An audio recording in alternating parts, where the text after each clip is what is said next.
Take it back now to the emotional display by the First Lady, Mrs. Patience Jonathan, on hearing news of the latest on the abduction of the girls from Chibok Secondary School in Borno State. Earlier today, we learned that the State's Commissioner for Education, Musa Kubo, told the First Lady the school failed to act on the directive requesting maximum security for schoolgirls writing their examinations. A First Lady, Patience Jonathan, was reported to have broken down in tears after he acknowledged that the examination board insisted that they provide adequate security before the exams, but that the school failed to provide that security. A meeting took place this evening where the First Lady also found out that no standby generator was provided for the school throughout the period of the examination.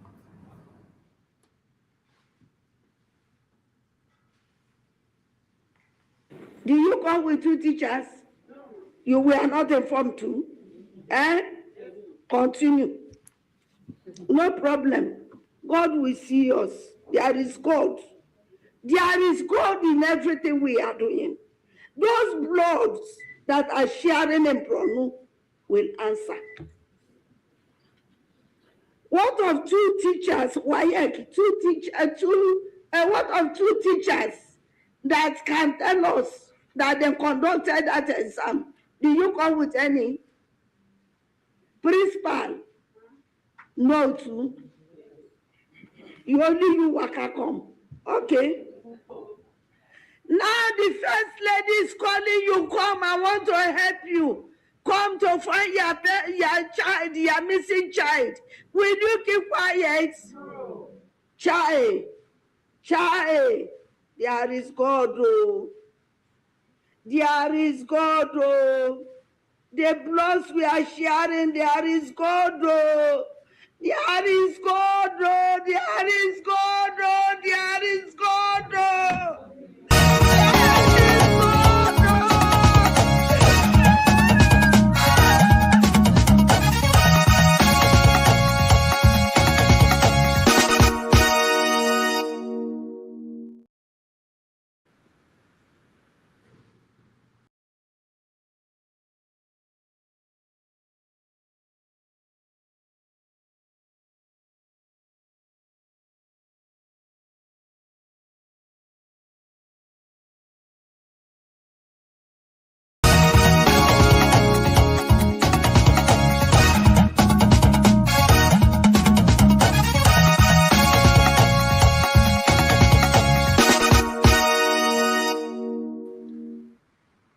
Hello and welcome. Thank you so much for joining us today. I appreciate all of you. It's Saturday, June the 6th, 2026. Welcome to Have Your Say 247, which is the show we allow you to have your say on issues in the news. A moment ago, I played for you the 2014 video of Patience Jonathan, who was the First Lady of Nigeria when the Chibok girls were kidnapped. Most of you remembered that. If you're old enough, you remember her reaction and how she was ridiculed. Now let's move forward to today. Today is 22 days since school kids in Oyo State were kidnapped and taken into custody by bandits. Some of them, we don't know their situation.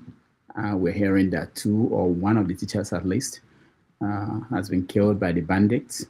And we are hearing about demands of the bandits. A lot of things they're demanding that they want the government to provide before they release the kids.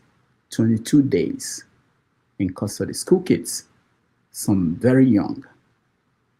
And what are we hearing from government officials? Let's start with the National Security Advisor, Nuhu Ribadu. He finally went to Oyo State, and this is what he said to them. Today I was with Mr. President. Incidentally, the issue of forest guards came up. He directed that we must establish for Oyo State forest guards of minimum of 1,000 from the first week of June. And we are going to do that immediately after we go back to Abuja. We are going to do it in collaboration with the state government. And we also want to acknowledge the role of the governor. It's been very well, good.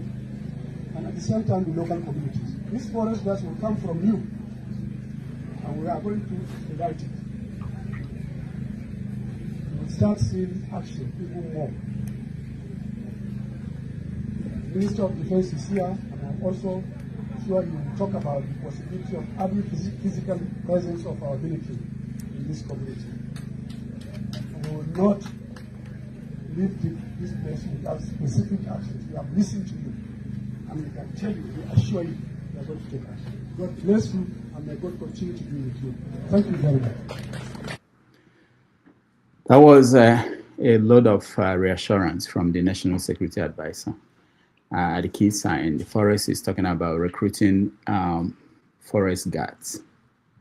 At this point, 22 days after, recruiting forest guards. Now, for those who are saying that this government, that this insecurity did not start with them, that is something they inherited. Let me play you a video of President Volodymyr Zelensky when he was campaigning for Muhammadu Buhari some 100 years ago. Just think about that. 11 years ago. Watch him. Cannot go to farm. Don't worry. We have a program for you. All the farmers. I know they are reversing things, but no, we will be bringing you progress. Your children will be fed. There will be more jobs and more business opportunity for you, small-scale industry. The cocoa and produce development will come back, and money will come back to you. That was Volodymyr Zelensky campaigning for Buhari around 2014-15. So this is their government. Buhari was their government, and it's a continuation. And he acknowledged that he's continuing from where Buhari stopped. So they recognize that this is a problem as far as 2014. And we are now in 2026, and he has his own crisis in his own hands. Yet, after 3 years of being the man in charge, they've not been able to figure out how to solve this problem, that school kids and their teachers will be in the forest for 22 days, and they're still making speeches. Now, why it's important is that today I want to bring you the action of the First Lady of Nigeria, Remi Tinubu.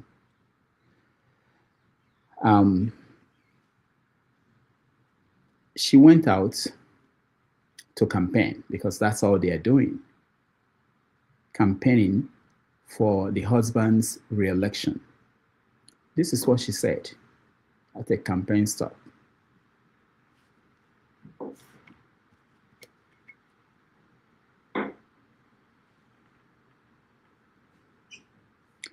All right, you must play, the video will play. They can't stop it. Of APC, but we have members of APC. So to all our women leaders, from the woman leader for Abia State, APC woman leader, APC woman leader for Anambra State, APC woman leader for Bauchi State, APC leader for Osun State, APC leader for Oyo State, your vehicles will be ready before the end of the week. So I urge all our governors, this is how we want our women to be treated. The vehicles are your personal vehicles. You are not giving it to the party. Can you hold on, please? You register the vehicles in your name.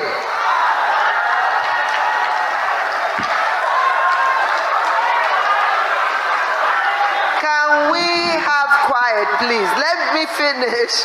You register all these vehicles in your name.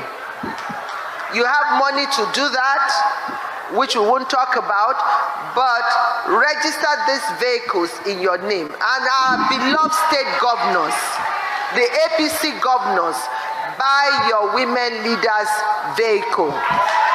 We are not playing politics like before. We are politicians, and people should see the value on us. So this is a blessed party, and we want our women to be empowered. Presence. I never in my life did I think that one day I will see a first lady that we have a very poor emotional intelligence than Goodluck Jonathan's wife, Patience. Lack of sensitivity. She is giving out vehicles, giving out money to women leaders, campaigning. And unlike Patience Jonathan, she was the one that, you guys remember, students singing, "Now mama be this, so we no get another one. Now mama be this, so." This is the woman, and all she cares about is giving out vehicles to the women, to campaigning. Let's not just get into the issue of directing governors to give vehicles to women leaders of each state, or saying that they should register. Let's not get into where did she get the money. But this is what they are doing while kids, 22 days.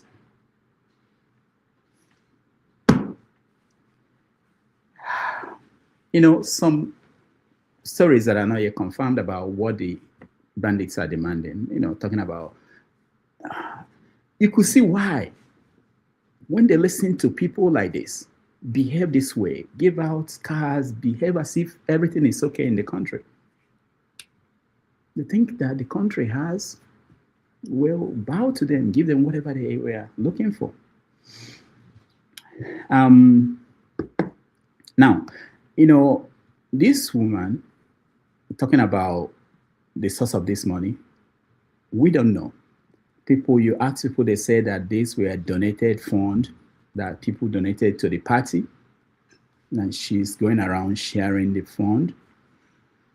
We don't know what the people who donated the fund to the party, what are they getting from the party. But if you remember, this same woman, when they were campaigning, Remi Tinubu, told us that she didn't have money. How do I put this? There are so many contradictions in the lives and the approach of these people that we call leaders. Let me play you this video where she was talking about begging for 2 million naira from the wife of Shetima during the campaign. Let's watch.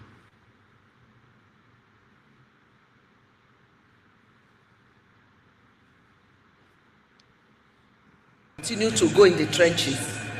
But how do I do it? By being kind to people. That was the secret. Asiwaju's secret is not about money. Contrary to what people think, he's a very compassionate man. I can tell you that. And generous. There's nothing he cannot give. There's nothing he cannot give. Asiwaju, does Asiwaju really handle money? Not really. I will tell you, there's, I remember after I finished as governor, we used to have this staff at home. If you need anything, he will say, go and meet so and so. I said, how would I be collecting money from your staff? He said, that's where I collect to. If you like to, fine, you know. And that is who he is. When people say about money, I just say, T.D. Jakes was the one who said that people's expectations of you, God will make it a reality. Amen. When they say he owns the money of the world, I just wonder. Mr. Shetima knows that I will beg him. Before we went to Kano yesterday, I was begging him just to give me 2 million naira. I begged at the end of the day, when he even gave me, I forgot it. Because it was Mr. Shetima who went to the house to pick it up for me. I packed it, but it was very late. You know, even today, if you had asked us to give you anything, if I have anything in my bag, maybe 150,000, that's what is there. But and I keep telling people, it's not about money. The crowd you see in the rally is not about money. It's somebody they believe that can give them hope in these trying times.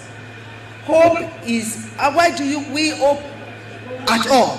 If we don't.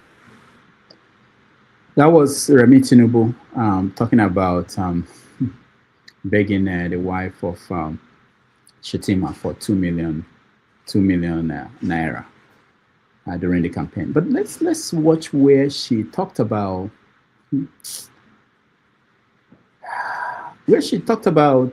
not needing anything from that. They are well to do. They are doing well. You know, we don't need any money, wealth from Nigeria. Let's watch how.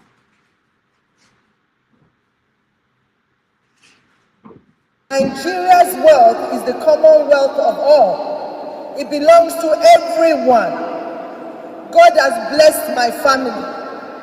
We don't need the wealth of Nigeria to survive, but to do the right thing. And I promise you on this altar that with your help, with the help of God, we will set this nation on the right path. We need your prayers. We need your prayers. She said that on the altar. All right. Before I move on, I want to touch on a few things. Something happened in Warri. The people who govern Warri had an issue with the First Lady, Remi Tinubu, and they did not hide their displeasure on her intervention, whatever interference she was making in the affairs of the people of Warri, and they said it to her in public that she should stay away from Warri. Let's watch.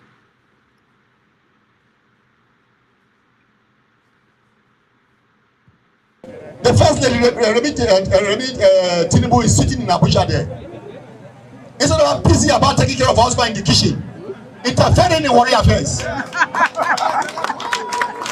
Yeah, children are being kidnapped in Osun State.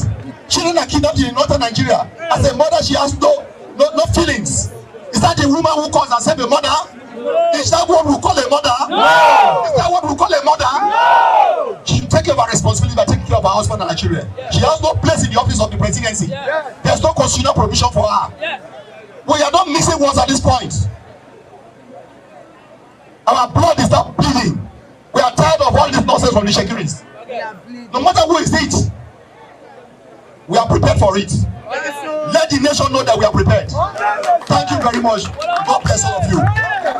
Thank you very much. The allowance for it, I should them go far away from them. Very quickly, let's have Chief Reggie. All right. So there is tension across the country in different directions. Let me show you something that is also troubling that happened in the Southwest for obvious reasons. The Fulani, if you're Fulani in the Southwest, they are being profiled, which is not a good thing. Anybody who is Fulani is considered a potential bandit. And there were incidents that were happening across the Southwest in the last week. Let me play one of them for you guys to see.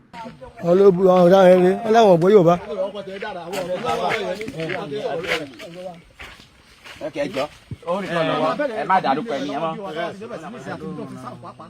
No, what we then do is we are going to petition their commandant, then we send a copy to you. Kò lè gbọ́. Irọ́ ni àtọ́ yàbá tẹ̀ wọ́n á gbọ́ Yorùbá. Copy area commander. Á gbé wọn lọ sí police station. I will get the full name. And the map parade àwọn ọmọdé tó kù dà báyìí. You are not talking here. You will talk when you get to the set. You are not talking here. Ẹni tí ó mọ̀ kó mọ̀ pé àkọ́ yìí ló ń jọ àdásí ọgbọ̀n kíní ìjà àwọn yẹn ó lọ sí àwẹ̀ láti kọ́ lọ́sẹ̀ wá ti fún ní. ẹ jẹ́ fún ní kan lọ́sẹ̀. ẹ pé pàtó kúrò mọ́ gbogbo ọjà dàbí títí wọ́n ṣàwọn ní òkè ní wọn mọ̀ pé nínú ẹ̀wọ̀n èyí yóò dà. Wọ́n bá move a knee. Shoot them if they move a knee.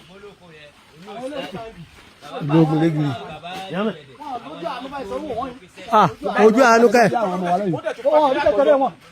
Tó bá jẹ́ bá káyàn mọ́ sínú gbó pápá nǹkan tó sọ pé yàgá yẹn. Ó yọ̀dá. If they move an inch, shoot them.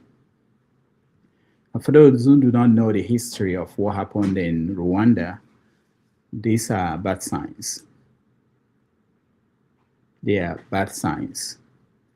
Now, let me show you in Lagos, they did not, they are also involved in this conversation. So they decided to round up beggars in Lagos State during this period. That's what.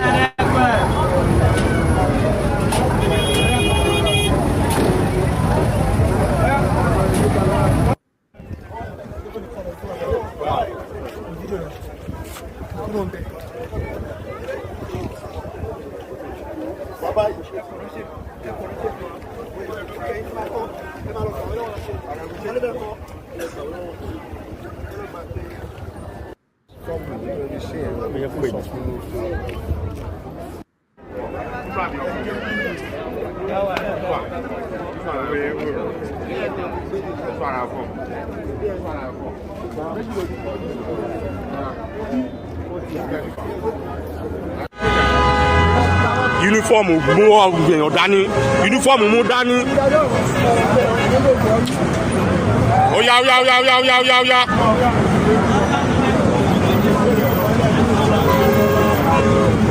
ẹ lo ẹ mélèé dání náà ẹ mú kó wọlé.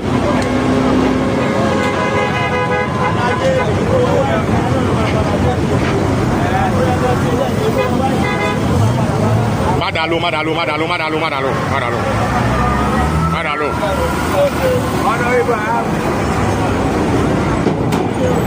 Télé sún sínú ilé kó sún sínú ilé.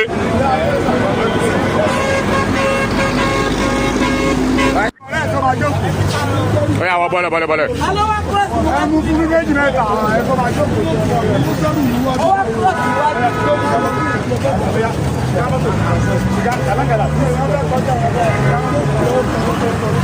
Rákòrò wọlé.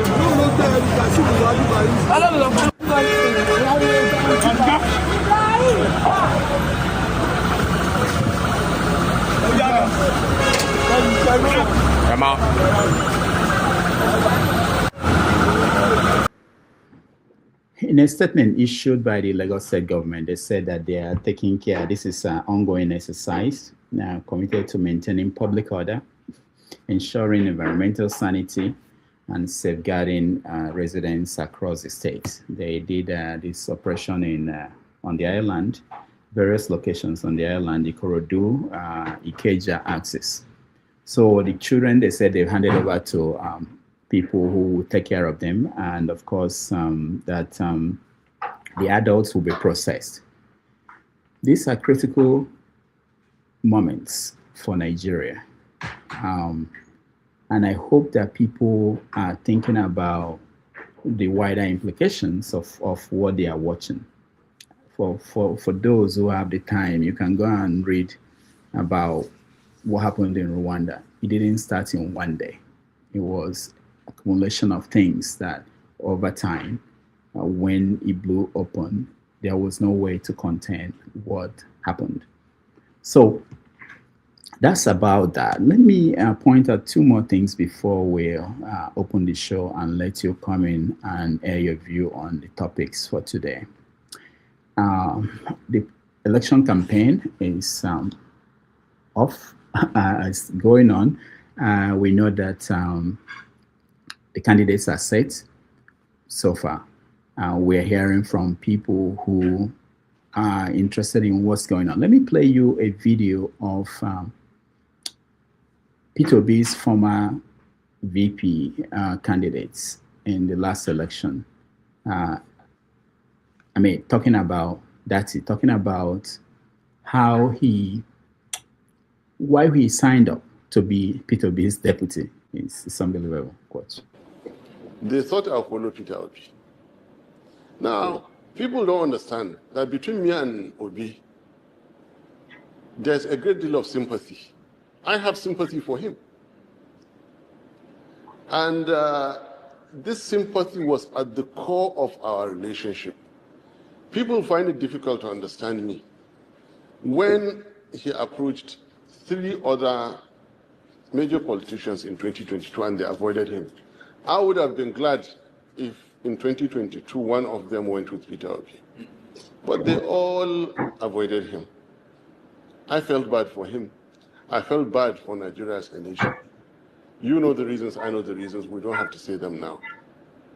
And I took it upon myself because naturally I've always been a volunteer. For the sake of Nigeria, I extended that sympathy to him. They thought I'll follow Peter Obi, but I had given enough sympathy then. And I thought as a leader, what we should do, he should do then was to, sort the problem out. I mean, if Aburi was a problem, what makes him think the Nwosu or the David Mark of ADC will not be a problem? What makes you think the chairman of Seriake of NDC will not be a problem? So it's the same thing wherever you go. Stay here and fix this problem. Now, let's work together. And he decided to move. Now, with due respect, he does not own my politics. He does not own me. I am independent. Wow. Sometimes you wish that some of these people, they don't talk. So you keep the perception you have of them intact, so you don't have to hear them and compare them. So sympathy, why will anybody want to be part of any administration because of sympathy? Why will you go through the electoral process because you're sympathizing with somebody? There should be something more than that will motivate somebody to say, I'm going to volunteer, bring myself out to do this. Anyway, we may get to that and get to the motivation why people do what they do, really, because it's at the core of what we're seeing.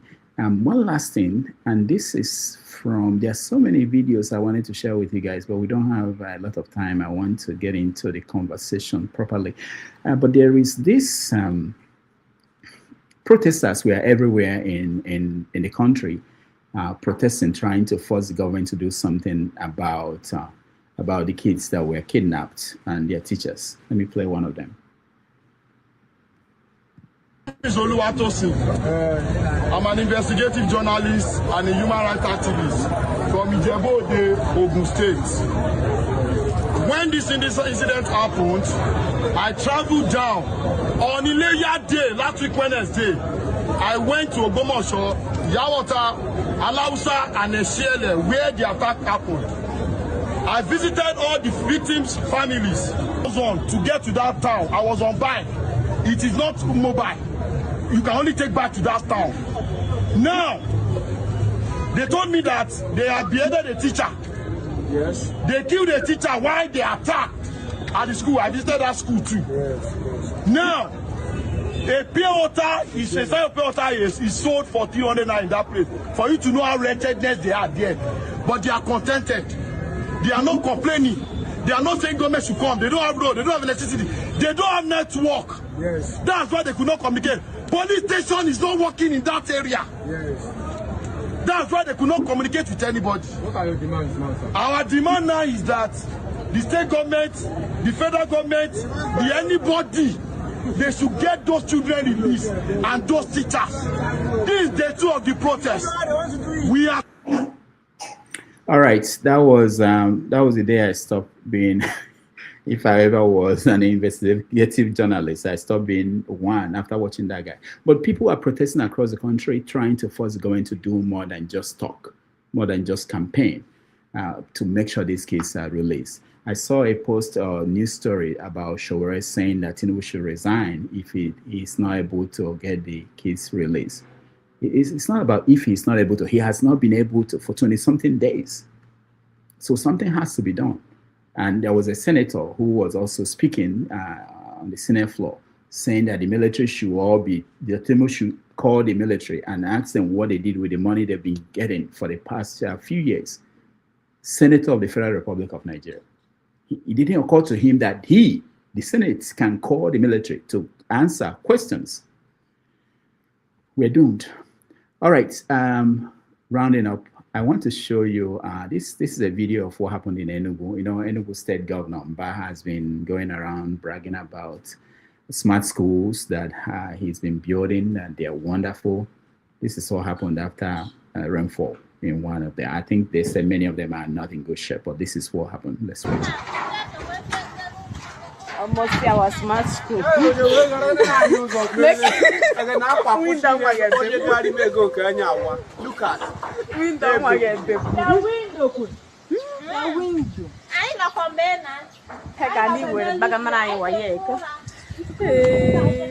so that was Enugu State. Meanwhile, the churches, because they have a role in all these things, the churches doing their thing. One of them is, you know, on your mandate that we hear about in the political arena. It has gotten into the church. Take a look. On your mandate, we. Oh, sorry, on your mandate, we shall stand. Chatiri Baba.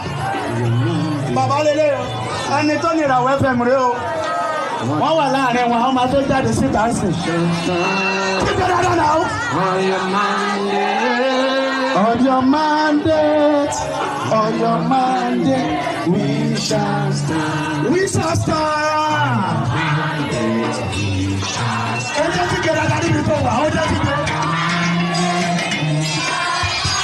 And the one is okay.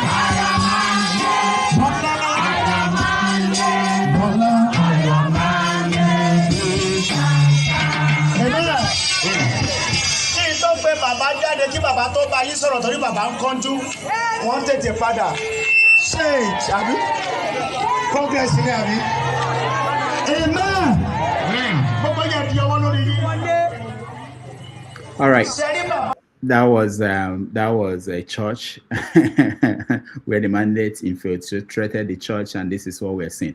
Meanwhile, people are still defending the president. Let's see what the former governor of Ekiti State, I believe, Fayose, had to say about what's going on in the country. Watch.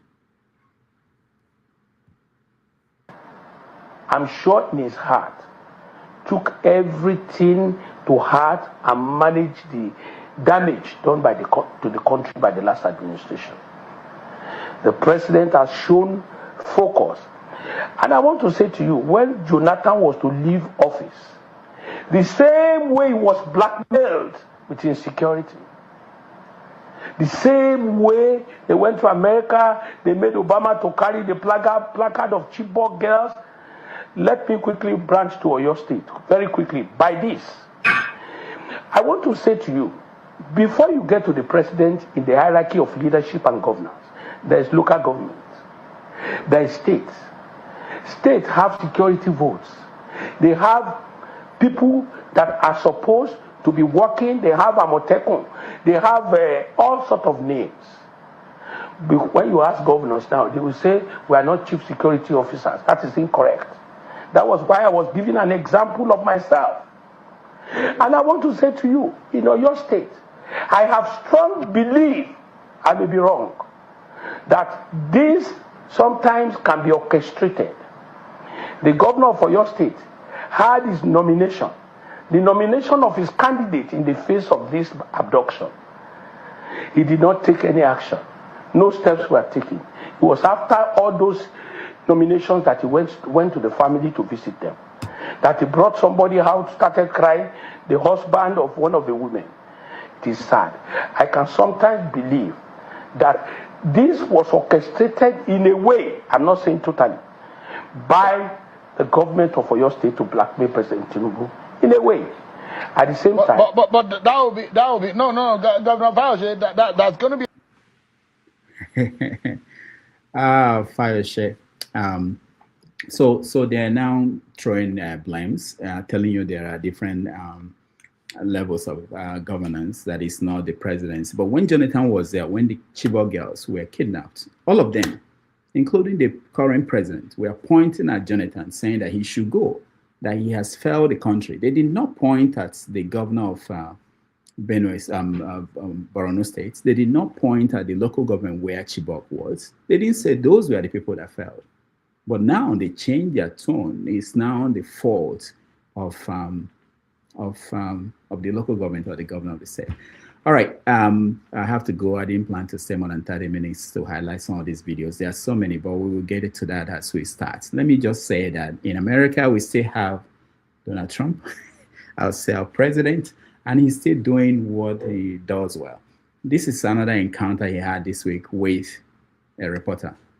Watch. Concerned about anything with the Russian investigation because it's a hoax. That's enough. Put down the mic. Mr. President, are you worried about indictments coming down in this investigation? No. Mr. President. I'll tell you what, CNN should be ashamed of itself having you working for them. You are a rude, terrible person. You shouldn't be working for CNN. Go ahead. I think that's unfair. You're a very rude person. The way you treat Sarah Huckabee is horrible. And the way you treat other people are horrible. You shouldn't treat people that way. Go ahead. Go ahead, Peter. Go ahead. In Jim's defense, I've traveled with him and watched him. He's a diligent reporter who busts. Well, I'm not a big fan of yours either. So I understand. To be honest. So let me ask you a question, if I can. You repeatedly said you aren't the best, Mr. President. You repeatedly over the course of just sit down, please. Well, when you report fake news, when you report fake news, which CNN does a lot, you are the enemy of the people. Go ahead. All right, that was an old video. That wasn't the video I wanted to play for you guys, but it happened with another CNN reporter this week. It's the same thing. He's still not happy about how Iran and the conflict in the Middle East is going, and he's basically getting mad at everybody. We will keep following that. On the show today, we're going to talk about Trump and how he's doing with Iran. He's willing to talk to anybody, to negotiate with anybody and find an end to that, because midterm is coming, and he's worried about his party losing control of Congress, even though he won't say that. But if that should happen, politics has changed. It will be a different ball game. Also, in our war, I think they sentenced the four that killed people in the church there some years back. They were sentenced to death. We have PDP, APC, all in this election negotiating and trying to find their way to power. So we will get into all that when we come back. I just want to say thank you for joining us. We appreciate all of you, those who joined us and those who will join us. The link is there. So thank you, everybody.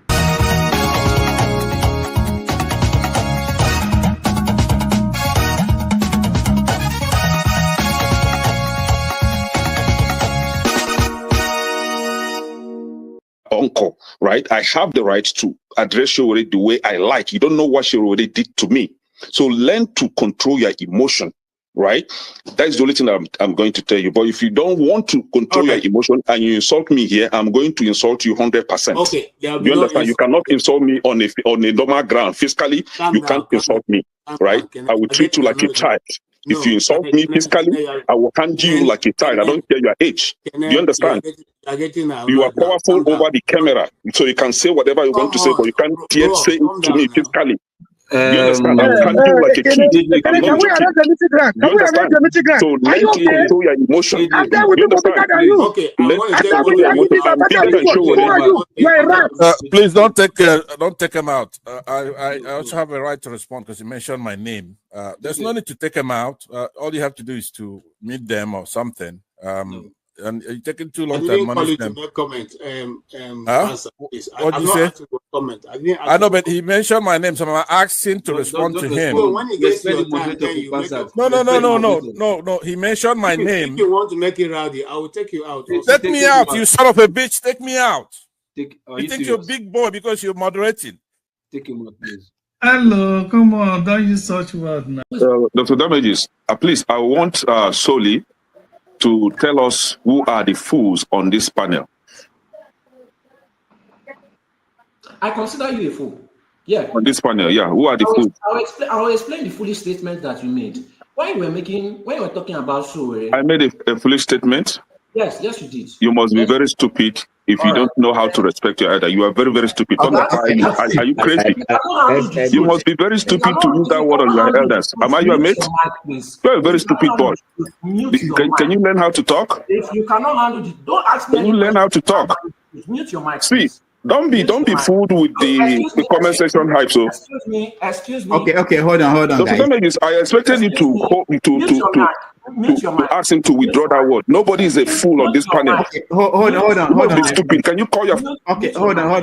Tinubu is a criminal, yes, of course, a categorical grade 1 criminal. The only person more criminal than Tinubu in Nigeria is probably Babangida. But he's a criminal. And is he fit for purpose? Absolutely not. Should Tinubu be the president of Nigeria? Categorical no. Is there a better option than him? That is subjective. So show me who he is.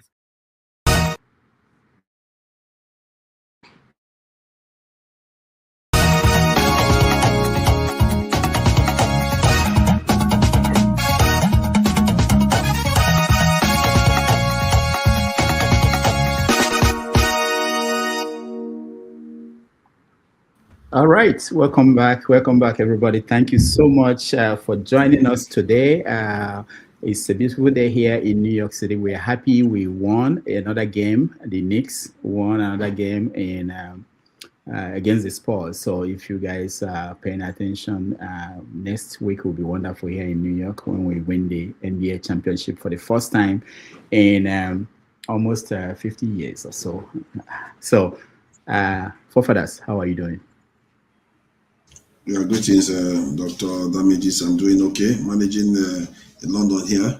Yeah, it turns out that people from the UK are sending more remittance than Americans to Nigeria. I don't know whether that guy is lying, but somebody said UK people are sending more money to Nigeria, quite significantly more, by the way. 12 billion versus 3 billion from America. That shocked me, man. Bastard, what are you doing there? You don't know why?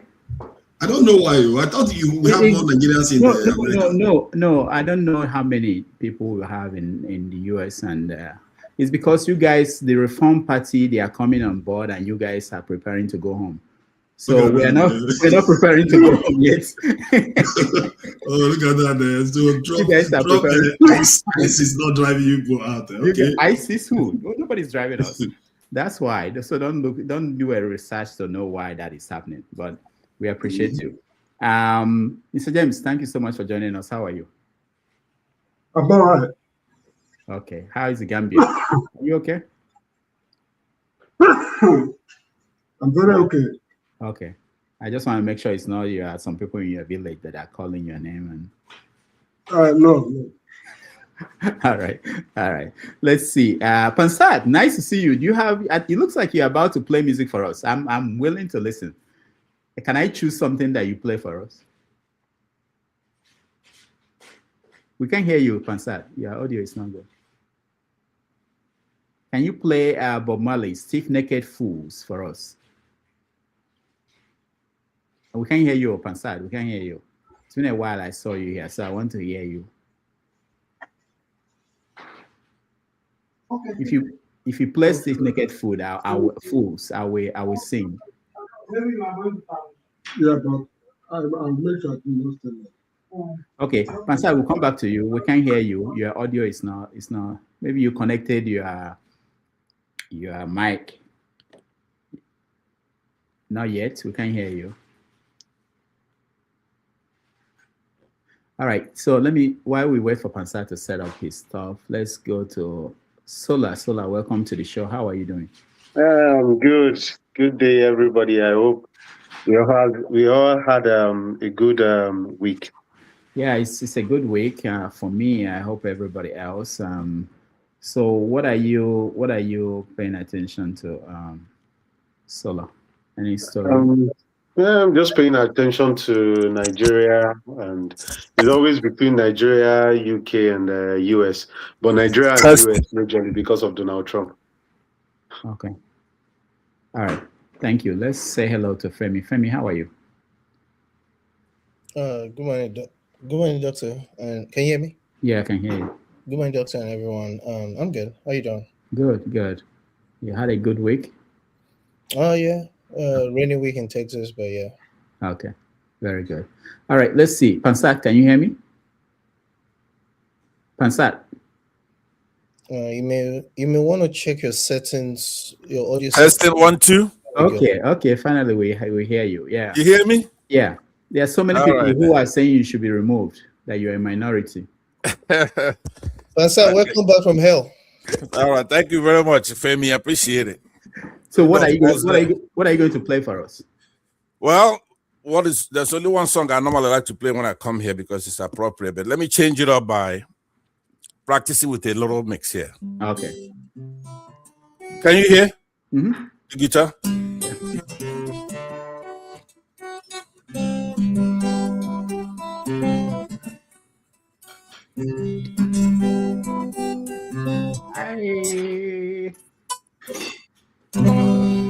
But the lick that I normally do before I speak on Nigerian issues is this. Yeah.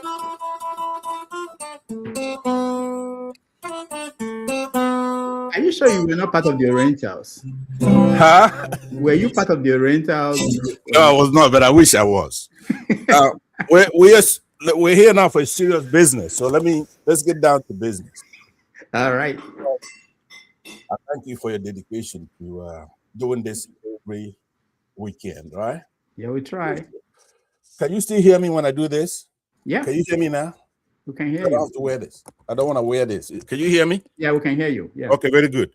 So now you do a show every weekend and you bring very good, interesting guests. The last one you brought, Dr.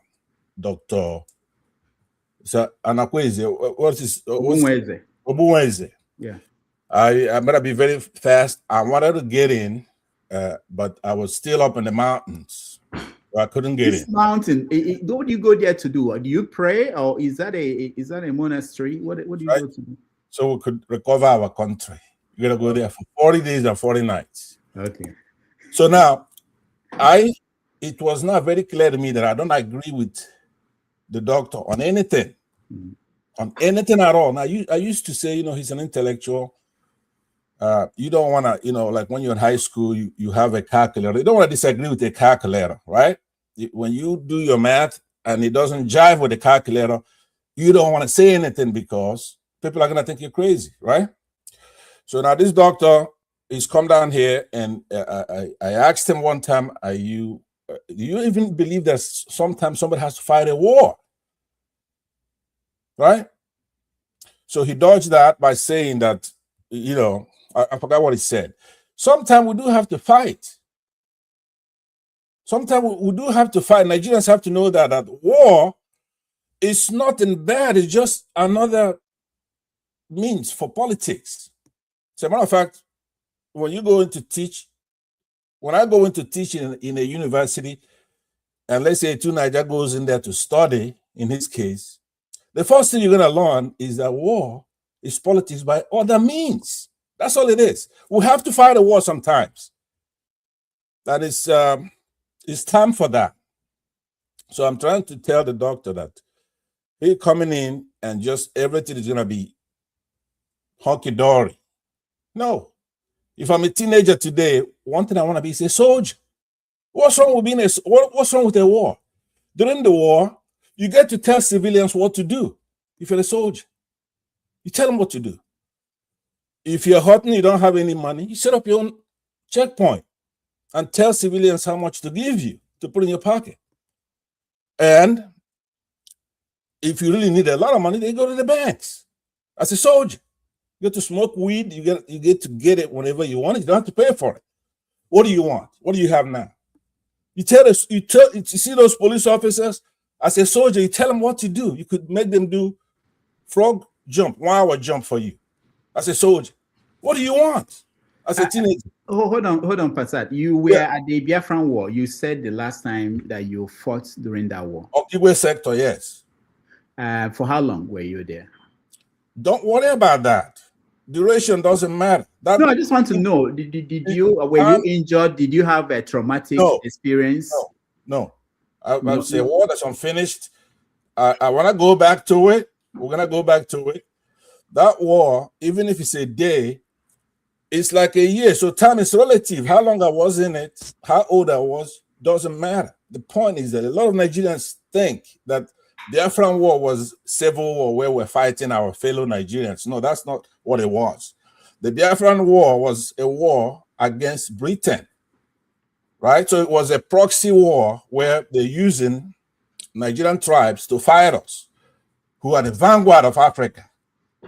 Courageous Biafrans, manufacturing our own weapons. We weren't fighting these punks, these are our brothers and sisters in Nigeria. They were being used, and we know they were being used. Okay, look at the protagonist of the war. Go on. Where is he? His people are being decimated right now. It's still us who's going to say, hey, stop that. Stop killing these people. So no, I'm trying to tell Nigerians, you say, oh, you lost the war. We didn't lose any war. We're fighting Britain. It took us one day, August 9th, 1967. We cut through Rivers, Ejo people then. We cut in one day, like hot knife on butter. We went through forefathers' place all the way to Edo State to take it over. And we're going to Ori. And we would have taken over the Yorubas too, in Edo or two. But Britain, Russia, they wanted our oil. That's who, to make no mistake, that wasn't a civil war. That was a war to take over African resources. And they came in there and they still got it up till now. They took it over.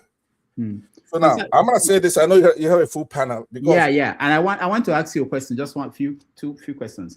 Yeah. Let me say this before your questions, because Rudolph, I was beginning to admonish you when I started speaking, but I will do it in another round. Let me say something more important than that. You know, we come here every week, every weekend, and I started off. When you play some of the stuff I say, play some things I said that I'm not angered by one of these your recalcitrant moderators. Which one? When did you say that? That something when that you want me to play? They tell me. I want you to play me the first, for example, anything. The first time I came in, you don't have to be selective. Just cut on anything and play that I said. Be wisdom, right? Yeah. I told you it's war. Underline it for me. I will play that. I just told you you don't have to pick anything, right? Aside from when I'm mad at KJ or forefathers, right? That's all you play here. Or the other guy, what's the guy's name? The troublemaker from Edo State.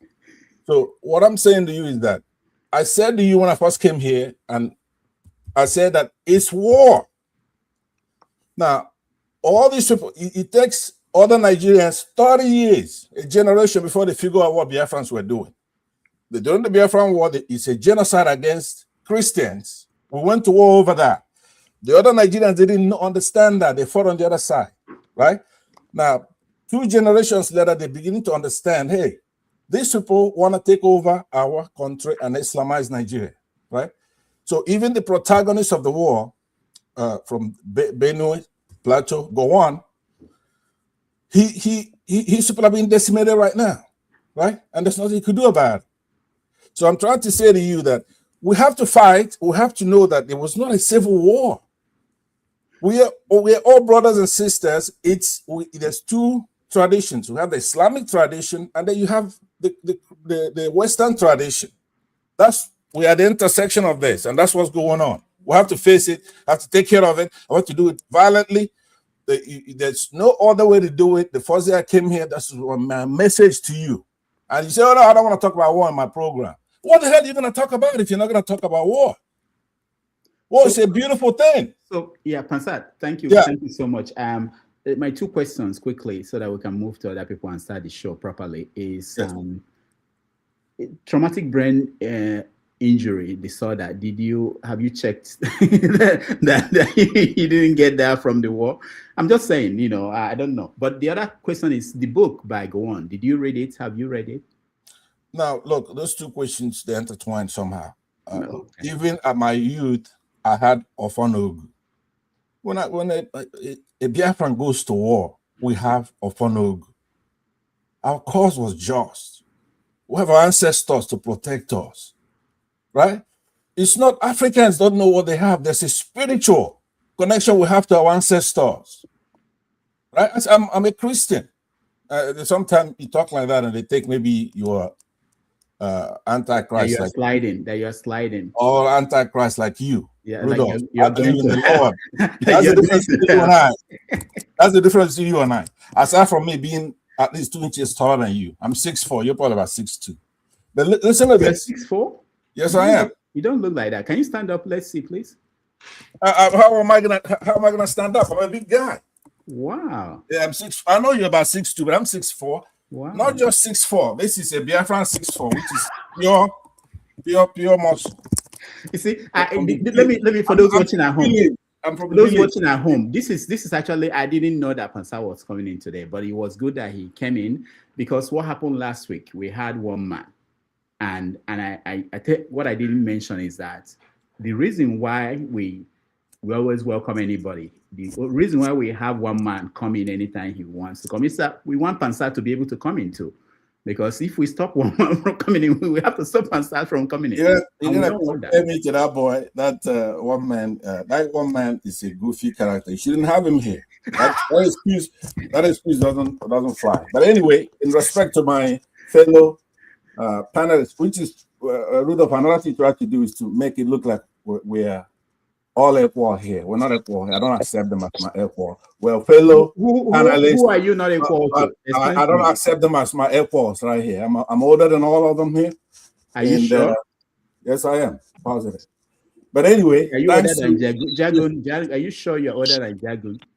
I'm not old though. I'm very young and handsome. I'm older than Ike.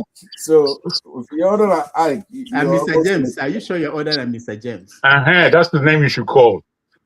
Mr. James saw Iwinedo. Did you see Iwinedo when he was governor? Pansat. Who was that? Iwinedo when he was governor of Edo, Bendel State. I wouldn't even know what Bendel State was back then. I told you I'm from the village. I mind my own business. All right. All right. Thank you very much, and have a good show. I'm going to be around to monitor it. I had a lot of things. I'm very now we play a lot. I'm very hard on the minorities in our country because they are the major problem we have in the country. Every single one of them goes to the minority. This is not a joke now. Now, when you look at Abadio in the Senate, when you look at Mrs. Tinubu, the wife of the president, is from Delta State. When you look at who else? Wike, right?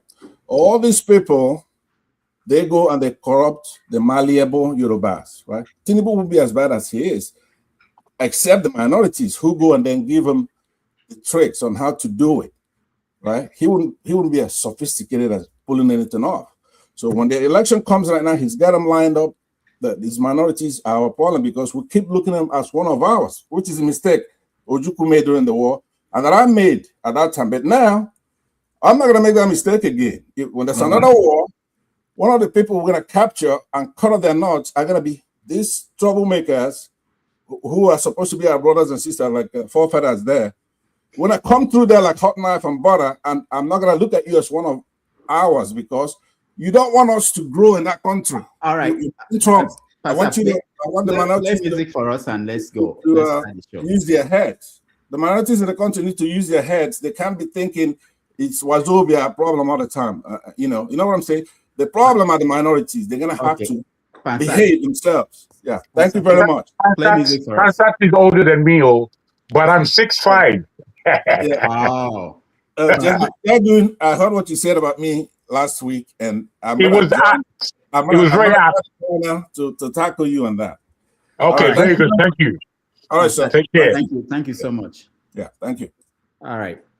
It's 1 hour to the show. We are going to start, and the first topic we are going to deal with today is the kids who are still held up in the forest, and the reaction of the Nigerian government officials to that.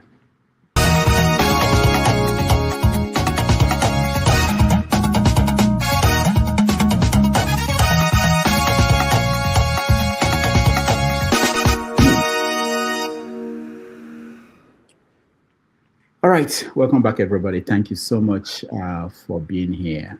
22 days after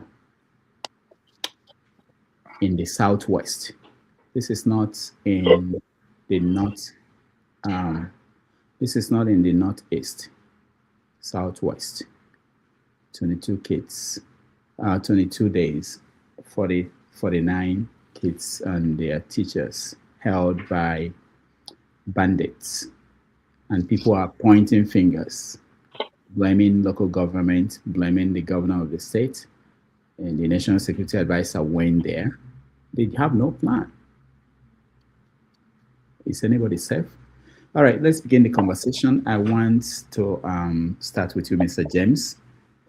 I don't know if anything like this happens in the Gambia where you are, and what you think about something like this spreading, because it's spreading. Go ahead.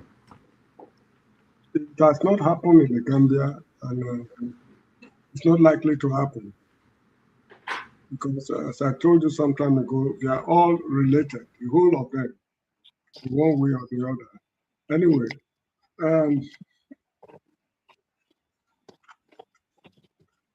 the disappointing aspect of the whole show is, from my own perspective, others might have their perspective.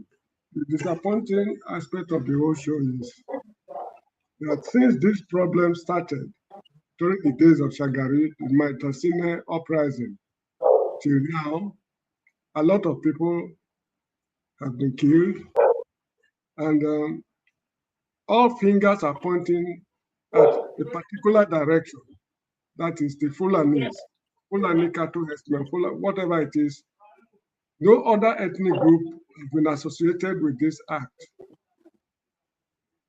Some time ago on this program, Kulata asked a question on the comment section. Since this problem has started, how many Fulani socio-cultural organization has issued a statement condemning what is happening? Kulata asked this question, and no one has been able to answer him. Now, the problem what was the question?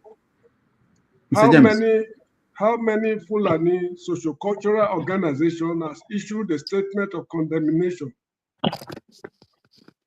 since the days of Shagari till now? Because it started during the Maitasine uprising till now. Not even one, to the best of my knowledge, I might be wrong, not even one Fulani socio-cultural organization has issued a statement condemning what is happening. Now, it has gone to Yoruba land. The good thing is that the entire nation seems to be awake now, because this is the first time in living memory, all sections of the country are demonstrating over a particular issue. Even during the NSAS problem, uprising, the North refused to participate. It was when palliatives were discovered that they started attacking warehouses. I still remember vividly. They refused to participate while the Southerners were demonstrating. But now, I think in Kano, I think in Borno, Enugu, Port Harcourt, and other places, it has cut across the whole country. So people are already waking up. You showed a video not long ago about profiling the Fulanis in Western Nigeria. Do they really have any option? The people of Western Nigeria, they have very little or no option, because I remember I made a statement some time ago that I said some time ago that in the Gambia here where I live, there are very many different kinds of snakes, very many. And very bitter experiences have taught us that not all snakes are poisonous. In fact, majority of them are harmless. But that does not mean that when we see a snake in our homes, we start petting it. It doesn't work like that. So what is happening now is that all precautionary measures must be taken, because the government has so far, the government has so far failed to live up to its responsibility. So the people need to fend for themselves. This is how I see the whole show. If they overrun Yoruba land, it means the entire country is already an Islamic republic. That is what it means. It means. I'm happy things are turning out the way it is, because my wish is for the next election not to take place. The country should be properly organized. And from the look of things, should we dare go into election next year, the outcome will be very, very catastrophic. People will not take nonsense from anybody. And this could lead to a military takeover. There are a lot of implications we should be taking into very deep, deep consideration. Personally, I don't want the military to come, although I prefer the former military administrations to what we have now. I don't want the military to come, but if we have no option, they just have to come. You can't be killing people in thousands, and you say, just because we hate the military, we should not stop them from coming if we create an enabling environment. So this is just what I have to say. And lastly, it is laughable that we are condemning South Africans for profiling indigenous among themselves. And this is what we are also now doing in Nigeria. You get the point? So if South Africa are saying they cannot live with us because they have what we call freedom of association, is guaranteed in their constitution. They don't want to keep our company. They have the right to tell us to leave. So if the Yorubas, for their own interest, if they feel that they cannot live with certain people, they just have to tell the people to leave. But as you also rightly pointed out, we are inching towards the Rwanda crisis. Rwanda situation. You can't start taking, this thing will get out of control, and the outcome is anybody's guess. So that is just all I have to say. All right. Thank you, Mr. James. Let me point out that there are Muslims from the north who are condemning what has been going on. I'll play one of those videos for you, just in case you've not seen it. It's 1 out of 1 million. All right. Let me play the video. Do not deserve any reconciliation. What they deserve is to send them to Almighty Allah, let them go and reconcile there. That's all. Call on Wahidan. Anyone that engages in banditry, kidnapping, killing, ransom taking, send him back to Almighty Allah, let Almighty Allah go and reconcile him. Not here. You want to tell me that someone that killed my father, you say you forgave him, you're repentant. Me, I will be looking at him in the community. Wallahi baze yuba. Kole say, I am a rodo for somebody killed my father or killed my relative. You now said he's a repentant bandit, you forgave him. We will now meet in the mosque. Sami Allahu liman hamida. Not Babedal Kiyama. When government is serious to fight crime, wallahi, what we need is a special court with special laws. Whoever engages in killing of Nigerians, let him be sent to the great beyond.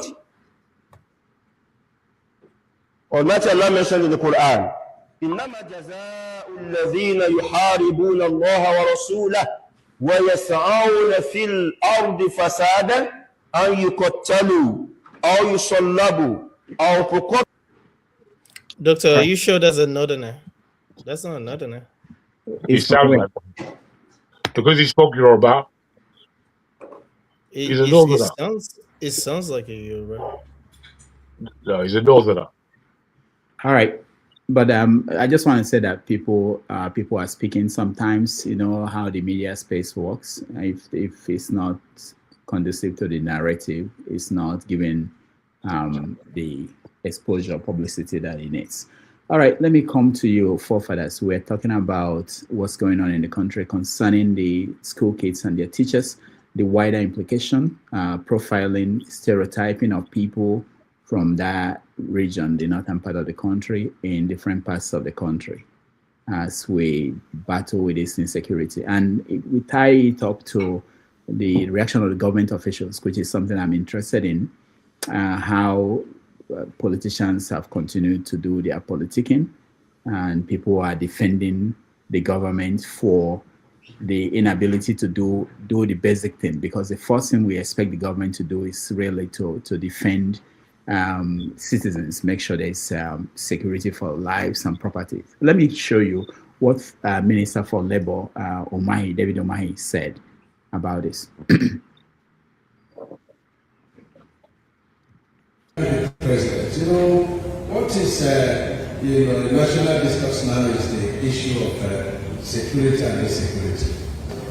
When people, that call themselves extreme politicians, insult the president and talk about insecurity as if the insecurity just started within the administration of the president, it's very unfortunate because security is the job of everyone. The security, should not be politicized, should not be organized. Why is it that any time we're trying to have an election, there is, heightened insecurity? This is very, very unfair. Because anybody that takes the life of others under any guise, God is watching, and God is going to pay back. And so, if anybody has hands in insecurity because the person wants power, God will resist such a person.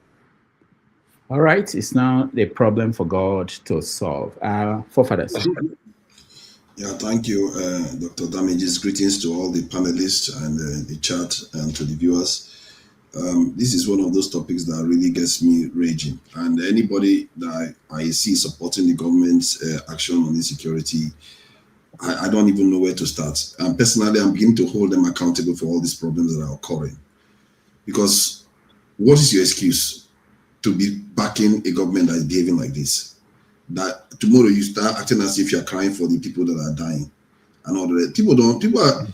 I don't know why people do these things that they do. They think they are innocent. They are not.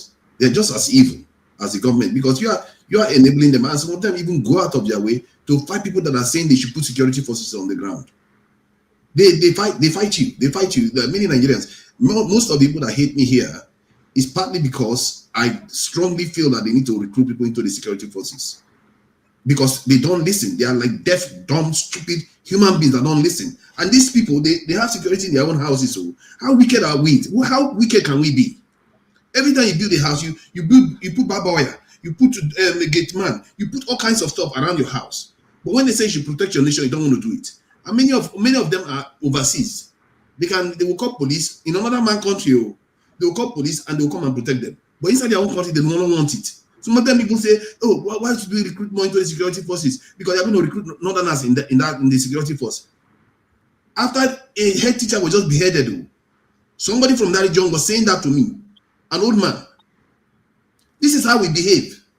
We will rather prioritize our bigotry than saving our own people's lives. This wickedness that we have is what got us into this mess in the first place. That's how you people got us, and that's how they're going to get us again. And personally, the reason why I say I'm holding these people accountable for it, because somebody has to be held accountable. The people that are excusing this behavior, they have to be held accountable. How can you be supporting the government and seeing the kind of stuff that is going on in the country? The government knows they are supposed to recruit. They said it when they were campaigning, and I keep reminding people here, they said it. Even the other day, one man, I think it's Jibrin, they call him, he was on Arise TV. He confirmed now that the government knew they were supposed to recruit. That now they are recruiting a lot. That's why they remove subsidies so they can spend money on security. How much have they spent on security? They've not increased that much on security. They spent about $3 billion on security last year. That is what they spent on national security. As a matter of fact, under Buhari, it was a bit higher than that. They said they were going to recruit more into the military, hundreds of thousands. At Chatham House, where they go and declare their policies, this disgraceful episode that they always do when they go to Chatham House. Tinubu's through Aerofire said they're going to recruit hundreds of thousands into the security forces. What did he do when he got into office? Nothing. As a matter of fact, it took Trump, a foreign leader, to threaten Nigeria before Tinubu said he was going to recruit 20-something thousand. I think 20,000 into the military and 30,000 into the police force. What is it with our people?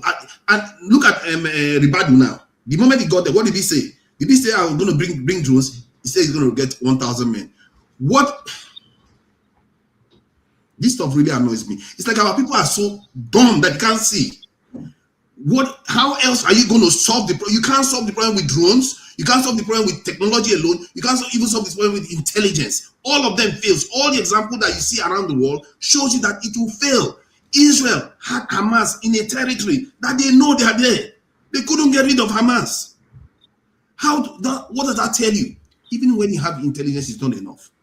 Even when you have weapons, it's not enough. The only thing that gets rid of them is when you are there, physically in their space. That is why all the nations you see in the West, most of them are safe. Because they all have security everywhere. When you call police, they show up in 5-10 minutes. They have security everywhere. That's how it works. But when you tell our fellow Nigerians, now they present people for 20-something days. I saw the one of the police officer sitting on the chair say, we are going to do it peacefully. How are you going to do it peacefully? So you are going to negotiate. Either you pay them or you threaten them to release these people and they will go away free. Because they are not going to go, they are not going to just release them if they think that you are going to harm them. So what is the plan? There is no plan that is good. And I'm sick and tired of many Nigerians saying that the Nigerian military is capable of dealing with the problem. Where did you get that idea that they are coming? Are you watching the world? Where did you get the idea that our Nigerian military, if they are not capable of dealing with it until they have enough numbers? Our military, as a matter of fact, I expected Nigeria to be even worse. But if you reduce the size of military in, let's say, Algeria to the kind of proportion that Nigeria has, Algeria will be very, very insecure. If you reduce the one in Egypt to the size Nigeria has, Egypt will become Egypt used to have Sharm el-Sheikh bombing left and right. They will be very, very insecure. And Nigeria, with the even less tiny military, will have very little money we pay them, very terrible conditions, and the insult they get on top of it. And people keep saying, oh, they are not performing. They want to do it, they can do it. After all, they go on UN and all. Where did you get that from? Israel has one of the best militaries in the world. They couldn't do it. How do we? This stuff pains me because when you watch the videos of those women crying, and for me, I don't just see it from now. I see it from, this is something that started since the Arab slave trade. Our people and our men have disgraced ourselves. We have disgraced ourselves for so long, and we refuse to correct course. And when I speak to men, this is what annoys me, because I expect men to behave like they want to protect their women, they want to protect their children, but you don't see that in our men. I don't know what is it with our men, because other people, the moment they hear that there are people, if the UK now, 100 schoolgirls are kidnapped, and it's tied to anything to do with terrorism or foreigner or anything, those people will see hell.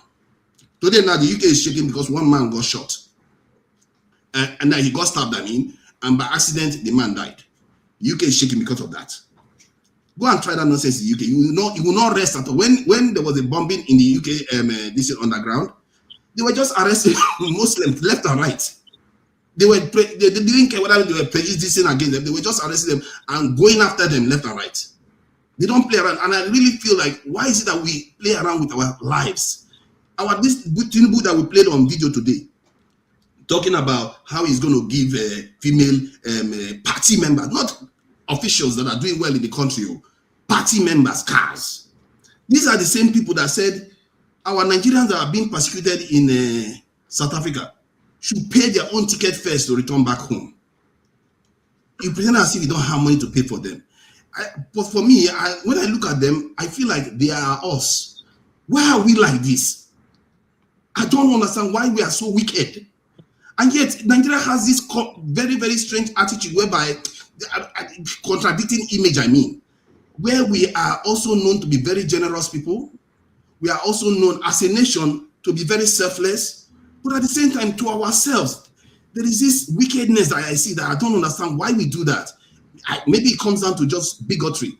That's what it is, but I can't explain that aspect of it. And now that the election is coming, we seriously need to start stamping it out on every platform, because this is how it starts.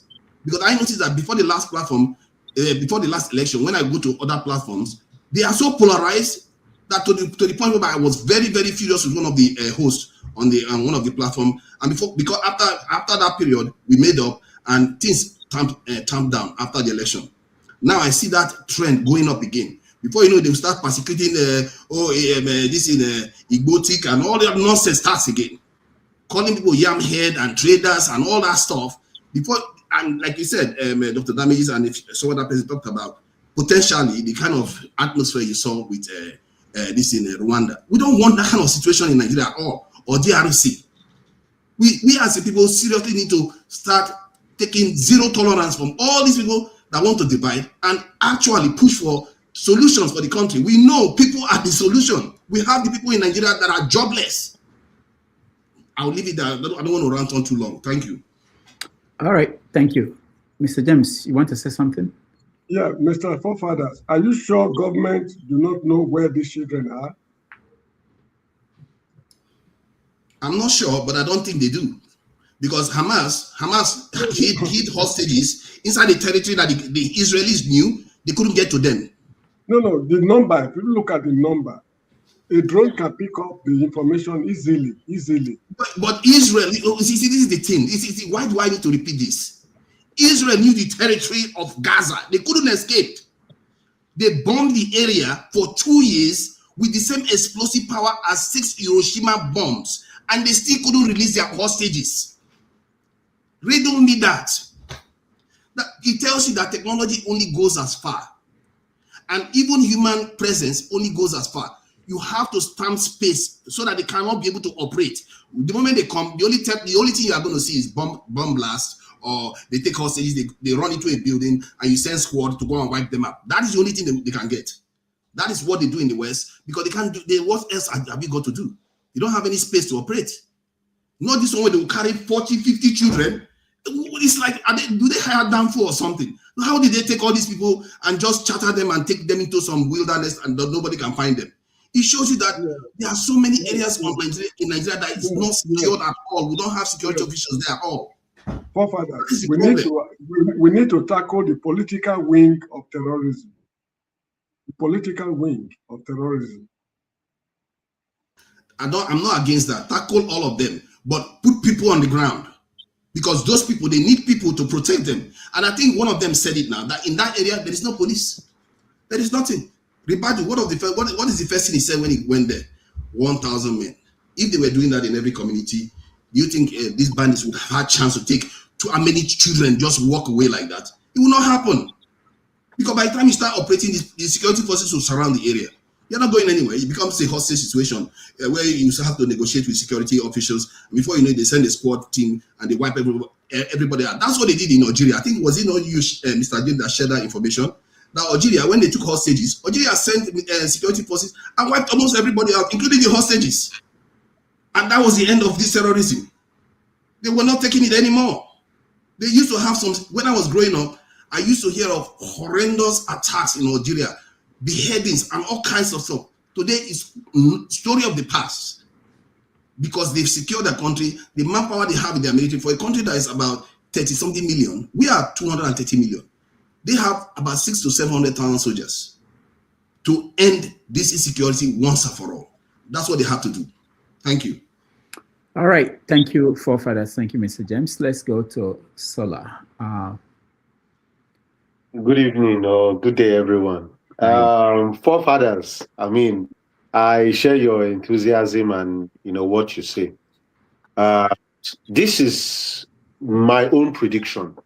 Forefathers, either you like it or not, that country is already doomed. We've broken up. It's just a matter of time. It's a time of game. It's a time of patience. You're talking about Rwanda. Rwanda did not start one day. It didn't start 5 years, 10 years. Crippling. It expanded. What do I mean? Dr. Damages, one thing that is there is that Yoruba people are crying out now. They are shouting, they are crying. And to be honest with you, a life is a life. Either children, either adult. If you remember, this same year, it's not last year, this same year, a woman in Jos, her children, I don't care, maybe those guys are grown up, were murdered by sect of Fulani men or whoever murdered them.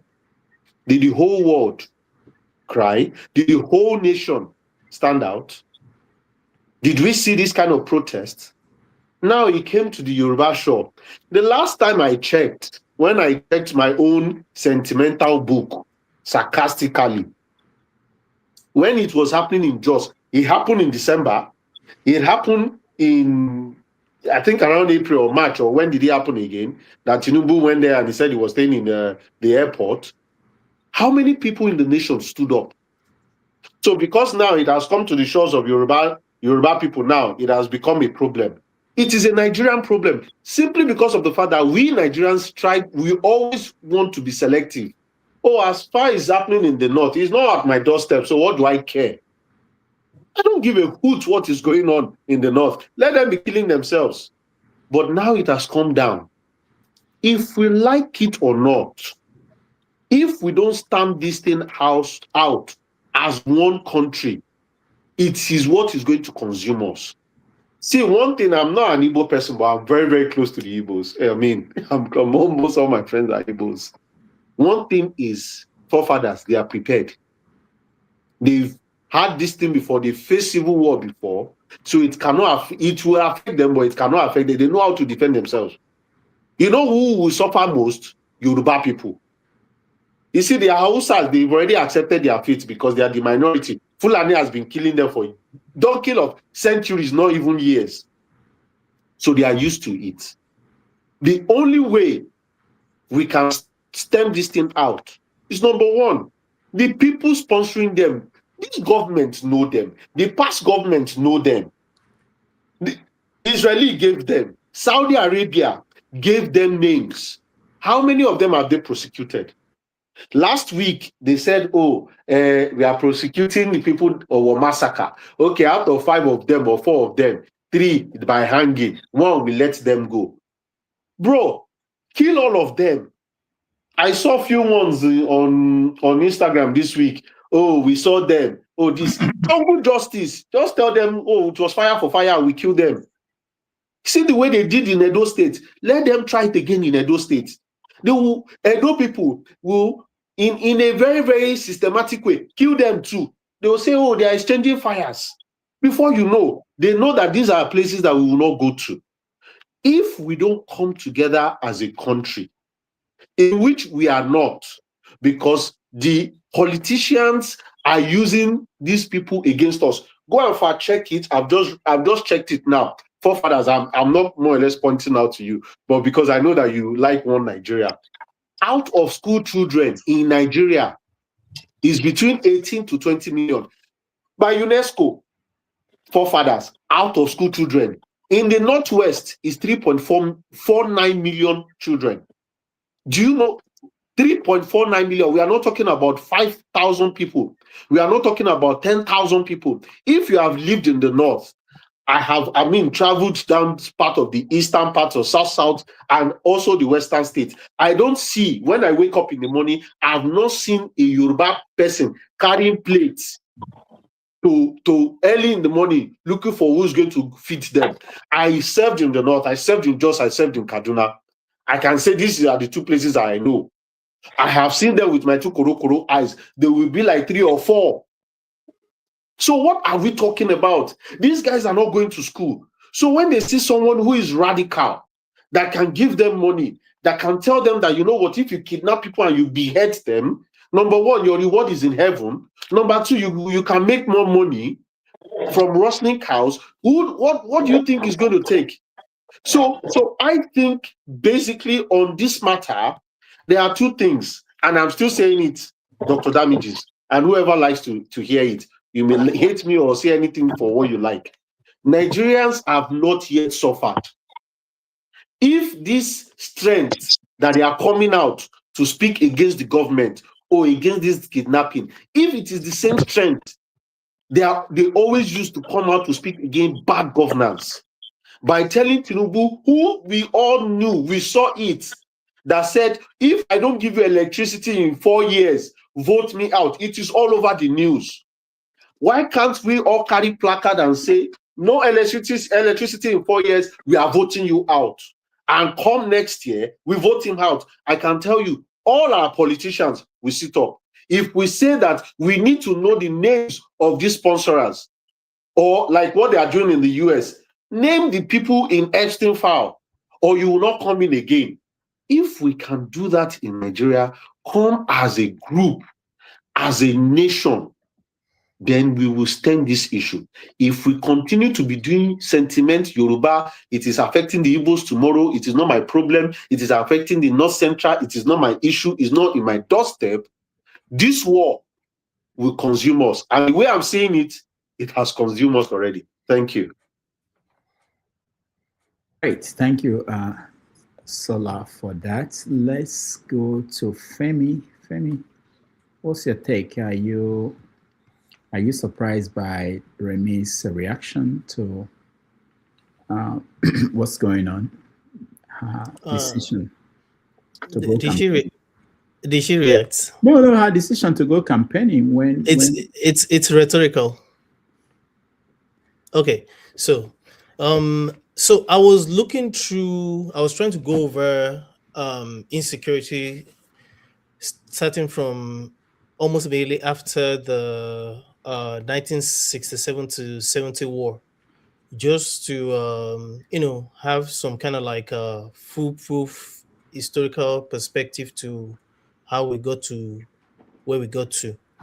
And I mean, you recall that at least for those of us that were not born at the time, a lot of things have been piling up through the decades, and in our typical nonchalant way, Nigerian jaga jaga way, we continue to sweep things under the carpet, irrespective of whether it's a military or in recent years or decades, the civilian people that are in power. And a couple of common themes that you could look at as key drivers of what's fueling this insecurity, one of which has already been adduced, if not two, by Solar. You look at even the ravaging poverty and the rising unemployment, and then when you had just the general decadence and just lack of foresight, we don't even know where we're going. We don't even look at where we're coming from. And then you look at the corruption that even affects even the kind of things that forefathers likes to talk about, which is valid. I mean, more men, including police, civil defense, even the army. Now, we continue to hear about how arms and armaments and munitions that are meant for even the ones that we have that are fighting the insurgents as it stands. We continue to hear about how they don't have the proper kits, the proper arms, the proper ammunition, proper training, because it's not, whether one likes it or not, it's not the same Nigerian army that we recognize from the Liberian civil war or the deployments of ECOMEG that was led by Nigeria to Sierra Leone, the first and the second war that was for the Sierra Leone. It's not the same. And the same stands for even the police. Now, where I want to disagree with forefathers is, in as much as you use the example of Algeria, even as we speak, it's not that it's totally eliminated, even in Algeria. But when you look at what they did, a lot of what they did, we already have problems, historical problems, again, when you come back to Nigeria. First of all, the borders are porous. It's almost like we lack any borders, especially in the north. And you know how open the north is in terms of what's it called, vegetation and water view. There's literally no border. And then you now look at the forest ranges that I grew up hearing that we used to have. We, at some point, just like Nigeria Airways went moribund, shipping line, a lot of things in Nigeria continue to grow worse. So what do you expect? And then when you tie it to the fact that, just like Sola mentioned as well, the numbers of out-of-school children, which continues to increase, that's a major problem in itself. You look at the economy, you look at the ethnic bigotry, the religious divisions as well, and then the fact that we continue to call on God. Just like Mugabe famously have said, at least that was also ascribed to him. We in Africa think, and especially in Nigeria, for example, we think that God doesn't have other things to do. Things that other countries that probably lack the kind of resources we have, even in terms of human, intellectual, and natural resources, that they do quite competently. We would not do it, even as a people and just as a government. And then you look at the politics of it as well. You see, is it Mr. Humahi? You see, this thing about, and I know I've been guilty of this as well in the past, trying to also help them amplify it. I do not agree that it's only when it's getting towards election times that you start seeing an uptick. Also, all the ones that's been happening in Jos, for example, all along, all of the ones that was happening in the Owa massacre, in Kwara, Zamfara, all along, Katsina. So those only happened when it was getting towards election times. Like some of the things this guy is saying. In fact, I think it takes maybe it probably would take maybe a Sheyi Tinubu to be kidnapped. Perhaps maybe that's when things will get to a head and we'll take things more seriously. I still think there's a role for intelligence, because no matter how many men, yes, it's very important to have as many men, well-trained men, not just men, equipped, well-paid. Is it the ones that are not being properly paid, that are being owed, whilst their chiefs at the top stay in Abuja, continue eating fat, stealing money that they're actually siphoning abroad? Is it those ones that are not well paid, that are actually risking their lives, that even when they die, just like that Lieutenant Colonel that died a couple of weeks ago, a couple of weeks to his wedding, who remembers him? It's easy to say these things. Who wants to even join the army as it is right now? Who wants to die? Knowing that they have families as well. Yes, at the end of the day, it falls on all of us. I'm not disputing it, but I don't think it's as easy as it is. But definitely it will get to a point. All these politicking and what have you, if I thought there's an election, which I don't even care about, it will get to a point. Nigerians themselves would rise up, and that's when we will forget all these our bickerings, again, tied to religion and ethnicity. So in summary, I just feel there's a whole lot to be done immediately. And there's a big part that intelligence gathering, especially when it comes to use of drones and other technologies, will play in the short term. And then we can think about how we can deal with other issues, socioeconomic, in the long term. Otherwise, it's not enough to look at it at the surface. It's deeper than it is, so long as we're together. All right. Thank you. Thank you, Femi. Jagun, you're next. Hi. Good day to the panel and all viewers and viewership. It's hard for me to add to this discussion, in that my belief upon Nigeria is rather embittered. I believe Nigerians they behave in a way that is not real to me. They behave in a way that shows that they are an oppressed people. They behave in a way that shows that we do behave in a rather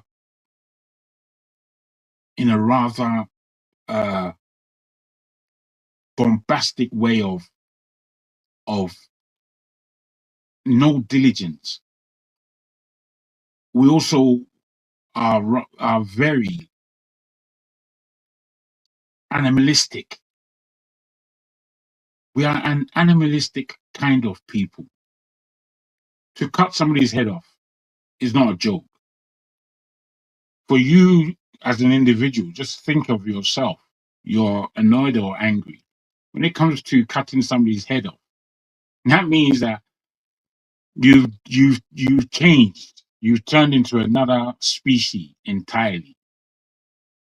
And when you have that kind of thing, for the people not to come together and really arrest this situation, if these are Fulanis that are doing this kind of thing, and Fulani are a real minority in the country, and they can come into your territory and commit such heinous crimes, and they are let go, or they can't be found, or, I heard one Nigerian politician this last week saying that Fulanis he only said Fulanis, that they should be able to carry AK-47s.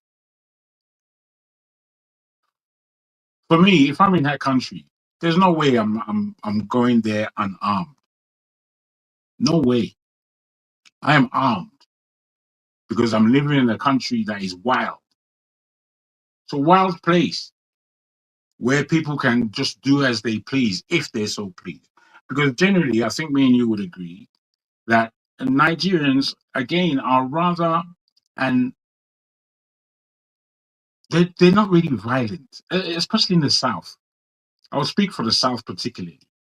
We're not really that violent. It's not that we're not capable of violence, but we're not really that violent. The violence, unadulterated, is coming from the North, largely. And I'm thinking, if I'm in my village and we can allow a horde of motorcycle armed individuals who are not from our territory to run havoc through our terrain, and we are going to sit there being scared, that's not good enough, man. It's not good enough. We know that there is not enough security in that country. You know, in my village and surrounding areas, there I can go a month without seeing a policeman. I'm telling you, without seeing any army staff. The only way I will see them is if I'm on the road and I'm going through a checkpoint.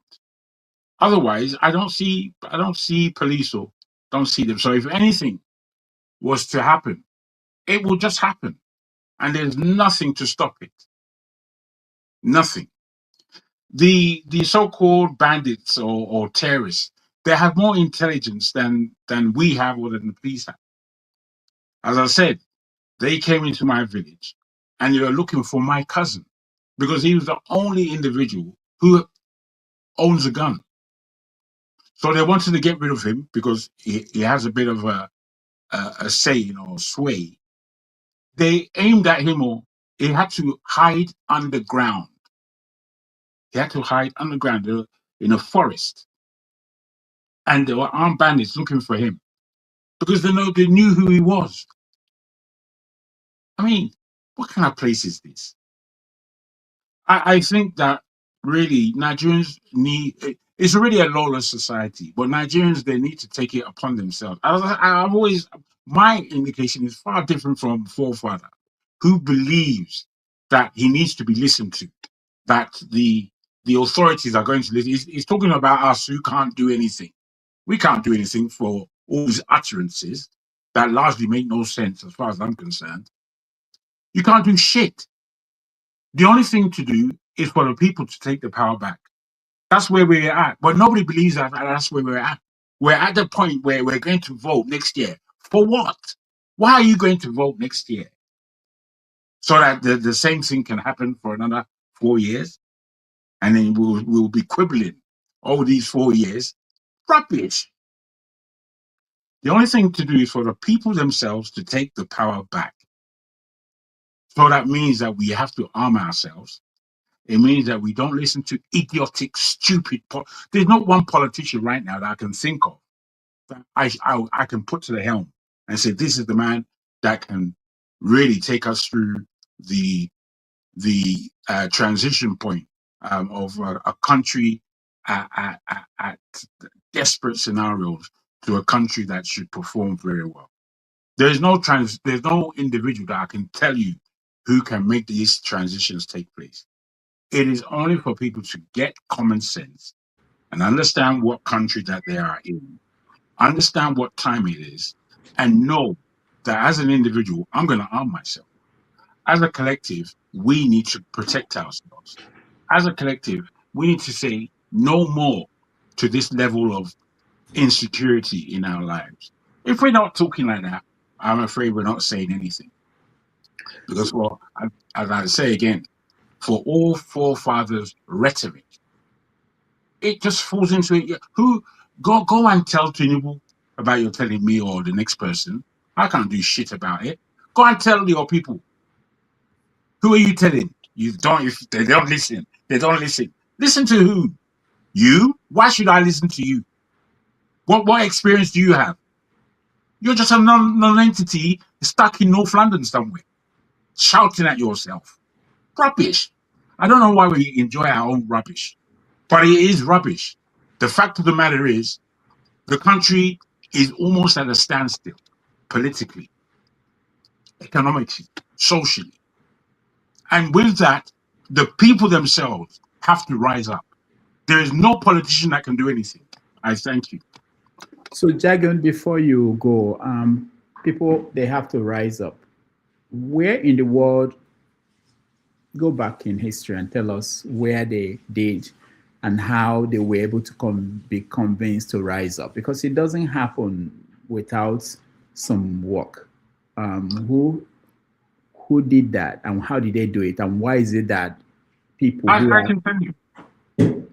I can tell you. You see, as much as we have issues with South Africa right now and the South African behavior, me personally, I lived through that. If you lot didn't, and in living through that and seeing what took place, I saw them on a daily basis rising up. I saw them on a daily basis rising up until it culminated that the situation changed. They were being killed in the street, but they rose. There are many more examples like this. You're asking that question because you don't believe it can happen.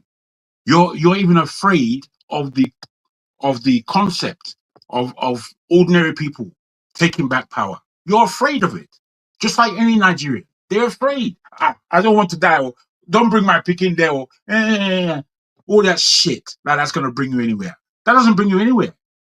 Did the South Africans not rise up to their oppression? Did you not see any of that?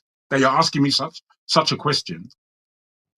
It's not only South Africa. No, I'm not asking because it has never happened. I want you to tell, because there are a lot of people who think like you, what you just said, even people in Nigeria who are saying this is what should happen, but they don't know how to make that happen. So maybe you can talk to people and they will say to them, this is how they did it in South Africa, this is how they did it in Russia, this is how they did it. Sure. I tell you, sir, for all the rhetoric that we have on this panel, we only do it for the sake of rhetoric. However, this channel of yours could be a jump-off point to correcting the minds of the people. But we're just using it to abuse each other when we feel like, to talk all day long, like we have anything real to say. I'm an honest man. I'm a serious man. And in my honesty and seriousness, I look at Nigeria and see that it's a joke society. It's a society of jokers all day long. They will be talking all kinds of idiocy. I'm saying, where are you going with what you're saying? Forefathers will be standing up saying, so much energy he used in what he was saying, and I understand fully his frustration, but his solution for his frustration is not taking us anywhere. He's saying, you are not listening. He would use his platform to ban people from speaking, and he will sit there for 4 hours talking nonsense. It's selfish. He's not even encouraging people to share. When people are speaking, he will be jealous of them because he thinks that they're speaking more than he is, and he, as a compare, after he's spoken for 2 hours by himself, he will bring everybody on board, and then he will speak for another 2 hours by himself. I mean, it's like, what's that? Are you a bloody idiot? I'm sorry, but that's how it is to me. Do you not want to hear from somebody? Do you know how to listen? You want someone to listen to you, but do you listen? Do you follow a subject to its core, or do you jump here and there and everywhere?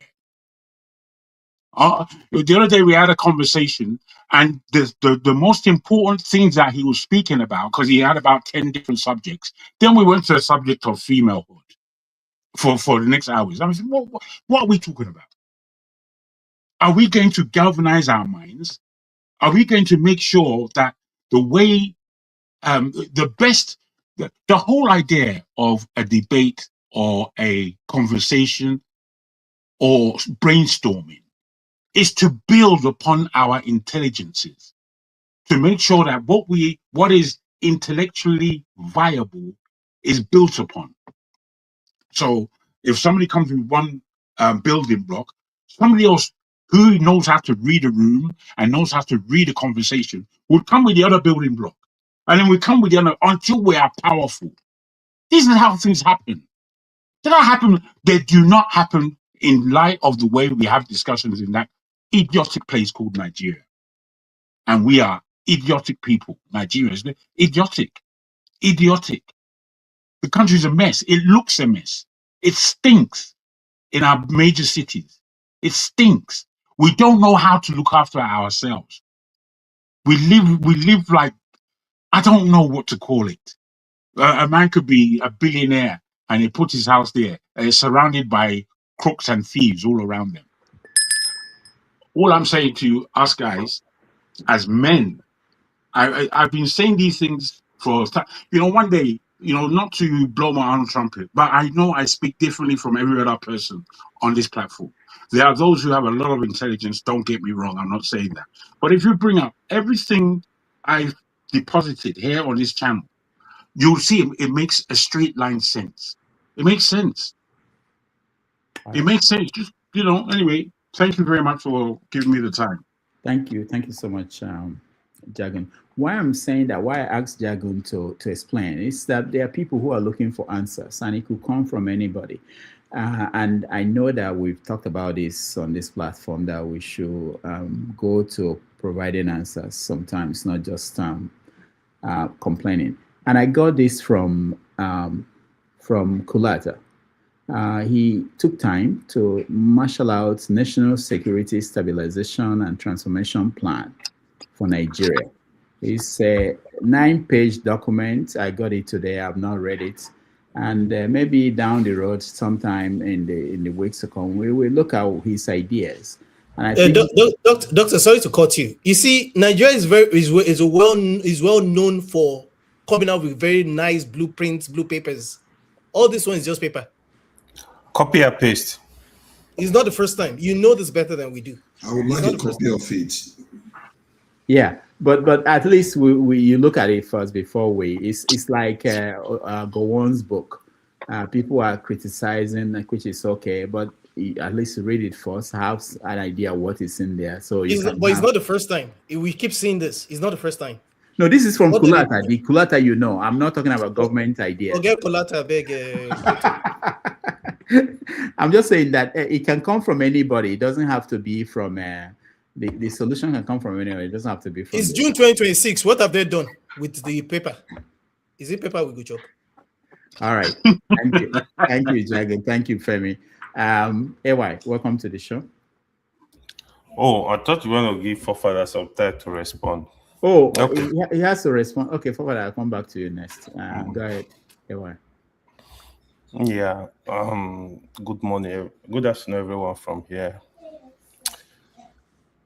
The issue in Nigeria, sincerely, very frustrating at this point. I think Sola said a lot of nice things. Femi too. You see, the bottom line of the whole issue is, right now, the way Nigeria is going, just like I think Sola said, this resembles like the Rwanda crisis. Sudan too. Sudan actually started this way.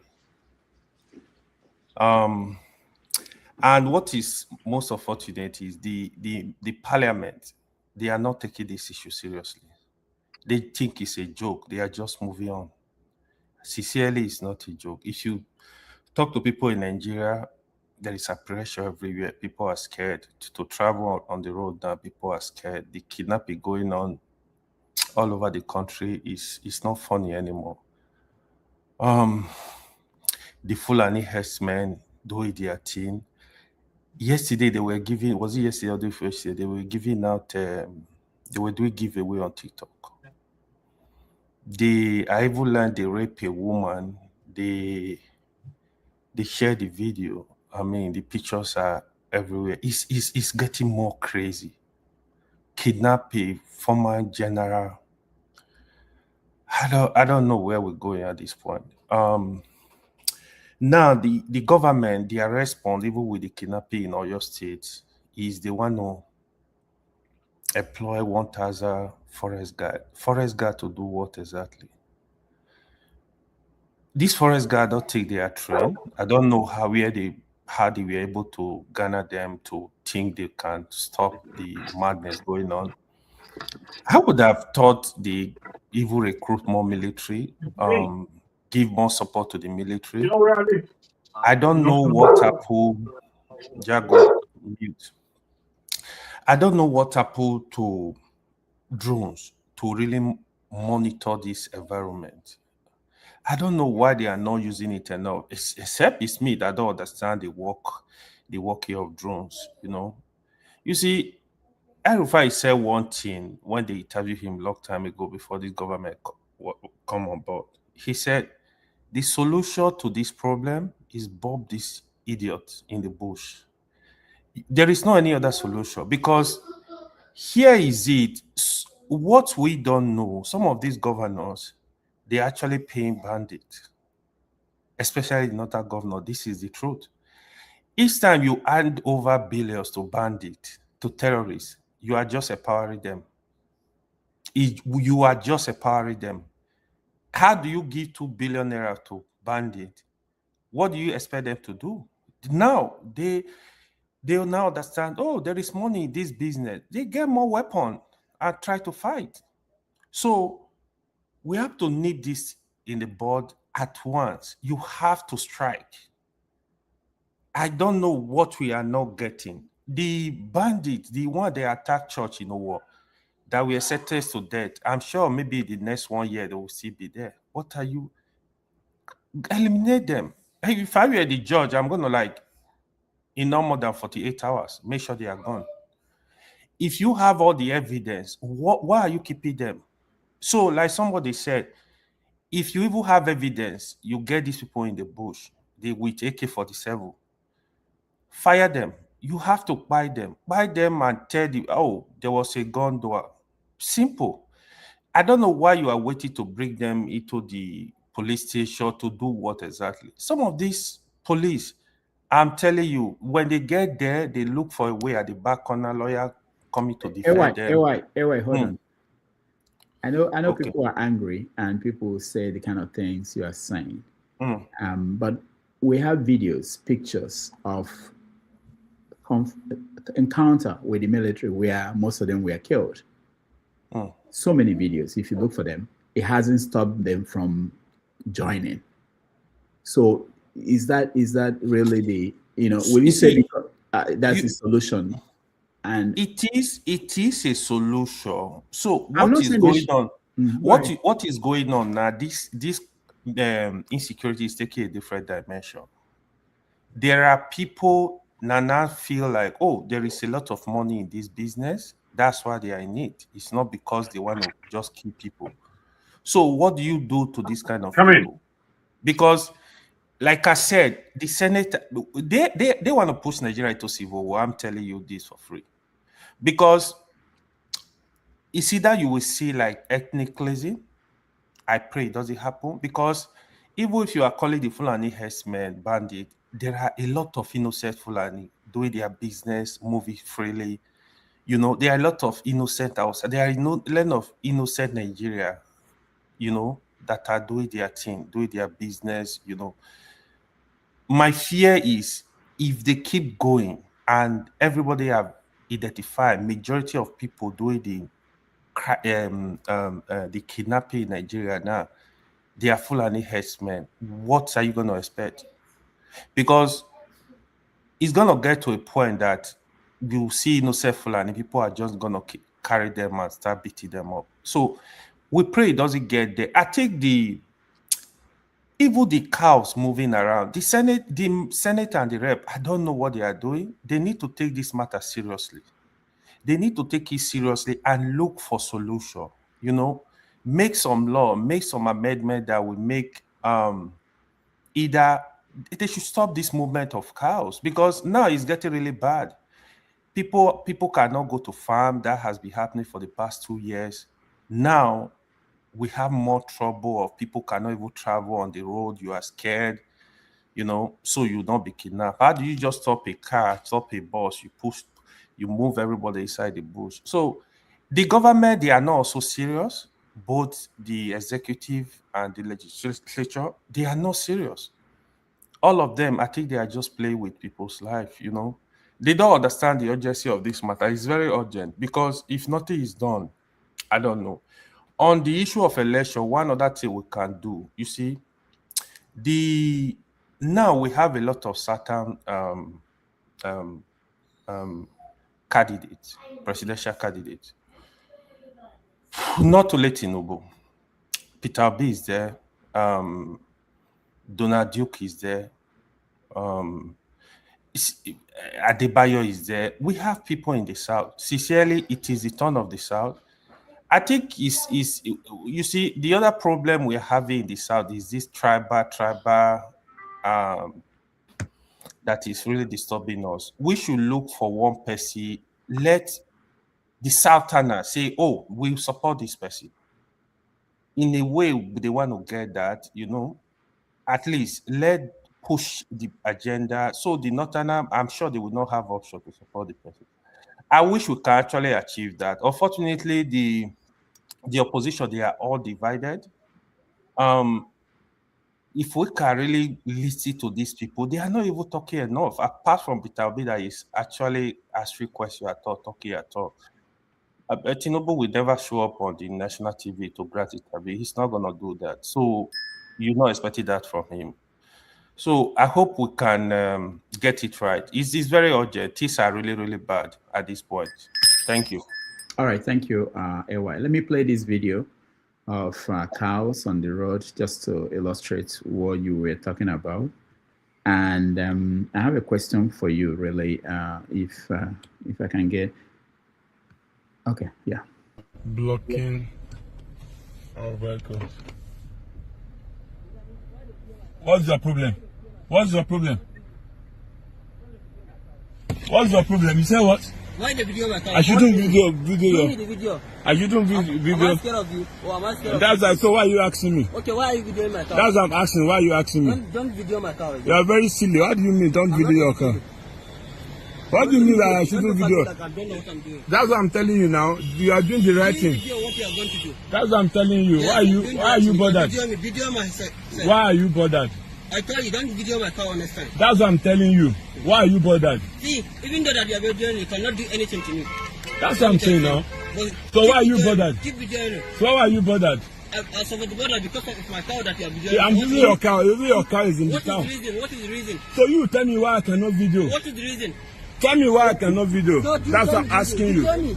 Video me. That I'm asking you. I'm not scared of you. That's what I'm saying. That you are going to do. I am asking now. Why are you bothered? Why am I not going to bother? They worry you now. Why are you going to video my car? For what reason? What I'm saying now. Why are you worried? When Fulani people do something, you are. So you Fulani are supposed to be taking care on the city. City, this is development. Okay. This is development. Okay. The city is not for the government, it's for you. Are you the one that it's for all of us, but Cow, wait, let me tell you. Cow, this is a modern time, eh? Cow all over the world. There's what they call ranch. I don't understand. There's what they call ranch. There's what they call ranch. Where cow grow properly. But not in the city. Now, I won't pass now. Your cow, stop my car. You don't allow me. No, it's stopping now. No problem. See, let me tell you something that you don't know. Yes. Even though for the next time, don't try to say that you are going to video somebody's property. You understand? Where is your property? Don't even talk like this is your property. This is a city. Okay. Anybody can video anywhere. I'm coming. No, you cannot video my car. No, you cannot tell me. So you keep your car. Is it your car? That's why you should keep it in the land. When land. I do something to your car, are you going to feel it? That's what I'm saying. You're supposed to keep your cow in the ranch, not in the city center. Okay, go to the ranch and take care of the ranch before you tell me that. Or you not here, is it your state? That's what I'm saying now. This is your state. This is your state. This is our state. It's your state. It's my state. Okay, it's a human being, not for animal. Okay, why do you video my car? It's for human being. That's what I'm saying now. It's for human being. It's for human being. This car that you are driving, is it a human being? It's for human being. It's a human being. Yes, because it's moving. It's for human being. That's why it's supposed to be where it's supposed to be. You don't have that reason to talk that. No, that's what I'm telling you. You cannot. You take people that they are silly, but they are not silly. They know what they are doing. No, what I'm saying. No, I'm trying to explain it to you. You know. Thank God say you know. So when people see us, used to talk us that we don't know what we are doing. So is it proper to be taking cow on the road? Now if you want to see Fulani, you don't want to see Fulani people in the city, go to the bush and command the bandits that are in the bush, then you can carry Fulani people to come to the bush. Because of what Fulani people are following, they are following the grass. It's the grass that cow is to chop. But you people know that everything that is that is what the bush. That is. If now as example, if you don't want Fulani people to stay inside the town, go to the bush and free the bandits. Fulani people are going to go back to you. Okay, you come out because of bandits. Bandits therefore. Now because of bandits. Cow, enter the city. Who they do bandits for the bush? Eh? Who they do the bandits it's for you the people. It's you people. Which people? It's you people. Who is the Any people? person don't go school, you don't know anything. How can he shoot gun? How can he get gun? You are the people that give them. And let me tell you something that you don't know.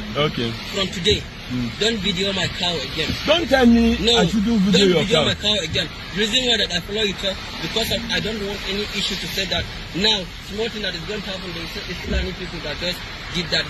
I don't want that. That's what I'm saying. All right. Can you imagine the power dynamics, the conversation? I've got this video for some days now. Didn't watch it, and I didn't know that it was this. But wait, James, I'll come to you. But before then, let me just ask AY. There's something AY said that I was concerned about, and I think we should think about it when we, analyze some of these issues. So we know that the National Assembly, basically, they stamp everything the president sends to them, everything. There's nothing they've said we can't do this. Okay, so AY put the burden on the National Assembly by saying that they should pass laws. I know you mentioned the government is not doing well, but we know that the National Assembly, they don't do anything unless the president wants it. And is it that the president doesn't know how to get the National Assembly? If that is the problem, I don't think that's a problem, because he can get them to do anything he wants them to do. The president just doesn't want to do anything about it. If he calls up Abio and says, I want this law passed and I want this to stop, it will stop.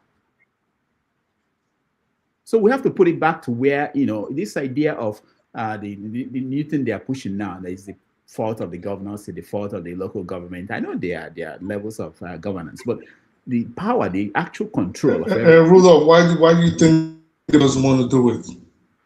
Oh, well, that's a different issue now. Before we go to why, it's politics, of course, But the point I'm trying to say is that we should look at, every society, every country is different. If you see your country, you know where the power is. The power is in the hands of the president. That's why when he goes to Lagos, everybody goes to Lagos. Even when he goes anywhere he goes, so he can do things. If it's something like the United States, where you have a divided Congress, you say, oh, Obama couldn't do this because he could not get it through the Congress.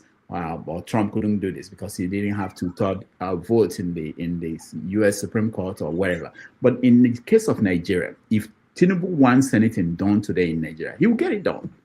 So there's no need wasting time blaming a governor or blaming. He can remove a governor who he doesn't like. So the issue is that he doesn't want to do it, and that's what we should be pointing out. That's why I don't agree with Showore when Showore said, he should resign if he cannot free. He's proven he cannot do it. What should we do? And the member of the House of the Senate who was saying, I think it was called Sani, Senator Sani, was saying, the president should call the military. What are you doing? You have the power to call the military, but they are afraid. So you can see the structure. They're afraid. They can't even call the military to come to them and explain anything to them. So we have to look at the president who has taken all the powers. Anyway, I just wanted to say that. James, you wanted to say something? Yes, please. I would like to spend more than 2 minutes because I need to give other people time to talk. Just 2 minutes. Okay, go ahead. You see the video you just shown connotes a lot. The guy who was discussing with the man in the vehicle is a highly educated man, pretending to be a headsman. This is how they send spies to all over the country. This is why the Yorubas at the moment, they are cleansing their area. People pretending to be beggars, people pretending to be headsmen, people pretending to be gatemen and what have you. They are nothing but spies. They said this is how they infiltrate. You see the level of comprehension the guy was displaying. The man in the vehicle was speaking good English, and he too was replying in good English. He's been to school. Why should a man who has been to school be a headsman? We thought that only illiterates should be headsmen. So this is an eye-opener. Then secondly, the solution to this problem of kidnapping. We have now started going after the sponsors. When I was in Benin City, in those good old days, Khamenei was disturbing us. When the government woke up, they went after the sponsors. That was George Iyamu, who was lending them guns. George Iyamu, along with Khamenei and his boys, were put before firing squad and that ended that era, that saga. If a governor right now is put before a firing squad over this matter, take it or leave it. That will be the end of terrorism in Nigeria. That is my opinion. We don't go after the sponsors. This is why some time ago I said that these boys we are seeing who are terrorists, they are innocent. They are not educated, majority of them. They don't know what they are doing. They use them. When they collect the money, they don't even, they hand the money over to their sponsors. So we should go after the sponsors, not the boys. All right, thank you. Ewa, you wanted to say something, or should I move on to?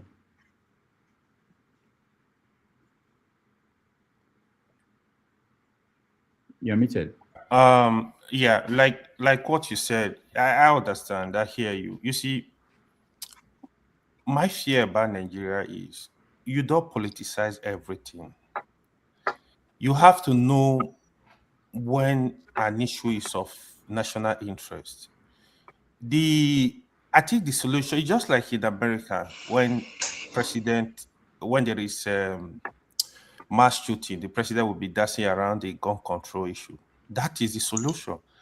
In Nigeria, for Fulani herdsmen, the solution right now is to restrict the movement of cows. If a state governor decide to give Fulani land or they go buy land, you can go have discussion with the government. They can create a space for you. If it is to number the number of Fulani, the people moving around in that area, you identify them somehow. You know, otherwise, take them to they have a lot of massive land that nobody is using. Why can't they occupy those spaces? You know, so this is part of the solution. So I don't see anything that is wrong here. Even the Fulani member of parliament should know that this is the right thing to do at this point, because we are taking this thing for granted. The moment this leads to ethnic cleansing, that's a crisis on our hand. We don't have to wait till that time. We have to nip it in the bud right now, because the way I'm looking at it is still good now. We have to look for the solution right now so that everybody will live peacefully.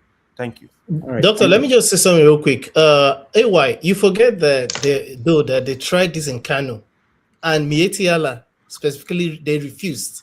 Even some of the politicians from the north, they absolutely refused it. They tried Ruga, they refused. So the president should give. You see, we can make a laws, devolve power to. That is why we need to devolve power to region or to state, so that the state can determine. You can determine to say we don't want Fulani and their cows in my state. It's as easy.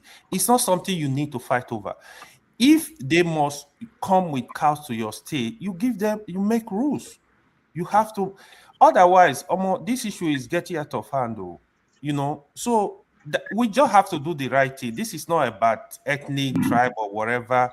This is about a solution that will keep people together, that will make us to live.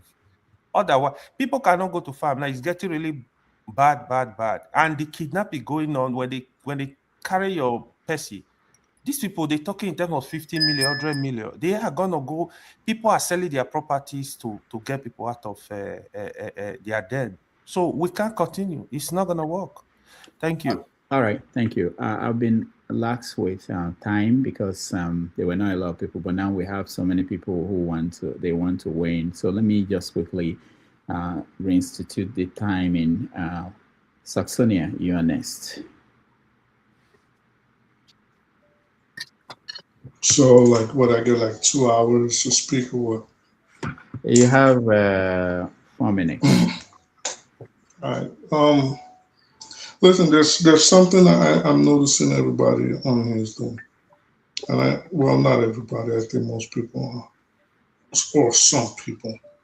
And they're conflating the Fulani, the entire Fulani ethnic group with the bandits. And I think that's a dangerous thing to do. I mean, for example, you see Mr. James, without any information outside of what we've seen on the video, saying, well, the guy is a spy, he speaks English, so that means he came to surveil, he's pretending. at some point, as Nigerians, maybe we need to eschew bigotry and tribalism. I've heard everybody speak, and I think most people have spoken well. I really liked what Jagun spoke on, and AY and Femi, even Forefathers and Shola Feast too. And you asked a question, Rudolph, and I think it shouldn't be about just complaining. What I'm not hearing is solutions. And even though Forefathers tried, yes, failed in my own books to proffer a good solution, but at least he tried, right? And especially with what Jagun was saying, I think Nigeria, at some point, Nigerians need to decide what do they really want. Now they're waiting, they're about to go to the polls, and you want to kick out this present government, they failed. Okay, fine, but who do you want to put in? And why do you want to put them in? And based on what? You haven't even questioned these new presidential candidates on their solutions, what they would do in terms of insecurity, which is the biggest problem that is befuddling Nigeria today. And it's not like these people haven't contested before. And you've never heard them say anything on what they will do. Take, for example, the two leading opposition candidates, Obi and Atiku. And when you ask them, it's always, I'll do it. Or they'll speak abstractly. Or they'll say, well, I don't want to say it. Just wait till I get in there. Well, you're not saying anything. The country has a problem. What is the solution to the problem? Nigeria's problem, Rudolph, is one that needs thinking outside the box. Yes, I think basically what you were trying to say is, like, I would think like every other reasonable person, you would not want violence. I don't want violence. And I understand the frustration from people that say, well, maybe we should arm them. Shelley Rudolph, take me to backstage. Somebody want to come in. Thank you. Okay. And people are saying maybe they should arm them. I don't think violence is the solution to Nigeria's problem. Not in the 21st century, especially with the little I know, and I think it's definitely going to happen. It's gonna take over the whole West African sub-region. The world is not ready for problems in Nigeria. But this is what I think, Rudolph. And this is why I say Nigerians need to start thinking outside the box. Do you remember when Seun Kuti was on here the last time? And I asked him, why haven't Nigerians, for example, organized themselves? And these are forms of revolution. Revolutionary acts don't necessarily have to involve bloodshed. And I asked him, I said, why haven't Nigerians, for example, when he kept complaining about corruption, decided on a date and say, if you remember when I said, you have a very dark man in your corner, a very influential person. You're very influential. You have people like Sowore and other people that can influence multitudes, hundreds of millions of people. Why haven't you guys just come together one day and say, from this day to this day, we're not paying bribes to the police. You're gonna get something done. But he shut it down right away. Oh, it can't happen. It can't happen. Again, I'm saying that in relation to, you are bringing in, you want to kick out Tinubu, but you guys want to bring in Tinubu clones. How does it hurt Nigerians if they decide, this is a country that sit at home Monday works. If they all sit down and say, because we do not see anybody that will solve the problems of Nigeria, or at least none of these candidates have answered to our concerns properly or to our satisfaction, we're not coming out to vote. And on the day of that election, everybody sits at home. And let the politicians, because you're only going there to put your enslavers in power. So there are certain revolutionary acts, I think, they seem impossible to Nigerians because unfortunately Nigerians seem not to be very pragmatic people, not to be very foresighted people. I'm not saying this as an insult, but they also tend to be very impatient. There are certain things you can do to put the government under pressure. Rudolph, don't also discount the fact that there are external hands in the problem of Nigeria today. I've said this on the show numerous times. Mr. James just says something which I think not too many are thinking about. Who are the sponsors of these people? And this is why I asked you when you made that statement. I jumped in and I asked you, why hasn't the president done it? By now, I bet you the president does know who the sponsors of this of these problems are. But of course, he won't do it. I would assume maybe they're more powerful than him. He looks at the forces in charge of and he's like, well, there's no way I can take these people to task. Which now leads us to what will be the next solution. If you know you cannot tackle them head on, then why don't you push the House to divide the country into smaller federating units, regions, for example. And like AY just said, well, the rules for cattle rustling is different here. You can't do it this way, and then they enforce the law.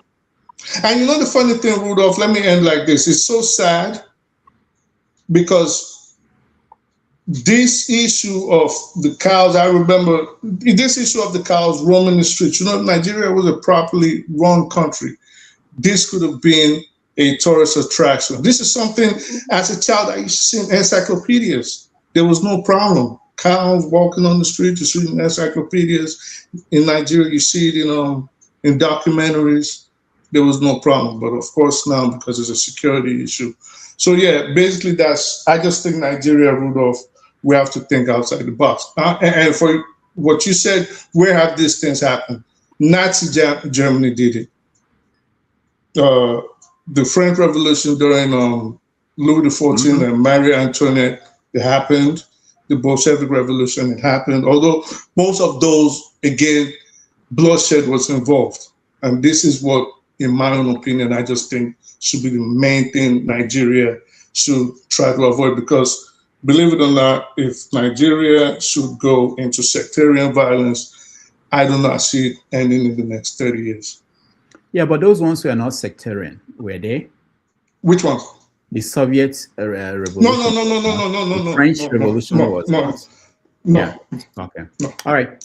Thank you. Let's go to KJ. KJ, welcome to the show. Thank you so much, Dr. Rudolph. Thank you all you guys. You've spoken very well. Excuse me. I have to clear my voice because all of a sudden we remember that people are being, ethnically profiled and wrongly classified. 1966, the coup of 1966. One of the things that history forgot to tell us is that the Igbos met in Aba in the public forum and said that the Igbos were going to carry out an Igbo coup against the North, wherein we also decided that the northern leaders will be executed, all the other leaders from the east will be exempted. So, since then, history has it. I've always called it, till tomorrow, the Igbo coup. Pundits and, who have been professing solutions to the Nigerian problem have not seen the reason not to call it an Igbo coup, even when the actors have come out to say, look, we did say this, but it's wrong. So now that has come to the point of the Fulanis, we all now know that there's something called wrongly tagging a people and giving them a name. Wow. I say, wow. I say again, wow. We didn't know that the time will come when we can now say people are wrongly tagged. Wow. It is Fulani terrorists that is terrorizing Nigeria from Sokoto to Calabar, from Maiduguri to Lagos. They are called Fulani terrorists. They are running amok in Nigeria with all kinds of weapons. And you don't have to even research or be a great reader or be a great, spend time a lot in the streets of the internet to see multiple evidence of this occurrence. It beats my imagination why somebody will come here and sit.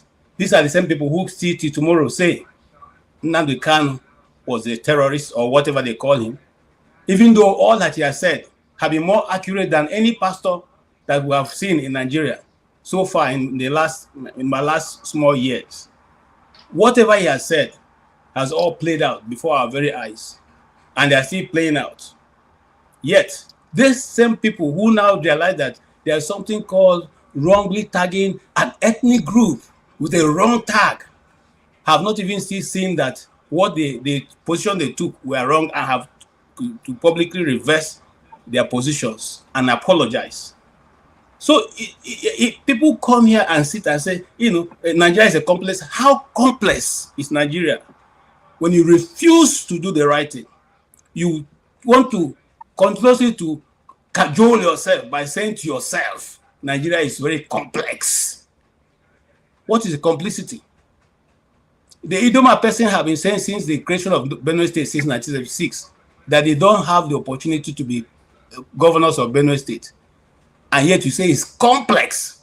How do we need to research to find that can be simply be done by simply saying, you know what, you people have this term, this person have this term, and put it in the constitution or put it in the bylaw of Benue State, and we say it is complex. A particular group of people say we have been marginalized. We don't have any federal presence. We don't have nothing working in our position in our place that belongs to the federal government. We build our roads ourselves. We give ourselves street lights. We give ourselves everything that government should provide, and we are so not part of the government. You don't correct it. You say Nigeria is complex. Really? And then you say, oh, it's a big country. How big are we? Are we bigger than even Russia, China? Come on, what's it called? The biggest Arab country. Are we bigger than them? I say Arab country, biggest Islamic country. Are we bigger than them? No. As a matter of fact, was Nigeria not working before this complicity?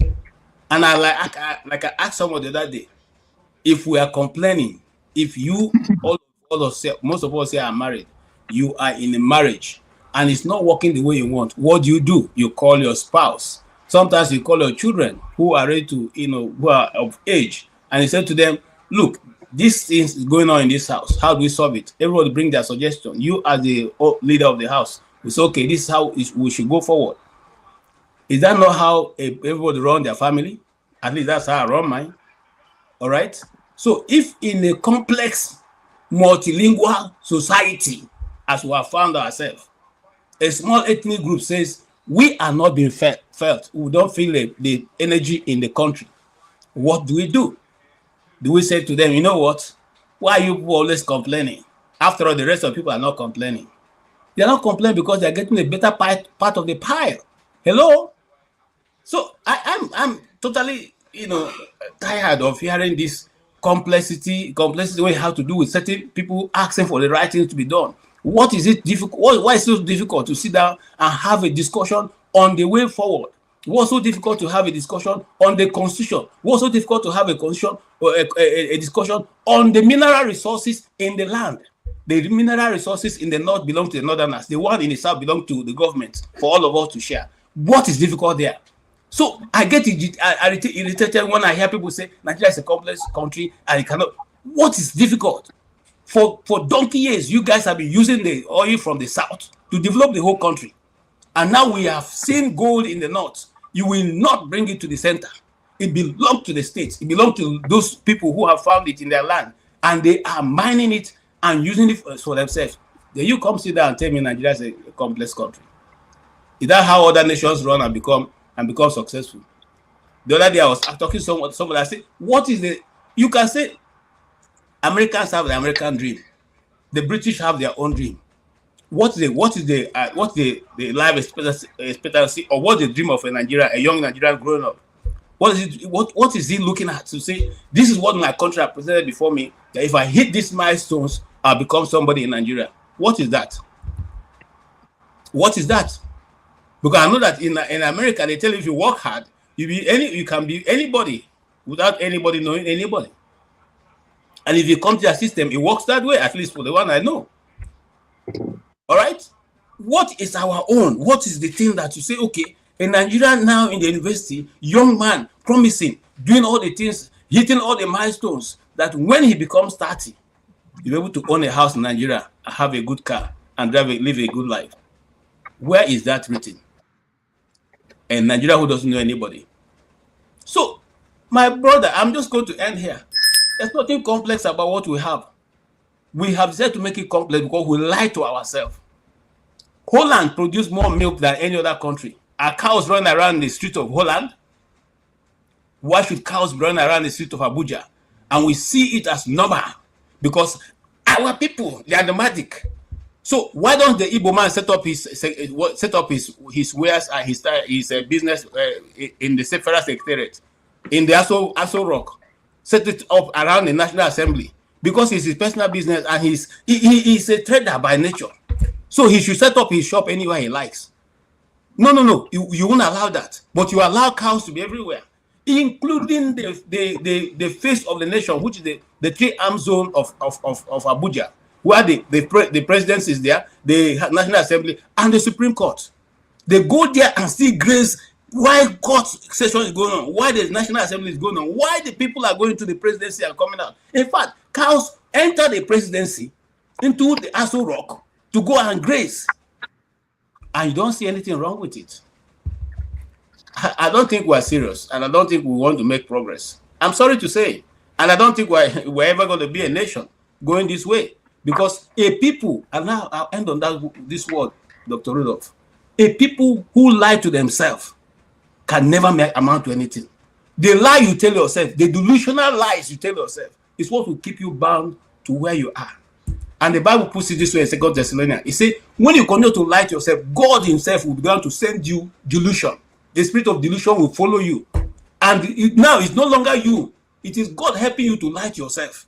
And that lie will carry you to wherever you want. It's no longer, because he had been warning you all the while. You refuse to follow. Has God not been warning us? How many people have we had who will tell you this is the way to go? Let us do this. We'll refuse. And then we'll come and say these things. I rest my case. Thank you, sir. All right, thank you, KJ. For fathers, I'll say come back to you, but let me hear. Otumba, welcome to the show. Thank you, Dr. Rudolph. Thank you, everyone. Good afternoon from here. Wow, thank you. I don't know where to start from, Dr. Rudolph, because a lot has been said already. Yeah, you know? you can go to your own angle. So the issue we're talking about is the kids that were kidnapped, the reaction of the government and government officials, and the stereotyping of Fulani people in Nigeria as a result of increasing insecurity in the country. Yeah, I think I'll take it from where Mr. James KJ left it about truth. And there's this Latin phrase that I like so much, and it says that magna is veritas et praevitalebit. The whole idea is that mighty is the truth, and it shall prevail. But before the truth can prevail in a public square, we must first, as the people, have the courage to speak it plainly to ourselves. And I think we need to get to a point as a people, as Nigerians, that we have to strip ourselves of this narrative, that there's a phantom, untouchable Fulani people, that are killing the Nigerian people. In my own opinion, I think that the cankerworm that we have in guise of Fulani in Nigeria is the Nigerian government itself. And the Nigerian government itself is the real Fulani man that we have, alongside the oligarchs, and I would say the career politicians in Nigeria who are constantly and consistently profiting from this chaos. And we have to understand again that, in my opinion anyway, that injustice did not kill ancient Rome in vacuum, because the ancient Rome civilization, as many people, many theorists, many historians could allude many things to his downfall. But reading through some good experience that I think I so much align with, they will say that what killed the Roman civilization was injustice. Injustice destroyed the social contract when the Roman oligarchs and the political class, right, they decided that the state existed only to serve their own perpetual wealth. And, the people felt marginalized. And the very people that they require to sustain that civilization, those people start defending Rome. So Rome did not fall from popular opinion from external enemies. I think it ceased to be a Roman Empire because of the amount of injustice in Rome. And we can bring that vis-a-vis to the Nigerian situation. There's so much injustice in Nigeria. And until we tackle that hurt that people are facing in different parts of the country. Many people feel like their voices are not heard. Many people feel like they are unjustly condemned. And until people feel like they are seen as a human being first, before we can start having a conversation. And that's exactly where I think Nigeria is today. I left Nigeria 10 years ago because I had to leave. I wasn't seeing any pathway for my life. And I was thanking God I left. But it's sad that you left your own country and you're happy that you left. It's a very sad issue, right? But every single time our kids, our children are dragged out of their classroom into the bush, we get the exact same information that David Umai will stand on a podium telling us that God is watching. This is supposed to be a minister, and that we shouldn't politicize things because insecurity did not start today. Saying that insecurity did not start today alone, to me, I think is problematic. But I want to be completely honest here because Nigeria touches every one of us in one way or the other. And I think we have reached a point, right, where we have to admit that uncomfortable truth as a people. Not everyone should get a say when it comes to common good. I don't think everybody should have a say. Because when you hear some people talk on public opinion, people like Umai, people like Akpabio, those we should have a platform that affects public good. What Latima will call culminate bonum. No, they should not. Because when the survival of a country is on the line, we can't keep treating the lazy, the lazy people and people that should not even have a say. Because the comfortable excuses I think we have here is that the elite, we always have this idea that the elite have valid point of view. In my opinion, I think that is not right. Because millions of kids are shut down on their education. In several states, as I speak to you in Nigeria today, they might not have WAEC this year because of the same situation. More than 3,000 schools have been closed. So those Sharia ideology is already winning.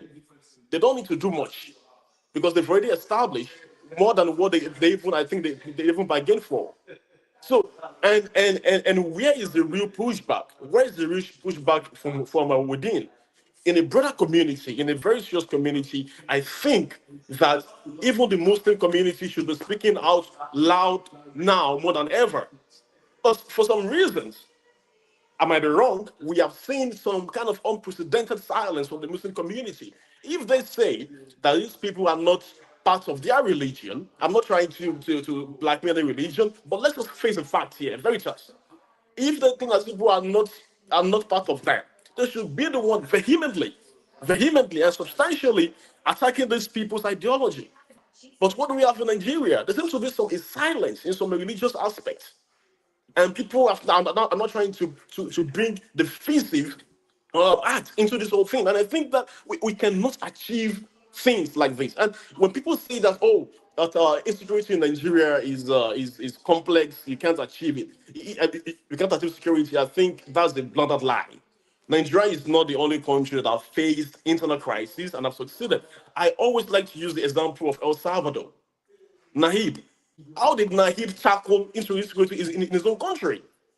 They wanted to believe that insecurity has some impossible generational puzzle. That is a blatant lie. And that was why I started with the statement that the Nigerian government is the one killing Nigerians.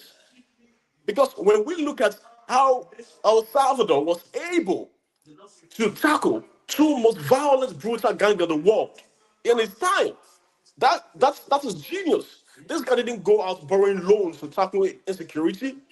It wasn't negotiating with terrorists. It amazes me a lot that we have a system where we call terrorists and we are sitting and they are even organizing meetings with governors, people that should be chief security officers in the states. The terrorists are killing our military personnel, wearing their camo to the meetings, and nothing has been done. So we have come to a state where the human life in Nigeria has now become nothing more than a fly.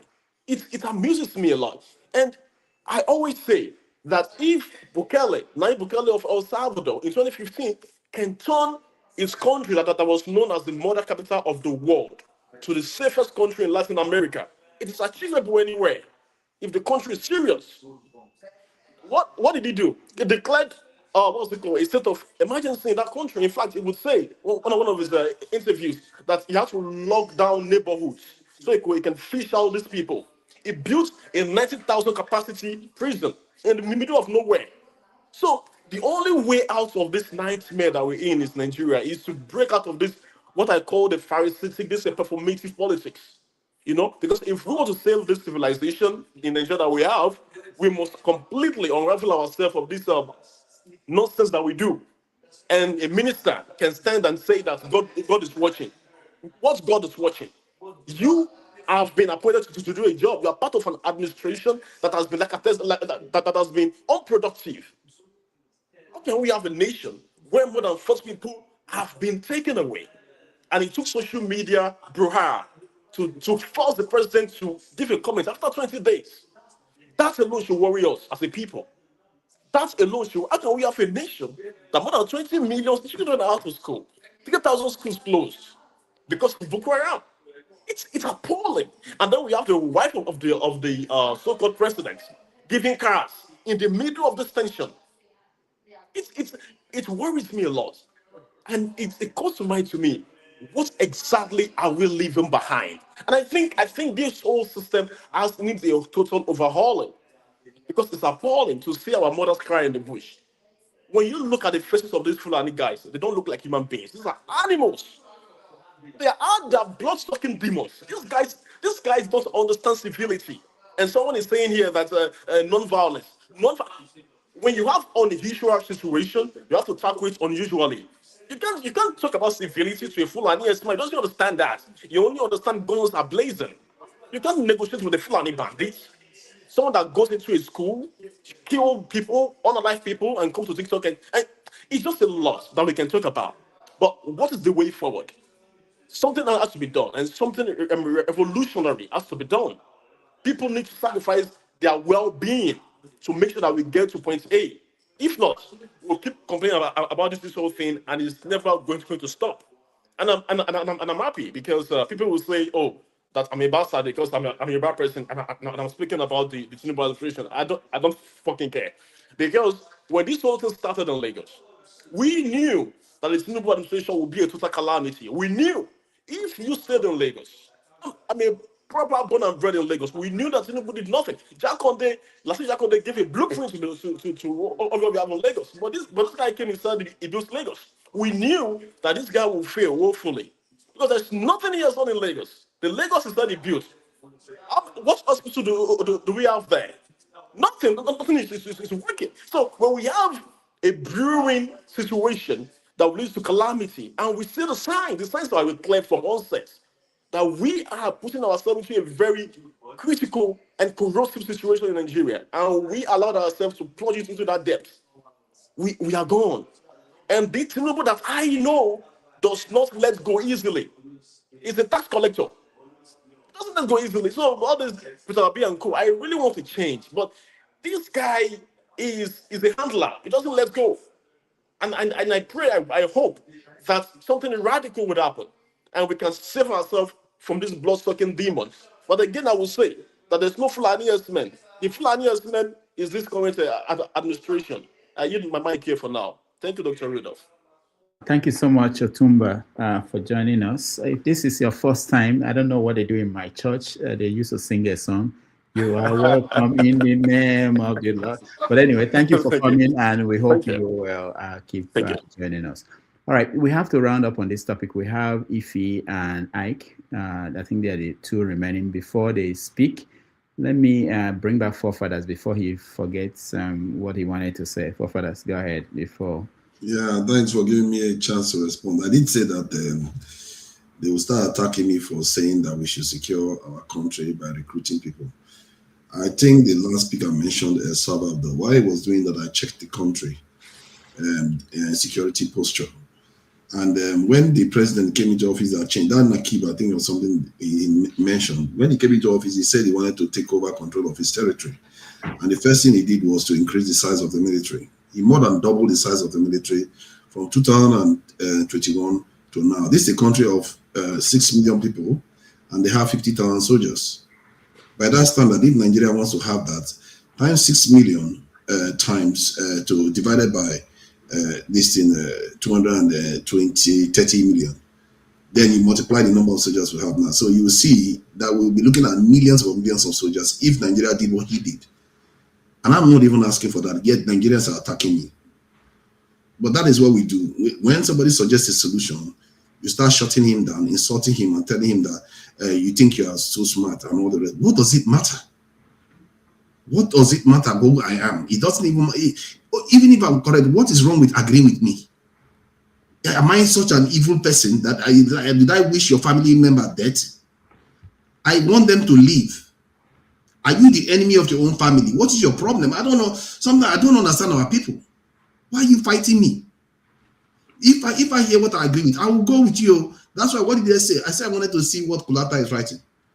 Because if he's saying the right thing, why shouldn't I follow him? Because it's going to stop the killing. What is it? Why do we just fight for stupid reasons that don't even make sense? If it's going to help solve the problem, follow it. This is why we see solutions all around us. We can't even follow it. There are solutions all around us from El Salvador. Every country you look at it, the same pattern repeats itself. He also went on to even upgrade the gadgets that they have in the country. And this is a country that was already, based on their population, even more militarized than Nigeria. They were already more militarized. If you go by their population, they used to have 20,000 soldiers, and they had only 6 million people. If you go by their numbers, they're already more militarized than Nigeria before he even upgraded it even further. Why are we like this? We like our children to be kidnapped. Then they will start be begging 20-something days in a camp. Some of them, they will marry them off. And we'll say we are doing our best. Start cursing the country on top of it. Maybe you should be cursing yourself. Some of all you people that are doing this thing, you should be cursing yourself because you are the ones causing the problem. Because you go around seeing solutions everywhere, you reject it. Even when your people tell you the same, you reject them too. What did I do you? I don't wish your family dead. I want them to survive. And you are cursing me. Are you the enemy of your people too? I better go. All right. Thank you, Forefathers. Let's go to Ike. Ike, welcome to the show. Doctor, I thought my sister Effie promotion. Okay, if you allow me to say so, no problem. Yeah, good afternoon, good morning, good evening, everybody. Happy Saturday. Well, I think my brother Otumba and KJ have spoken whatever I wanted to say. My brother Otumba, I hope that you continue to come in this platform and will continue to enjoy your contribution to see a better country called Nigeria. You know, what I used to say here every time, that Nigeria is going to happen to everybody, you know, and it is coming to fulfillment. It is in Oyo State today, right? Or for the past 1 week or 2 weeks. Which state is going to be next? It's going to go round. And by the time it goes round, those people who are clapping for this government, who goes to different platforms, both national and internet, to play politics of double mouth, but indirectly they are supporting this government and collecting peanut from this government. It's going to affect everybody. There is no escaping goat. There is no, you see all these ones, this millionaire, these ministers, and you see their private jet. when it will come, before they reach their private jet, the private jet is on fire. Nigeria is going to happen to everybody. And because by the time it happened to everybody, those who know the truth will begin to speak the truth. But it is always, we always continue to hide on the truth. Because it's not me today. Maybe it's not you today. Maybe it's going to be you tomorrow, right? We want a country that works. But if the country is not working, why don't we accept that this country is not working and find a solution together and leave the politics of this politics of tribalism, this politics of this politics of tribe and religion and stuff like that? Why don't we stop it? KJ just made a statement. If you think a Fulani man who is carrying cow everywhere, if you think that is good for Nigeria, it's coming to your doorstep. We all live in a developed world. I go to Holland every year. You go to where they have their cows. It's a kind of a village. Everybody have their farm. You want to buy cow, you want to go and buy meat. But our own is roaming the street. The cow is even more important than lives in Nigeria, right?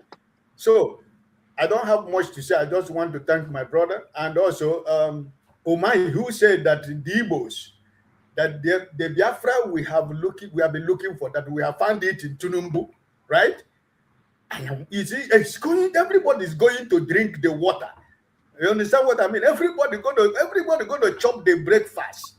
You understand what I mean? So he's going to chop the breakfast. If Tunumbu has become the Biafra we are looking for, no problem. We are still alive. God keep all of us alive, and we shall all always see that Biafra that the man in Asorok has given us. So not all right. Thank you, Ike. Let me point out a few things. One is this is from 2023, as they were preparing Tinubu's inauguration. They assured the country that no cow will loiter in Abuja. So they have they can control that if they actually wanted to control that. Tomorrow on 90 Minutes Africa, we are going to invite or have Aloy Ejimako, the attorney for Nnamdi Kanu. He will join us for the show tomorrow. So we are going to look beyond 2027 elections, talk about Nnamdi Kanu and the future of Nigeria. We will also talk about Gowon and other things. So you are welcome to join us tomorrow at 6:30 p.m. Nigerian time, 1:30 p.m. New York, for what we hope will be an interesting conversation. All right, to end this segment, we bring in Ife. If you welcome to the show.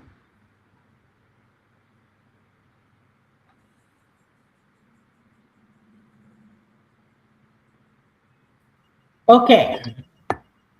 Good evening. I don't have anything to say. The only thing I have to say is this. We all know what famous Abacha told us. If any insurgency lasts more than 24 hours, go ask the government, right? So all these things we are talking about here, do you think the government, they don't know what to do to stop what is happening in Nigeria? Is that what you're telling me? Papudoka, I heard when I was coming back, I heard when he said something about the only thing Tinubu knows, anything that concerns Tinubu, he will get it done within 24 hours. So may I ask anybody, tell me what law they have passed in the National Assembly that have benefited Nigerians, other than all the laws they have passed in Nigeria for the past 3.5 years, has to do with Tinubu? No, honestly speaking, that's the only thing I can think of. So I don't have anything to say other than the government, they know what is happening, and there is nothing can be done about it. I just feel sorry for the kids in the bush. It's going to be like Chibok girls. Sooner or later, we won't even be talking. Gradually, we are moving on. Before they give them 1 week, 2 weeks, 3 weeks, we won't hear about them anymore. And we might never hear anything about it. I saw Sheyi Makinde went and visited for Adela, that his nephew and sister, they were kidnapped, but he did not go to visit other families, one after the other. And you're telling me that these people, they actually care about me and you. Nigeria is gradually becoming like Afghanistan. That is where we're heading to. Sooner or later, you will see these people, they will come in the broad daylight, come to your house, knock, bring somebody and cut off their head, and nothing will happen. We lost 8 soldiers yesterday. I don't know if any of you saw the video. You can't even believe that these are human beings. And the government, they are not saying anything. Are you telling me that they are helpless or that they don't know what to do? Former general, former retired, whatever, was kidnapped with his wife. You know, the audacity of these people. You know, it seems as if we don't even have government. We are busy. These people are busy talking about 2027 election. They're not even talking about the kids in the bush. No, none of them. They're gradually politicizing it like Wike and Co. Every day we come here, we talk about what is happening in Nigeria. Are you telling me these people, they don't know what to do to fix Nigeria or to fix this insecurity? Or more, this is just the beginning. You see, next week, it's going to get worse. Upper week is going to get worse. Next month, this is how it's going to continue. Sooner or later, we won't be talking about it anymore. We will say that 100 people were kidnapped and pied and chop off their head. We'll be like, okay, let's talk about what is happening in Iran. We are gradually getting there. So I don't have anything to say. I'm just listening, chilling. If I have to say something, I will jump in and say something. But for now, we move. Nigeria, my country. Oh, a little bit of what KJ said. KJ, I agree with you. I think I've said this before. Nigeria is like a marriage. If it doesn't work out, everybody go. But how can everybody go when you have bandits on TikTok, people dropping their account number? Tomorrow, if they kidnap one of your family members, you come online to ask us to contribute money. I just don't understand.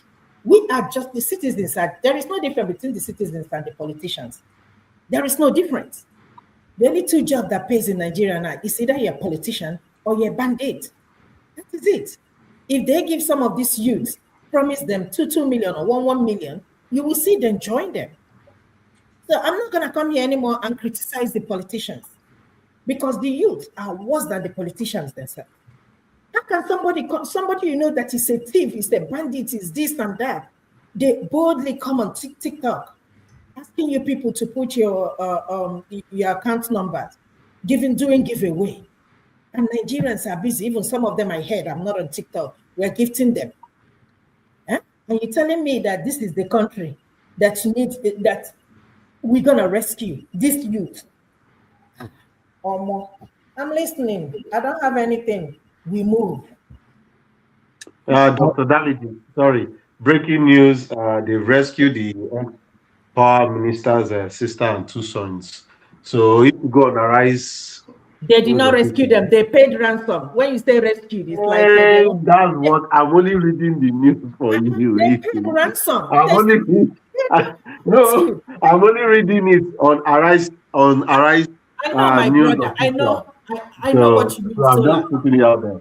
No, I don't. Yeah, I know what you mean. They were not rescued. They paid ransom. And to be honest with you, that's a kidnapping. I think it's just the people that know them very well because it's not out of ordinary. Come on now. All right, thank you, Ife. Let's listen to. Can I comment on the topic because I'm not actually commented on the topic. I was just responding to the attacks. I didn't say anything about anything else.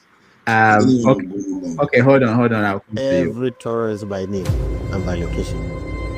To see Turji and Dogokite in the thickness of forest is easier than for you to see a president.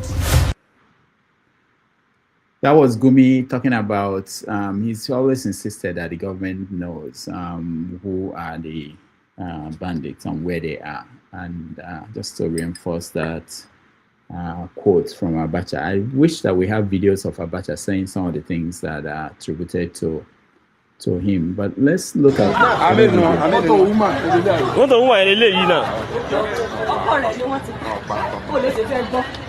Say many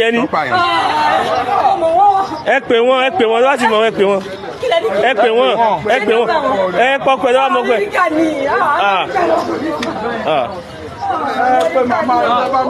ẹ̀sọ́ wà pẹ̀lú ọmọ fàmìlì ẹ̀kẹ́. ìyá pẹ̀kẹ́lẹ́ ni ọmọ pẹ̀kẹ́lẹ́ àbúrò pẹ̀kẹ́lẹ́ ni àbúrò pẹ̀kẹ́lẹ́ ni lọ́dún ọ̀yá rẹ̀ ni lọ́dún ọ̀yá rẹ̀ ni. wọn ò pààyàn kí náà bọ̀ ni wọn ò pààyàn. ẹnì ẹ̀wò mọ́tò yẹn kan ṣiṣẹ́ lẹ́nà èsì ló ń ṣe ẹ̀. mọ́tò yẹn gbọ́dọ̀ ṣiṣẹ́. ó ṣiṣẹ́ náà èsì yẹn ni èsì yẹn ni yẹn náà. ẹ̀pọ̀lọpọ̀ akọ́lọ́pọ̀ wa gbé wọn. ẹ má fọwọ́ kan mọ́tò.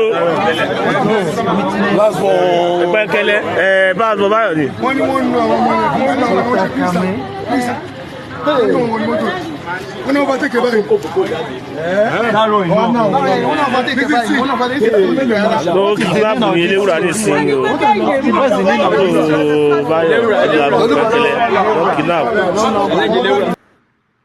All right, that was what goes for reactions in Nigeria. So, forefathers, you have 2 minutes. Yeah, thank you. Since all of them spoke for long for the cow, everything. So, that Fulani young man that was confronting the, the man camera, videoing the cows. I don't understand why he felt the need to speak to the man like that. It's almost as if he didn't expect that people are supposed to be free to do such a thing in Nigeria. And there is, I think maybe there's something that is actually true out there, that some Fulanis have an overinflated sense of significance in the Nigerian space, and that can lead to problems. And I begin to take what you are saying seriously regarding the Rwandan situation, because that's how the Tutsis saw themselves, where they felt like, okay, they are going to control everything, and there's a rising tide going on, and people are not liking what you're doing, and you're walking around strutting around like as if you own the place. And that is a dangerous thing, and he is exposing his people to some danger. The way he was sounding arrogant, telling a grown man driving his car that was obstructed by your cows not to video this thing. That is unbelievable stuff. And that kind of arrogance, I think northern leaders and Fulani should be reining their people in. If anything, if I was them, I would be pulling back and say, you know what, let's calm down a bit, because this stuff is getting a little bit too hot. And this type of behavior from both sides can lead to serious consequences. Because when I try to investigate the history, I really wish I knew Agwin Rossi as a person and what he truly stood for. Because there were missteps that led to the catastrophe that we saw after his ascension into office. Because if he was like, let's say, any other leader, even in the image of Abacha, that is dispassionate about tribe, or someone like a passenger, if he was like that, and he did things that signaled that he didn't care about any region, maybe he would have ended up the best president in the country. Because his instinct to put the Nigerian country together, because from what I gather, he saw that we were very divided. And, even Lee Kuan Yew that came to Nigeria saw it during that period. He saw how divided we are. He as a matter of fact, he learned a lesson for his own country, never to be like that from Nigeria. So if Agwin Rossi came to stop that trend, that divisive nature that we have, that's why he he created a unitary system, which is a good thing to do. But the misstep was that the people that caused the loss of life of so many northerners, they kept them alive. That little misstep made all the difference. Because this is why you are not going to call someone like Abacha somebody like he supports northerners. Because the guy removed the Sultan of Sokoto. He dealt with northerners like rubbish, and dealt with something like that with everybody. If you are dispassionate and when you are dispersing your justice or your injustice, it's for everybody, then at least people are not going to feel sectional. They are not going to make it tribal.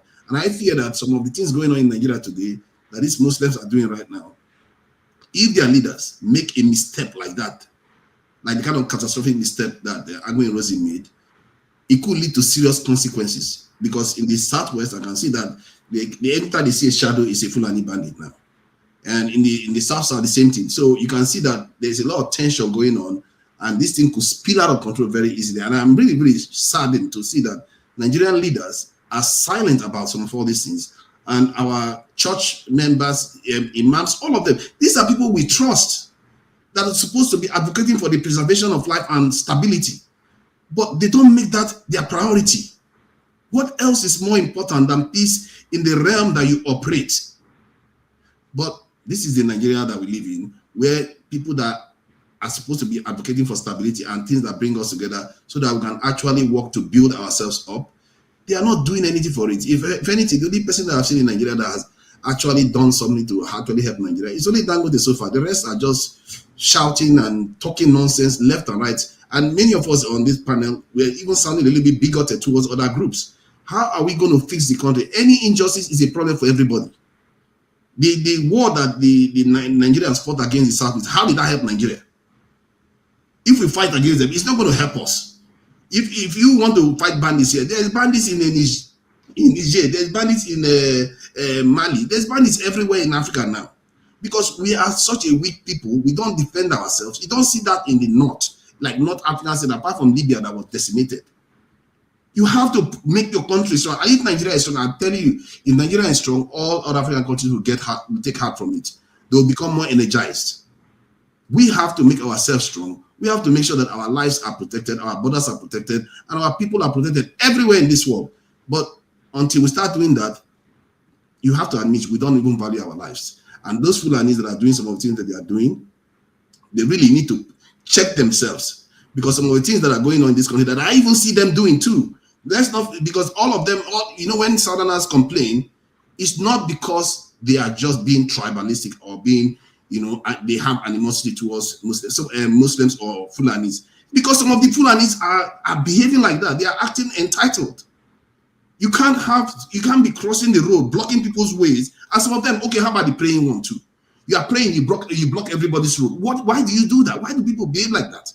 In a country where you want everybody to live well together, what imam is coordinating people to pray so that you block the road so that people cannot drive past? I personally really don't understand it. And let me finish with this one. Burkina Faso, the leader, saw this problem. And he said, you know what, religious leaders have to be a little bit more responsible. They have to ensure there is a peace in the country. They have to try to coordinate themselves very well. And one of the leaders went and made a statement that he is not God to be able to tell him that. Imagine that kind of stuff. Because he is busy fighting Islamic militants. He's saying that you imams should be a little bit more careful with the kind of language you are using, because that's maybe what is driving the young people to go and join this extremists. And you come and start telling him he's not God. And then when they arrest him, most of them come out on the street to come and protest. You see the problem we are facing. They are telling you not to cause problem in your country, and you go and try to fight the government for trying to do that. So you want to put your Islamic faith first. Those same people that are protesting against the leader of Traore, the leader of Burkina Faso, if they were in Sudan, there will be meat for other Muslims because they are not Arabs. Our senseless behavior needs to stop. We have to start advocating for our own people's safety. If you want to practice your religion peacefully. There's no reason why you can't practice religion peacefully. What is wrong with that? Everybody should live peacefully together. I will say this because when I observe the Nigerian space, this is why recently I'm more leaning towards the South-South behavior. The South-South, the Southeast, their behavior, even the ethnic behavior, they tend to be very peaceful people.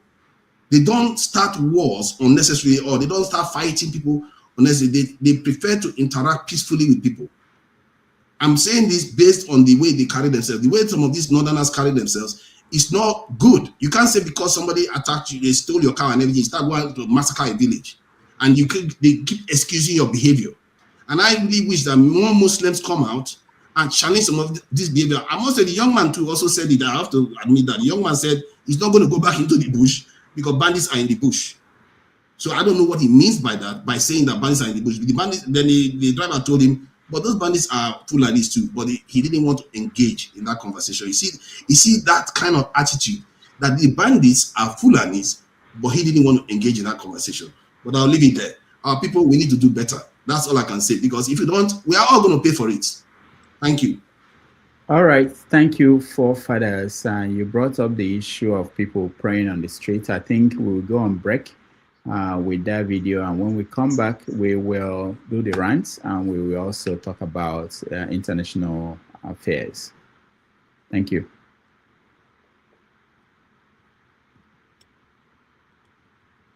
Okay. Kind of stupid country we are in, very useless country. Okay, Salah, praise God, it's your celebration. You are praying on the road. Look at, cars are on standstill. Nobody can move. We are going to work. Nobody's moving. Everybody is on standstill. And we have officials in this country. We have people that are working in this country. We have armed forces in this country. Why can't Christians to come and pray on the road? And Buddhists also come and pray on the road? Look at, cars are on standstill. People are going to work. Everybody's on standstill waiting for a particular religion to pray. If every religion comes outside to pray on the road like this, is this how we are going to continue living in this country? This prayer better solves our insecurity in this country. This prayer they are praying better solves our insecurity. Look at, see, stand still everywhere. And there are armed forces in this, so nobody can tell them to clear the road they want to pass. Nobody. Everybody, they keep quiet. We don't even feel pass again.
All right, welcome back, everybody. Thank you so much for spending your Saturday with us. We appreciate you. We left off where we were talking about, I think Father mentioned prayers, closing the road, and how the Fulani guy was speaking. And I was thinking about social contract, that concept of social contract, we don't do this a lot in Nigeria. If we poll people, just approach a Nigerian and tell them about the concept of social contracts. What do they think they owe the nation?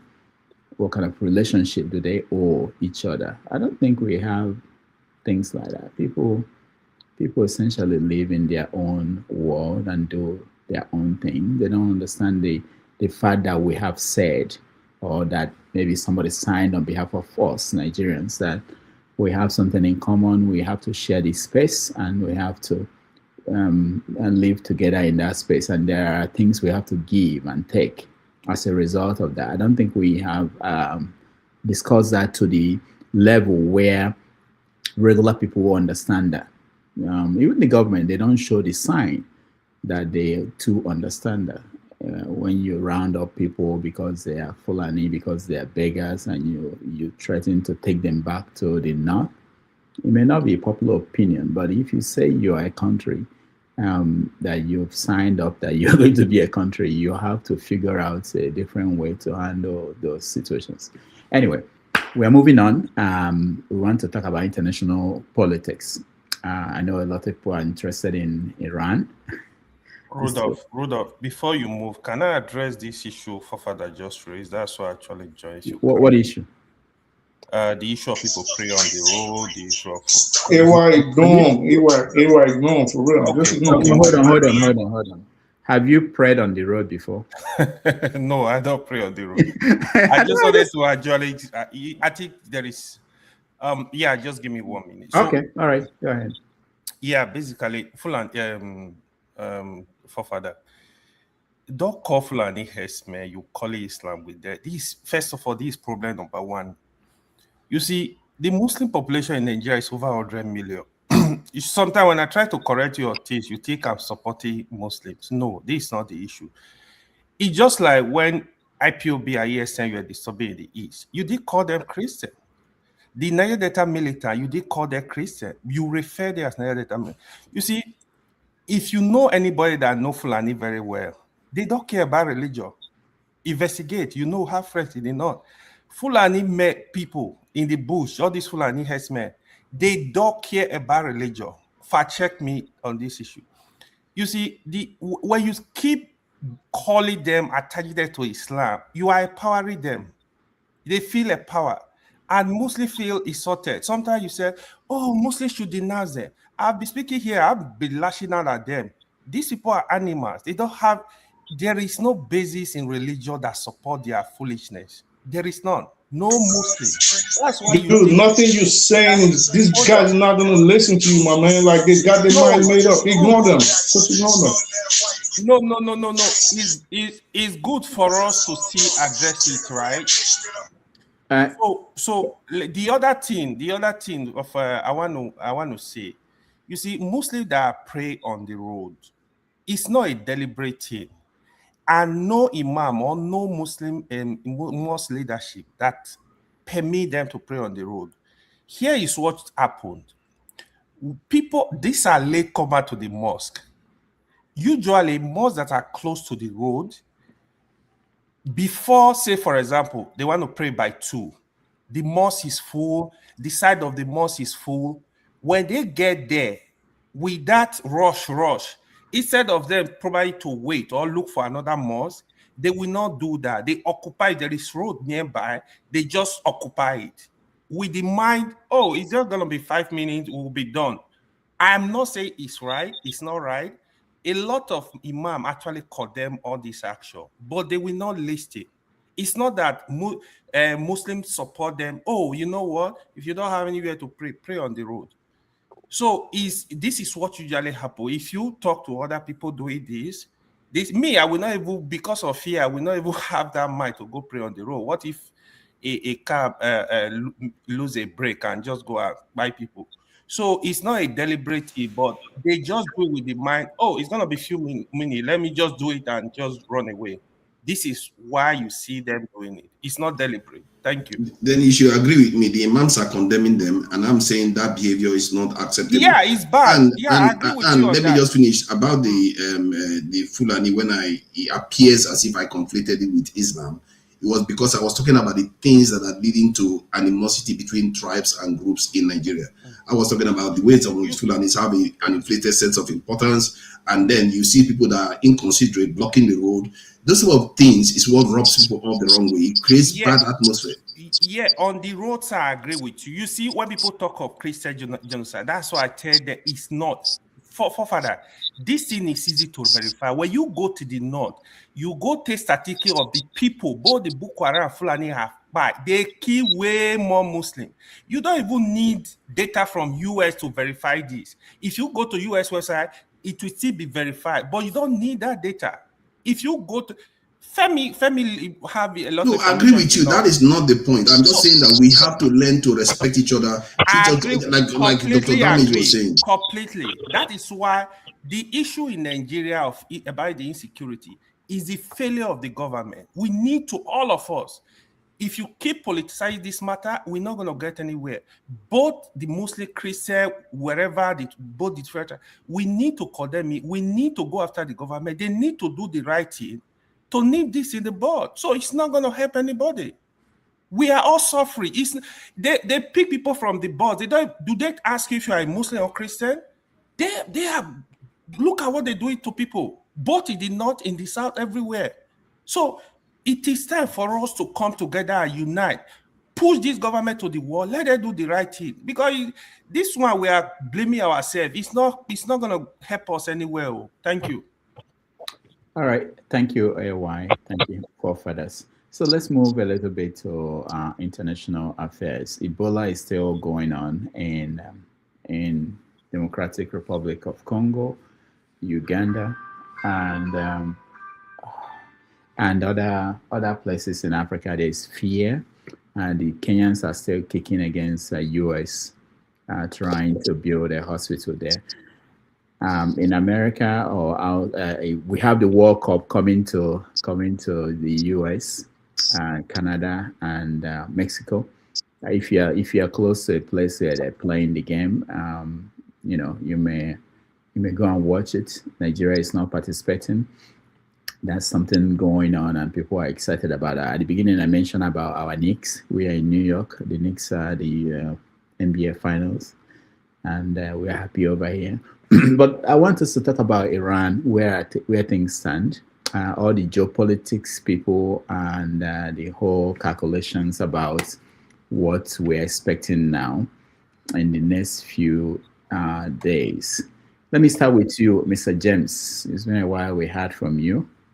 So you can take any of the international stories and give us what your concern is about that. You don't have to touch on everything. Okay, I'll prefer to just make a few minutes comment on South Africa. Okay, all right, go ahead. Yeah, the Nigerian government, from what we are hearing, I don't know if it is true, they started compiling the list of those they want to elect back home to Nigeria. If it is true or not, I don't know. But from the look of this, the South African government is badly worried about the situation. They want to send envoys to most African countries and other countries outside Africa to explain the position of government as far as this matter is concerned. I think that is the latest that should be of interest to us. But I heard that they're going door to door. Yes, that is true. Yeah, the disturbing thing is that it's taking, in fact, it has been a tribal problem which non-South Africans are unable to see. They've been going from door to door. A place like Eastcourt, Durban, that is KwaZulu-Natal, the province of KwaZulu-Natal, and Gauteng, that is where Pretoria and Johannesburg is. So these are the main areas of interest. They're going from door to door, evicting people, and one terribly sad thing is this: the South African government, from the look of things, they are pretending to be against the action of the rioters. The spaza shop, I don't know what to call it in Nigeria. While I was there, it was this Coca-Cola kiosk. The spaza shop where they sell their petty things that has been, the people who have been evicted are still in the country. It's only the Ghanaians and the Mozambicans who have left. The Somalians, the Nigerians, and Zimbabwe, most of them are still in South Africa, but the government, the local government of South Africa, they work out modalities to give these shops to South African indigents. So it means that the government is tacitly supporting what they are doing. They've allocated 400 or 500 million rands to give to South Africans who will be allocated these shops. In fact, they are taking over the shops from them and giving it out to South African nationals. So that is the situation. All right. Thank you so much, Mr. James. Let me come to you. Sola, do you have any of the international stories you want to comment on? We're running out of time. Which one do you, apart from the Ebola? It could be Iran, it could be Ebola in East Africa, it could be South Africa, it could be anyone. It could be the World Cup, anyone you want to comment on at this point. I think I will talk about Iran World Cup. The World Cup, I think, according to statistics, a lot of people are getting angry because of the what the US has placed in terms of visa. I can't say visa restriction, but what they are demanding from people, and in which is also costing the US tourism, in which they've lost revenue. Hotels and all these places are complaining as well, gradually in terms of preparation for it, and people are not turning up as it should be, not simply because they don't want to turn up, but it's simply because of the restriction. Even the German minister told the German citizens traveling that, they should, if they're going to the US, they should be very, very careful, and also regarding whatever they ask of them at the point of entry. So in one way it's not bad as far as I'm concerned, but it's simply because it's just Trump. Trump is trying to do whatever he wants to do. Regarding Iran, to be honest with you, I think Trump should just take a victory lap and call it quits and let this thing end. Just want to. What would the victory be? He's just say, oh yeah, we've decimated them like he did last year. Oh, we've obliterated, because that's his English, We've obliterated their nuclear, whatever. I mean, to be honest with you, Khamenei will never, his son will never come out. That is if he's alive. He will not come out, because they're only luring him to come out so that they can kill him once again if he's not dead. I just feel that all these gimmick that they're playing, they should just let everything go, because these guys, they're not going to give up. They will stall the game, and they know that the world will always be on their side if US comes in and invade their land, because a lot of people are going to talk. But what will the world do? Still nothing. So just like we are all looking at what Russia is doing to Ukraine, but Ukraine is fighting back as well. So over time, if you see this war that is going on with Iran, it is a slow war. So Trump should just take a victory lap, as far as I'm concerned, and just move on. With the Ebola thing, I don't know, to be honest with you. I think, like I said last week, it's just a distraction. To be honest, I'm not saying that the virus doesn't exist. It does, but it is a very, very big distraction, because it's not the only place that will have a virus and it's not yet being contained.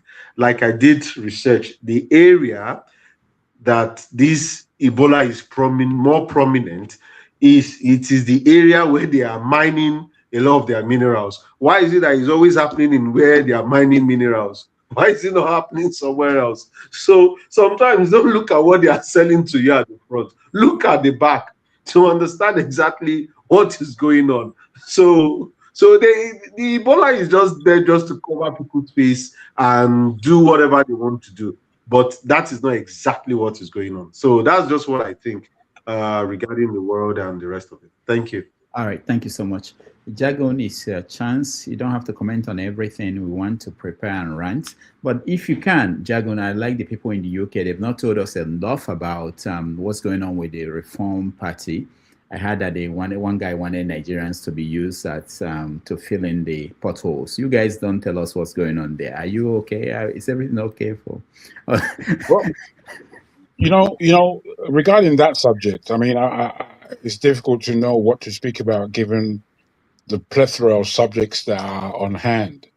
But regarding reform and what's going on in the UK, we as Black people, we've got to be careful and we've got to be observant. You see, there's a lot of global manipulation going on right now.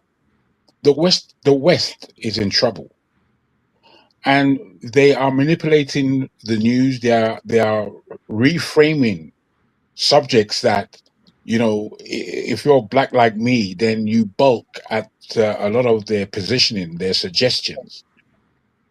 The Reform Party is a bigoted, racist party. We have to really understand that. On top of which, because politics is more or less broken, not just in the UK, all over the world, it's broken. And it's broken largely because of resources and the economics. And within this, there are idiots who are coming to the fore, just like we have President, what's his name? How could I forget the stupid man's name? President of America right now. He's a royal dunce, a royal dunce. I think you saw the way King Charles, you slapped him about the face lyrically, and he didn't even know he was being slapped. It was an electric difference in class that was quite open. The whole idea of Reform Party is just news. The person who was recently killed last year, actually, in December, he was a Polish or Polish parentage at least. And this guy was killed by a Sikh.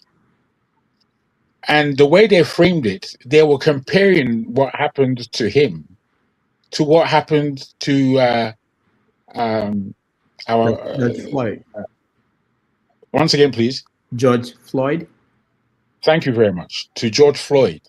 And when you see this kind of comparison, you understand that there's an agenda.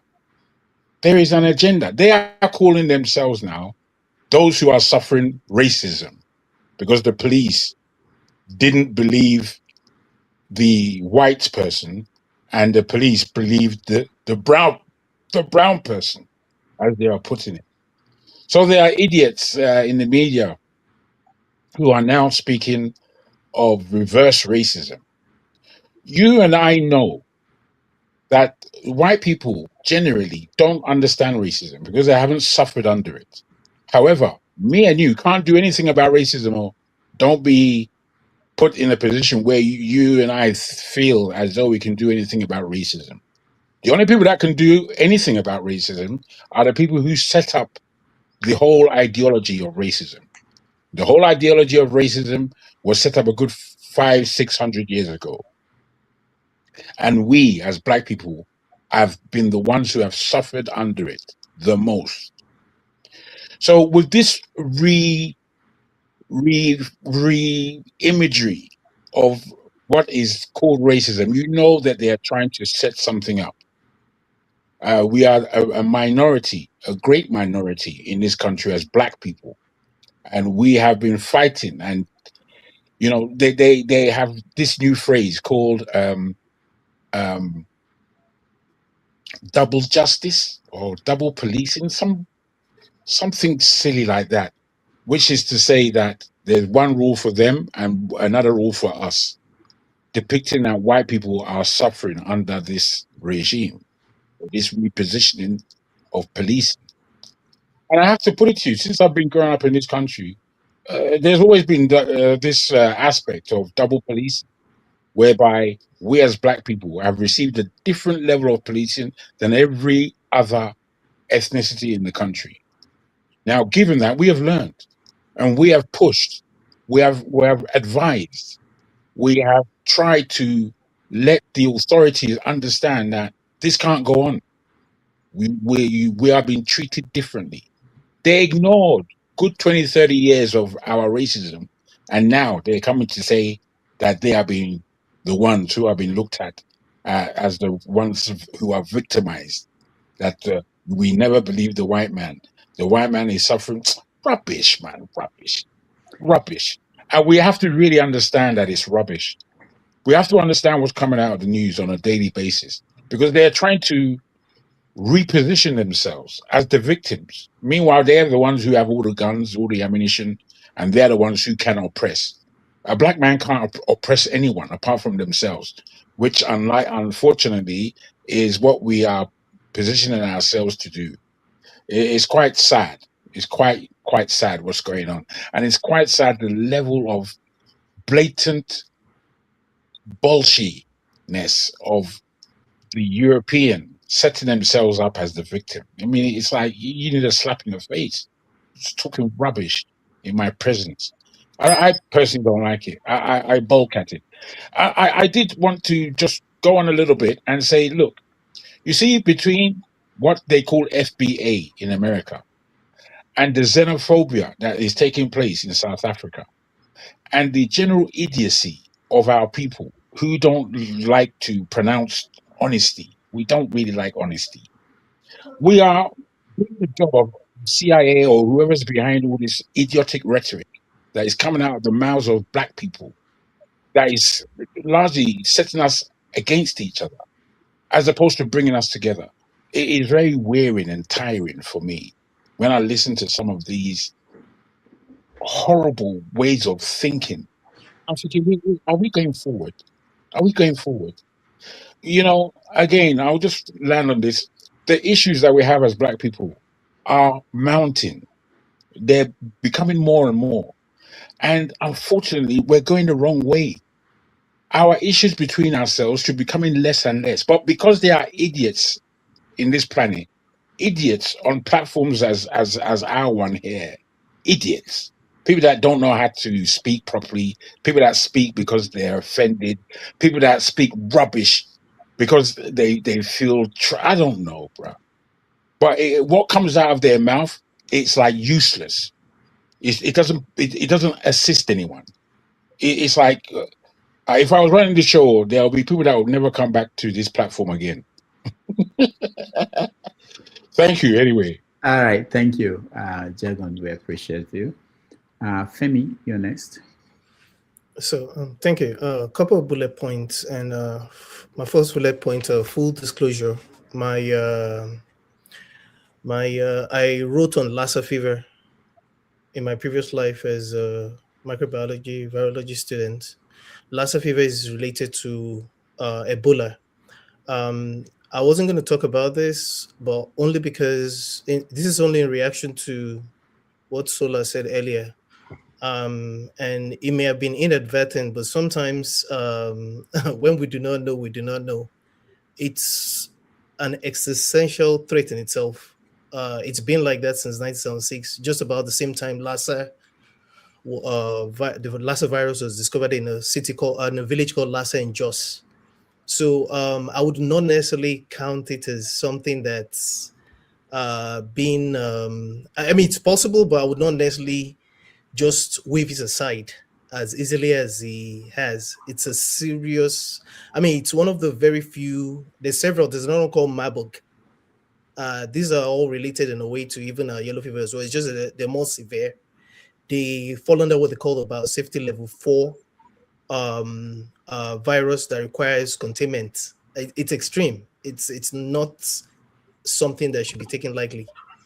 it's only gotten worse over the decades, I'll say over the years, is being elevated to its own separate level of importance. And remember, some of these things are making not only in the case of measles, for example, a comeback, but they're getting to this level only because of what is referred to as gain of function research that's being heightened by a lot of countries. So mark the space. One of these things it might not necessarily be Ebola, but one of these things might just be the beginning of how what's it called? COVID started. You know, it started like a joke. So, but that's on one hand. The one thing I really wanted to concentrate on just before you stop me was the update on Iran. Again, I like to go global to local because we're interconnected, and I understand that we're not alone in this world. A lot of what's happening in Nigeria continues to be dictated by what's happening in the world, a la the CIA, the M16, and what have you. Even if we have to also blame ourselves as Africans and as Nigerians.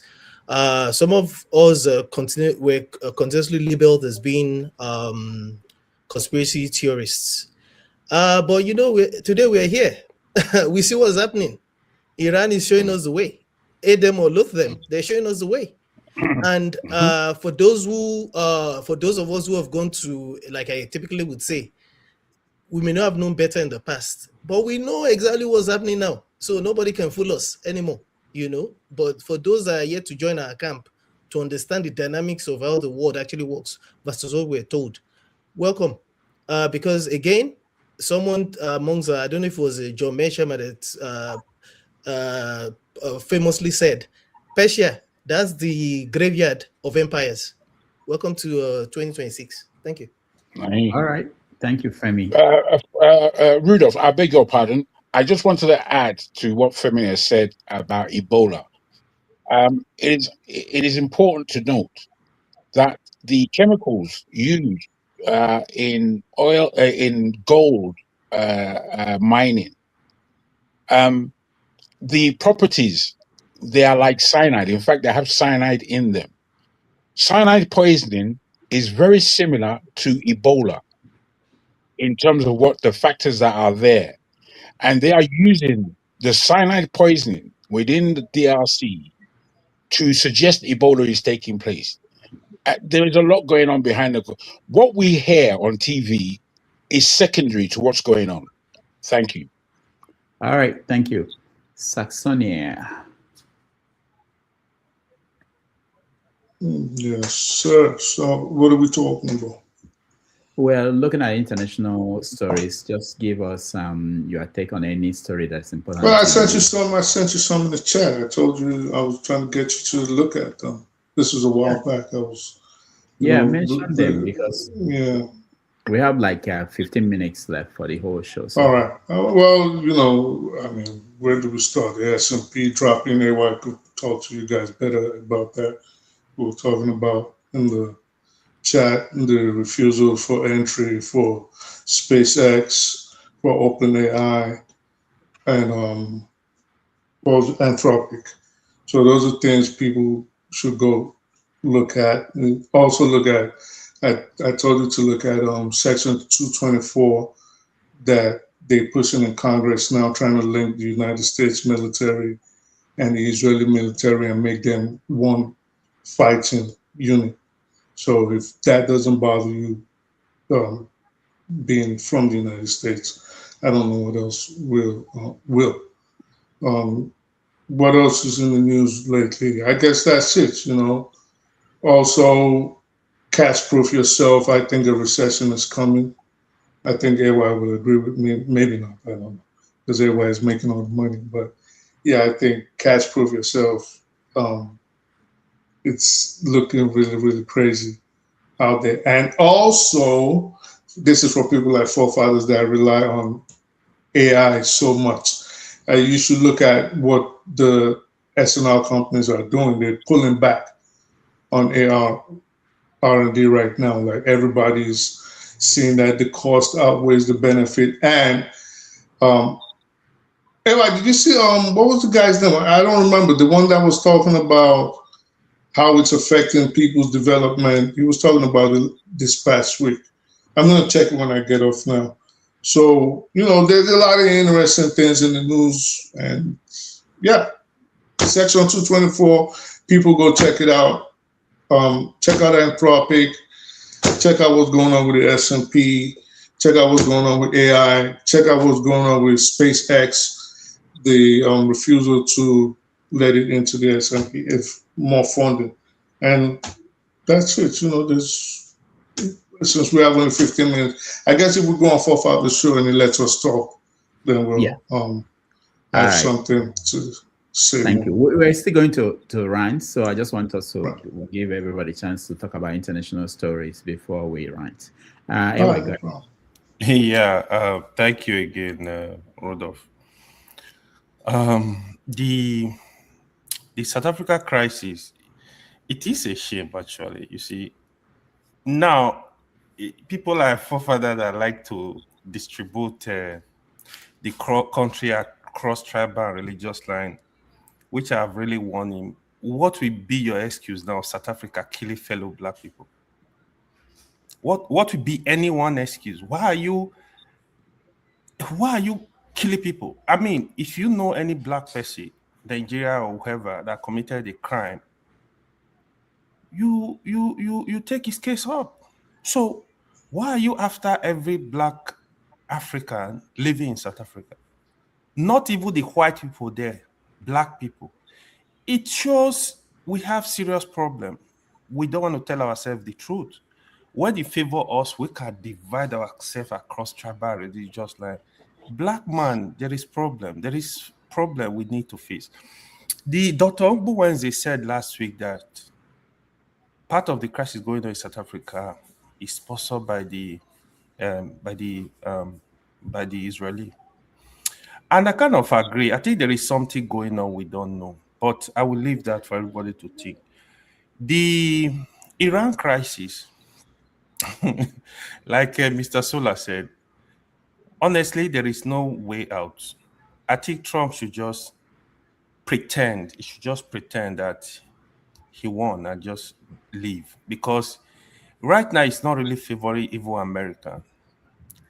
In the last 3 working days, America lost between $3 to $4 trillion in the stock market alone.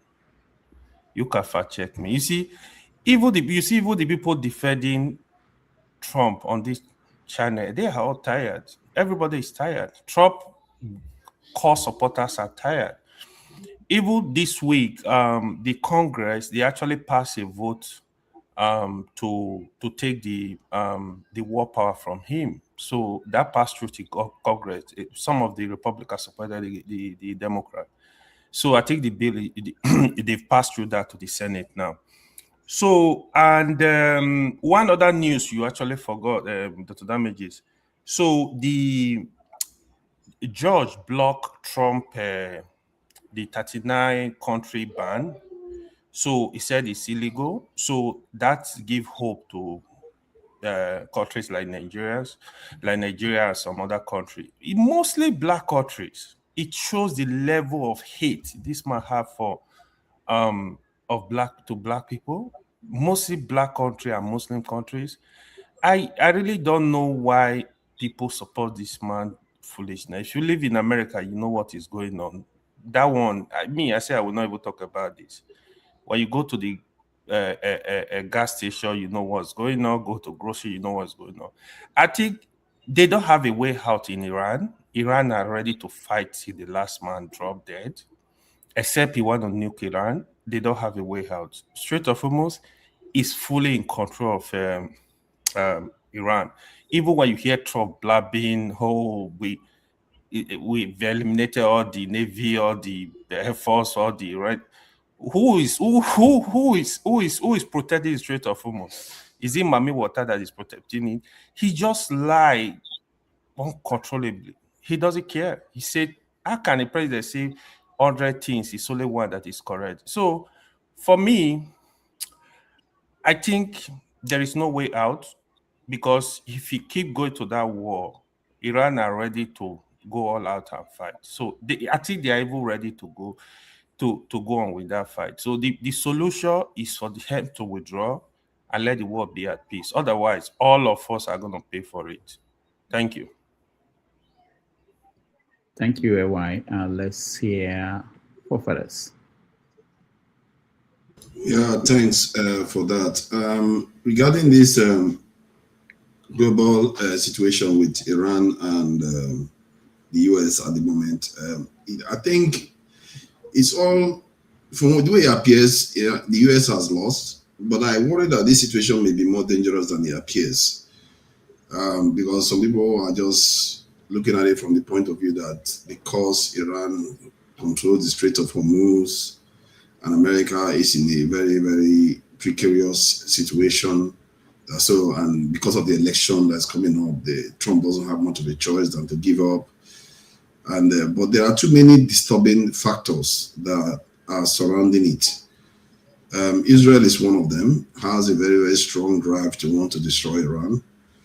And the US has also a very strong drive to deter other nations from, trying to defy it as a power. And they also don't have any incentive to get out of a war when they know that if they go home, the thing is Epstein, please. They don't want that. Or demographic shift that is going on in America. They have a lot of problems to deal with. America is surrounded by so many difficult choices right now, and they have to wrestle with that. And my concern is that the only part out of this for America is either to fight its way through it and may actually result in a world war if you try to game it out, and then, or it could result in a kind of new Berlin conference, which is also very dangerous for Africans, maybe good for the rest of the world, but very dangerous for Africans, whereby because this whole struggle is between the powers, and the fact that the powers are losing, some of their control. And if the US goes to China and says, you know what, let's strike a deal here, like the way the Europeans did, and say, let's just split the world up, and you take your side, I'll take my side, and we'll do as we please with it. And maybe bring Russia in, maybe a little bit of India here and there, obviously. Then we are not on the table of that equation, and that concerns me a lot. And it just seems like that is the only viable part. And that concerns me a lot. And now people, we look at what is going on, because the other part is America will have to destroy Iran. They are not going to just walk home. They are not. This is not like Vietnam. It's not like Vietnam where you leave a power, humiliates you, then becomes a power on its own, weakening your power even further. And Israel is there saying, hey, this is not this plan. The plan is we have to destroy these people. These people will destroy the entire thing. I don't see Israelis giving up the dream of expelling Palestinians or taking over the whole territory. They are so deep in it right now. So when you game it out, the only way to stem this is to redraw the world. If it's not going to destroy all of us, they will have to redraw the world. And this is why I'm a little bit concerned that this thing is not over. The escalation is going to come back, or Americans will have to figure out a way they are going to survive in a changed world. And to do that, you need a new form of Berlin conference. So that is my take on the events that have occurred this week. In terms of the UK one, it's funny they are trying to make it about, trying to compare it to George Floyd. George Floyd is not the same at all. The only similarity is that the police misbehaved. In the case of the young man, the police, it was a clear error. They didn't see, and it's very interesting because I was watching the video myself. I didn't see bleeding. So, and yet this young man has been stabbed multiple times. How did that happen? They stabbed him multiple times, and the bleeding, they can hardly see it. So you can see internal bleeding. Exactly. His mouth was full of blood. They should have known. They're very stupid police. They didn't notice it in time. That's the problem. Maybe they saw it in the video. Because they were blurring his face, I didn't see the blood. So because they made a catastrophic mistake, they are turning it to something like, the justice system is favoring foreigners. Actually, since when have that ever happened? The justice system always favors the natives, especially in the context of European countries. As a matter of fact, even in Nigeria, the justice system favors the Europeans still. Even in South Africa, the justice system favors Europeans. Even in China, no, okay, not in China, but in India, the justice system favors Europeans. The idea that the argument is a two-tier policing system that is favoring foreigners is ridiculous. And this is a nonsense that you see when people are trying to, this way, if they don't find a reason to attack people that are less powerful, they will create one. And this is what is happening again. Thank you for that. And I just hope that we as a people are more conscious of all these things, because we have to defend ourselves in this world. Thank you. Doctor, please, just a quick one. I'm sorry. Have you heard anything about the fact that Iran possibly has a nuke? Yes, that report. Okay. And this is why this is going to get ugly. And the other thing, they actually signed a nuclear deal on Thursday with Russia, $25 billion nuclear deal. They call it civilian and nuclear power plant they want to build over there. So there is a lot going on. We don't know. Look, there's no time the world is not going to a world war. I've said it donkey times. I don't know how else to tell you guys. Just get prepared. It's going to happen. They should let me go to America escalates. It's going to happen. All right. Ike, you're next. Dr. Damages, congratulations to New York Knicks. You always pretend you are not part of it, but whenever we talk about it, I see a smile on your face. Oh yeah, for the Knicks, yeah, I'm happy about that because it's I will hope that they are 2 games away to being champion, but I think that the referee has been very, both games the referees has not been fair to, St. Antonio. I'm a basketball fan lover. I watched the one of last night. I watched throughout. They're shown they're very good this time around because they overran Cavaliers. They didn't give them any breathing space. So I think I would like the East to win the championship, and I think Knicks the way they are playing physically, they are very strong and they're showing they are good. Yes, I'm just patiently waiting for the World Cup to start, so that we can forget about the troubles of this world, because the troubles of this world is too much. I sincerely made a very costly mistake. This June I would have taken my vacation, but it is what it is. Anytime I have time to watch, I got to use it to cool off the troubles of this world because it's too much. So I'm really looking forward to the World Cup. I'm always with Spain, the Netherlands, and Curacao. This time, Curacao qualified for World Cup. So one of the small islands. Yeah. So I'm going to put on the blues, for them as part of it. So I'm looking forward to the World Cup. As for the issue in South Africa, I think what has your government done? I see Ghana are moving their people away from South Africa. What has your government has done? I don't see what they are doing about it. So Nigerians in South Africa, you have to fight for your life. If you are waiting for your government, if you really believe you have a government, you're wasting your time. Nigerians over there should try to find what they have to do to, safeguard themselves. Thank you. All right. Thank you so much. Let's finally have Ako Udike. Yeah, thank you, Dr. Damages, and hello, everyone. So I came in because I wanted to react to what Forefather said, his last statement. So forgive me for deviating. That's exactly why I'm staying here till now, because I just want to react. So I understand what he's saying about recruiting more men into the military, but that is only possible when the government is willing to fight terrorism, right? The Nigerian government, as it stands, is very obvious. It's even clear to the blind that they are not willing to fight terrorism, right? Good night. No, off the light. Sorry, I was distracted. So it's very obvious that they are not ready to fight insecurity. Why am I saying this?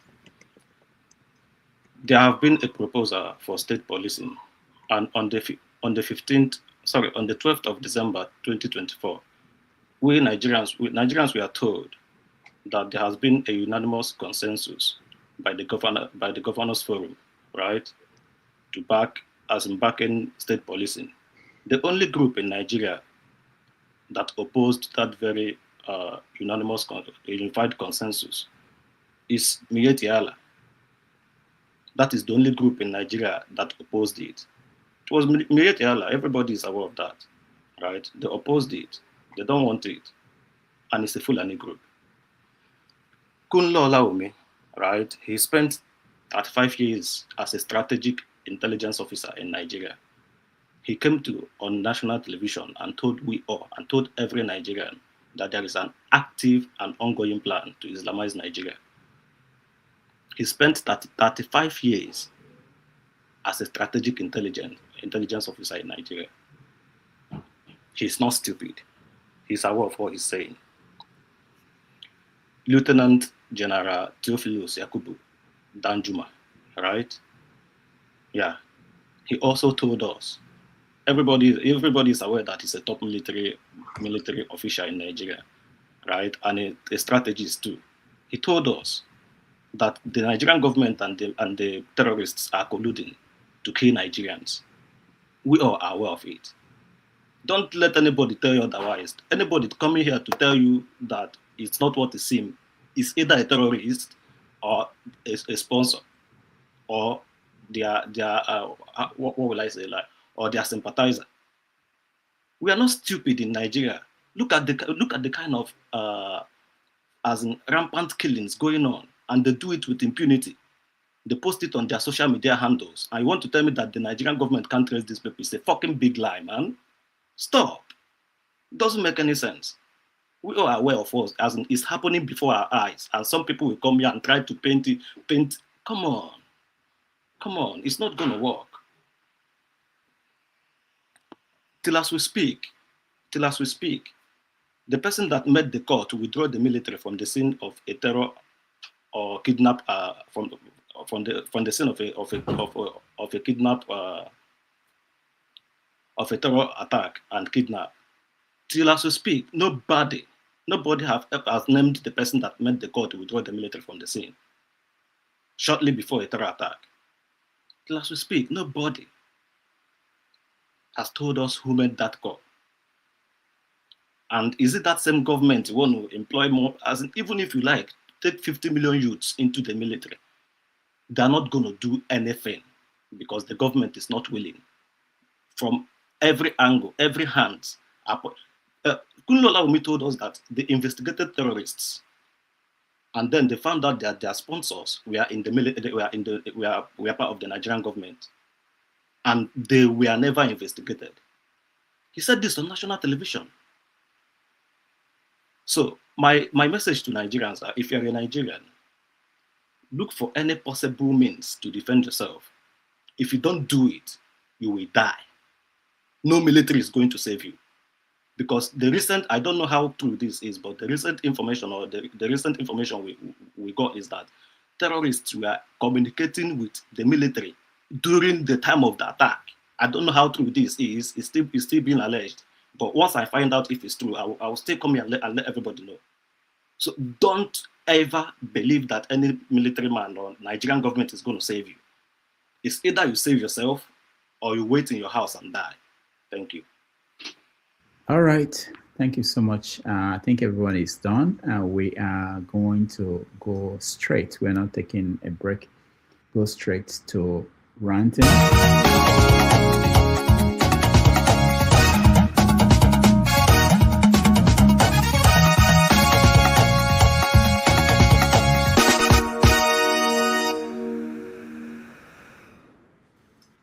All right. For those who are new to the platform, ranting. Can I and as a way of responding and go to prepare the other show since you're getting ready to close out? Okay. Makes sense. Thank you for that. The young man that just spoke, I don't know why he assumes that the Nigerian military as a whole can be responsible for having their own soldiers killed at the same time. I don't know whether it's been part of any simple organization or gang. If any member of that member group, even if it's a street gang, find out that one of them is a snitch, you are going to have a pretty big problem on your hand. And so it's not as simple, and you're going to have serious mutiny on your hand if officials, soldiers that are fighting on the streets, they live in barracks and have their family members find out that one of them is compromising them. If they know, there will be a serious problem. And to say that it's the Nigerian military itself that is doing it is quite a claim to make. It's impossible for that. Why would they bother doing that? They might as well just keep killing Nigerians on the street. Why not just kill them on the street? Is it because they are looking for more money? What money are they getting? They're not getting that much money. So the logic is not there, and they are dying. A lot of their people are dying. I saw videos of them, gruesome ones, terrible deaths. And the idea that, okay, some people will say, oh, the government know who the terrorists are. See, that's a revelation. All governments know who the terrorists are. Jeez, man. From Syria, Afghanistan, the US knew who Al-Qaeda was. It's not like they knew where they were.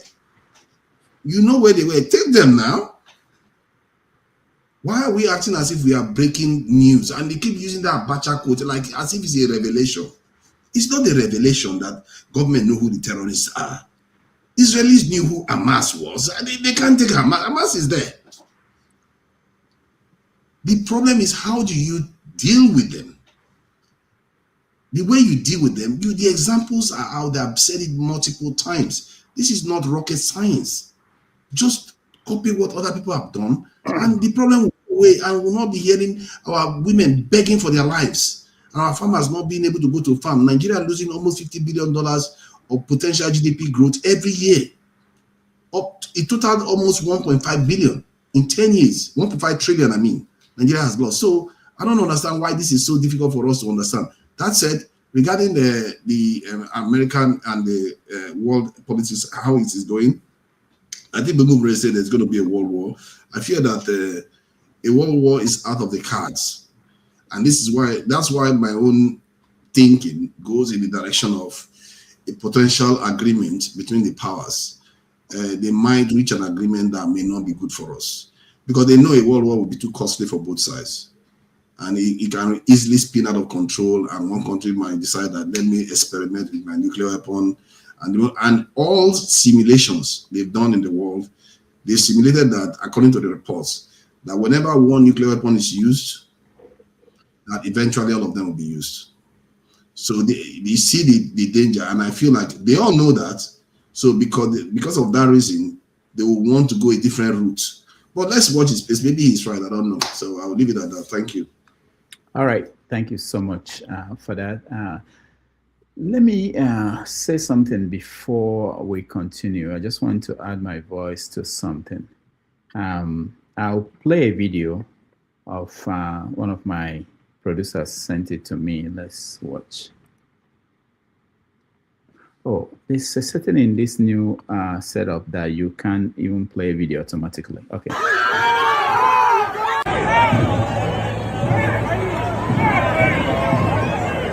Guys, what are you doing? What are you doing? What are you doing? What are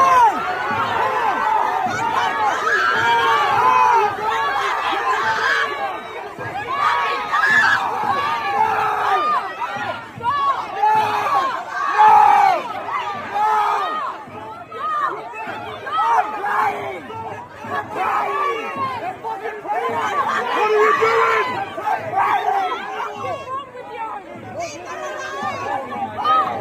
Oh my God! What are you doing? Stop! Stop! Now, that was police in Australia removing people who were praying on the street. Rightly so. when you look at issues in Nigeria, most of Africa, it's actually very simple. That's why sometimes I do have hope that we could solve these problems. It's issue of lack of consequence. We know what is wrong, what we've agreed that this is wrong, it shouldn't happen, but we don't think it's important to enforce it. If we try that and Nigeria doesn't work, then I will agree with people that this is a hopeless society. But we've not done that. And that's why I used to say that the ideals of Nigeria, they've not been tried and found wanting. They've been found difficult and left untried. If I can't imagine being a government official in Nigeria and I know that police officers, like you are president, you know your police officers are collecting bribe on the street now, and you think it's okay, and you're preaching you're ending corruption. What are you doing? How can the people who will enforce the laws every day out there breaking the law? So we're not yet serious about anything. And every issue you can put on the table, you'll find out that the solution is very simple. What is the law? Are you implementing it? If it's not working, you change the law, find the one that will work. If Nigeria today, somehow, by some magic, we say that if you steal money, government money, you'll be sentenced to death, and you implement it, they will stop stealing money. Most of them will stop. But we don't. We're not doing it because we want to. We think it's difficult. Like a good example, something that came up here. Why is it that Bola Tinubu, who has total control of this government, is not going to say, I don't want to see cows on the streets of Nigeria? You know, you can say it today. Whatever law you have to pass, Ababio, pass this law. Ababio will do that. The law will be passed. Police, from today, I don't want to see cows on the street. If you see any cow, that will be taken care of. Very easy. But we think there's a way that we can survive without adopting the best practice that happens all over the world. There's a way we can survive by saying, okay, I don't want to annoy this group of people. I don't want to annoy this group of people. And we have this as our law. We're not going to go anywhere until it's not difficult. There are bigger issues in Nigeria, okay, that will require more explanation, like what we were talking about. You have to explain to every Nigerian that if you say you want to be a country, everybody should be free to live anywhere in the country. But it doesn't mean you should be free to live in the forest. It doesn't mean you should break the law wherever you are. And if you break the law should treat you as an individual who broke the law, not because you are this group. That requires explanation. It's very simple. But if we are not ready, we're not willing, we don't have the courage to put consequences behind everything that we are talking about, why are we wasting time thinking that magic will happen? Look at the primaries. Everything should have ended there because it's not primary. It's not acceptable. But we are moving on. And we are going to complain about the final outcome. You know, I had this saying that when the premise of an argument is wrong, the conclusion is going to be wrong. It doesn't matter what you put out. When the premise is wrong, the conclusion. If the primaries are wrong, the final result is wrong already. You can't change it. It's already wrong. All right, that's my rant. Who's next? Sola, go ahead. That's an excellent point, by the way. I have to second it because all these people, they will never second such a reasonable statement. They don't like reasonable talk. So, Dr. Damages, one thing that we need to look into, what you've said makes a lot of sense. However, when you look at Nigeria as a country, and you look at the North as a country itself, and I'm saying the whole North, and you compare it to the southern part, either west or east or south, you see, since a long time, there are leaders in the north, and I'm using this word very, very carefully, have, how will I put this word? It's by default, their leaders, they've made them not to be educated. Just on a normal day, they are breeding them for most of the time for politics, for numbers, so that we have more numbers. So when it's during for political time, we will vote. And also, when you lived in the north, you will understand this, them on a Friday praying on the street. In Kaduna, on a Friday, every Friday is always shut down. In Kasua Market, it is shut down. There's an express, the express going towards Jos. That express road is also a shutdown. On a Friday, when it comes to their 1 p.m., is a shutdown. You cannot move. No buses, no car can move around that time. So you have to wait till they finish praying. But like you rightly said, if there is law, then at the end of the day, everybody is subjected to that law. However, the only way people will not be subjected to the law is if they find themselves to be bigger than the law, i.e., look, I'm a Muslim, I don't care. If you that you are in the US, forefather that is in the UK, if he is a Muslim, there is a designated place of worship, so in Nigeria. But because of the fact that, yes, it's 1 o'clock and he needs to pray, doesn't mean he needs to stand in front of the road and pray. He will be arrested. He will be arrested. If you look at Lagos, there was a time in Lagos before Fashola came on board. Christians and Muslims, they will put their microphone, megaphone outside and is disturbing the neighbors. He made a law and he said, look, see, this thing can't hold. Over time, they abolished it. Let them try it in the north. Whoever made that law is not coming in, because there are fanatics in the north that are not educated at all. Even the ones that are educated will still say, oh, it is the principle of Allah, so we have to more or less follow it. So when you don't understand the complexity of these people, it makes you wonder, why is this still going on? And the North are still holding the whole country in ransom. Let me move to forefathers when it comes to the military. You see, in Nigeria, a lot of this military top brass, they are complicit to all of these things. The soldiers, not that they are not fighting the war, but some of these top brass, there's a deliberate act that this war should continue. And you need to more or less, I've said it, this Edmond Obilo guy, probably the forefathers, go and watch some of his interviews he had with some people. You will understand the complexity of our military. Sometimes the way they do things, like that guy said, the last guy, he said, till today, and that was what Oshomole said, the person who more or less told those military guys to move out of there, because they got intelligence. Not that maybe the military guys just got to that place in Zamfara or where in Kebbi. They got an intelligence that these guys were coming. An hour or how many minutes to them reaching there, they told them to leave. Yes, in military is obey before complain. You have to obey or else you'll be court-martialed. We understand.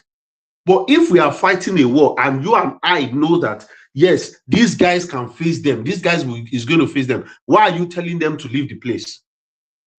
So we need, and it boils down to discipline. It boils down to punishment that Doctor just mentioned. If there are no punishment amongst the military ranks, amongst the police, amongst the JTF or whatever DSS, people being jailed.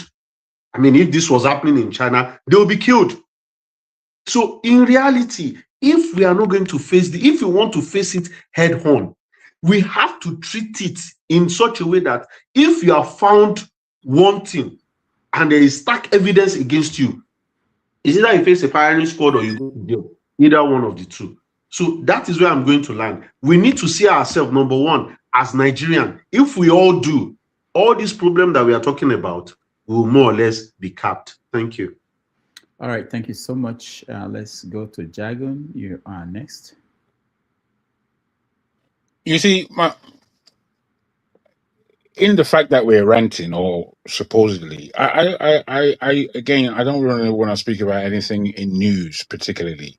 I want to rant, if you like, about us, we Nigerians. Earlier today, there was something said about what gives us our commonality as Nigerians. And I'm going to tell you what gives us our commonality about Nigerians and what we have, east, west, south, and north. We have an oppressive gene. We have a gene of anger. You know, I don't want to point any fingers at anyone in particular because, you know, I don't know any of your families. Yeah, but Jagan, just I don't like to interfere with people, Sure, right? sure. But I just wanted to clear something. Did you see that in your family like 200 years ago, or is it Well, something? this is part of my own personal research, you see, because I wonder a lot about West Africa and West Africans, especially in this country, the amount of discipline that was offered to us by our parents, the amount of shouting, beating, this kind of thing. I've always wondered, is this a European leftovers, or is this us? Is this our culture and heritage? And I don't know. And I'm looking at it.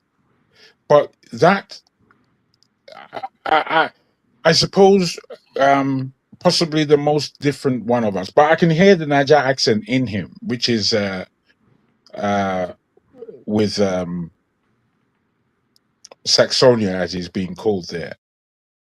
I think maybe his upbringing and his family would be different. My family, my upbringing is a little different. But I suffered a lot of over discipline from my family, my parents particularly.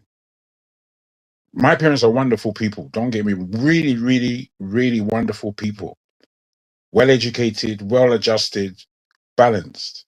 But bruh, when it comes to telling off, or when it comes to anger within their spirit, sometimes I used to wonder, why are you so angry? Why are you so angry? I used to wonder about it. And the thing is, their anger and I got over the fear quickly of it, me personally, because, you know, it was just like, this is just nonsense. It's just rubbish. Why are you beating me for such a small thing? Do I need this amount of beating? I don't know. Maybe I did because I was a bit of a runaway. Maybe I did, you know. But it used to irritate me until I will go against them in such a way that Nigerians love to beat, and the way we are indoctrinating our children into a level of fear in our minds and spirits. It doesn't do well for a strong revolutionary body of people. The reason they can't revolt in Nigeria is because they understand fear. They enjoy and eat fear. Fear is in the Nigerian spirit. They are more afraid than anything else. I don't know why we are unable to look at ourselves in the mirror and admit these things. Instead of admitting it, they say, and we need to do that. It's important that you are beaten. There was one time that my uncle asked my cousin, F.A., did you enjoy your beating last night? I mean, bloody hell, man. What's the matter with us, man? Why do we do this? I want to know, because I don't know what good it has served, to be frank. Apart from the negativity in the spirit of every Nigerian. So that's my rant. I put that on the table for everyone to chew on. Thank you so much. Maybe Ike will tell us, because they quote the Bible that if you spare the rod and something will happen. So Ike will maybe help you out. Saxonia rants. Excuse me. Hey, what else to say, man? People come on here, just black and same thing all the time. Pointing fingers, bigotry, tribalism. Nigeria ain't going nowhere fast, man. I'll tell you that. Because people, they're not forward thinkers. They don't. I want to say a lot of them don't think logically, but that's just the truth. And I think it goes back to the trauma a lot of them face. I mean, you talk to a lot of people from Nigeria, and when you speak to them, they never experienced good governance until they came to the West. These are people that some of them lived for 35, 40 years, 20 years, 18 years, never experienced 24-hour electricity ever, like no break for 20 years. So can you just imagine what that would do on your psyche? This is why you see how a lot of them just, they think they act very short-sighted, like cavemen, you know.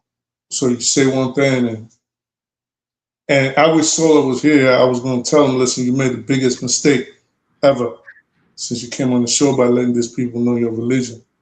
Because going on from now, whatever you say, they're going to look at it like, oh, okay, it's because you're Muslim. This is how they think.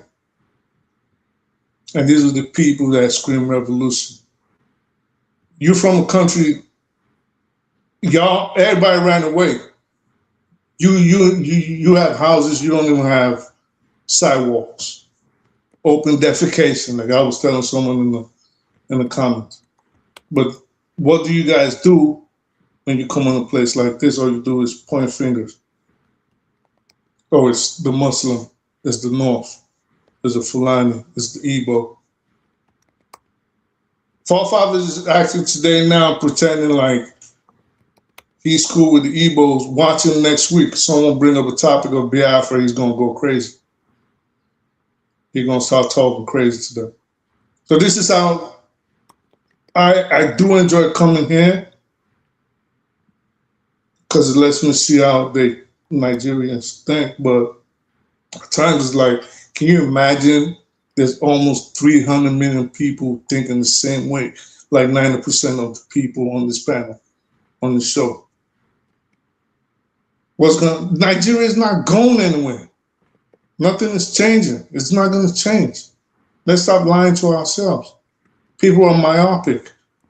Look at Mr. James, that you would think he's very intelligent, because he can, you would say, okay, man, he's an historian, so maybe he can relate to certain things. He's lived in different countries. He lived in Israel, he's lived in South Africa, he lives in Gambia now. Just rewind the show and look at when he started speaking about the Fulani kid.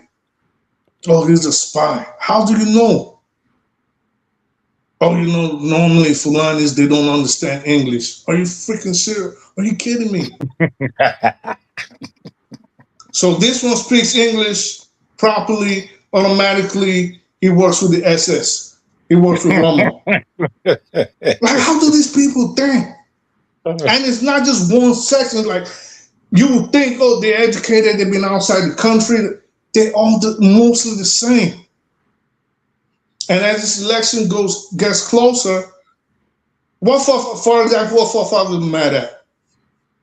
Now he wants to keep attacking the Yorubas just because you got smashed in a debate by someone called Enigmatic. It's not that serious, bro.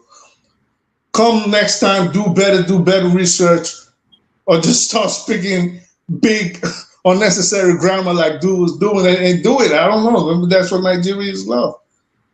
You know, be performative. I don't know. But when you have to think every time just religion, tribe, it's a shame, Rudolph. And I told you, I met you when I was probably like 14. These people that, and we used to have this discussion. That's why I never forgot you. Like, oh, okay.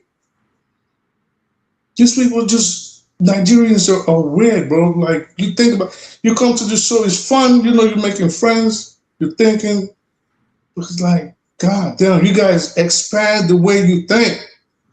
If you say something different from what they want to hear, all of a sudden you're an enemy. They don't want to hear something, they don't like the truth. Nigerians hate the truth. I've never seen a people like this ever in my life. They'll see white, they'll call it black. They'll try to convince you that the water on your head that they pissing on you is rain. Just because they don't like what they assume or suppose you are. How are you going to develop like that? When you cannot be objective or you cannot be logical. All right, thank you, Saxonia. Let's go to Ike. Ike, it's your turn. My brother Pansat, Nana, wow, I actually retire, go, can I? Now, my brother. Till my retirement, I was boycotting Rudolph's show, but I'm back. Okay. And in case better to that man, then they said to go behind the scene. So I'm happy to see you. Oh, it's okay one day. Well, no problem. As in when one day, my brother. Oh, yeah, I never know why. God bless you. Happy to see you again. You too, bro. Dr. Damages, quarantine, right? We're talking about the people that have been held in the bush for almost 1 or 2 weeks now. The wife of the man in Asorok is going around Nigeria campaigning for his husband for 2027. So my question is, where is humanity? Where is motherhood?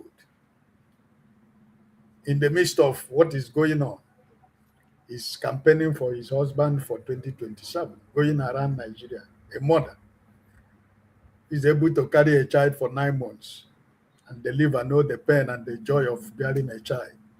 And you have a 2-year-old child in the bush being held by people that are not supposed to be living in the midst of human beings. The people that are supposed to be, when you get them, you tie them on a stake. You know, these are the people that we are romancing in Nigeria. And my brother, forefather, who left to prepare for his program, was here defending the Nigerian military.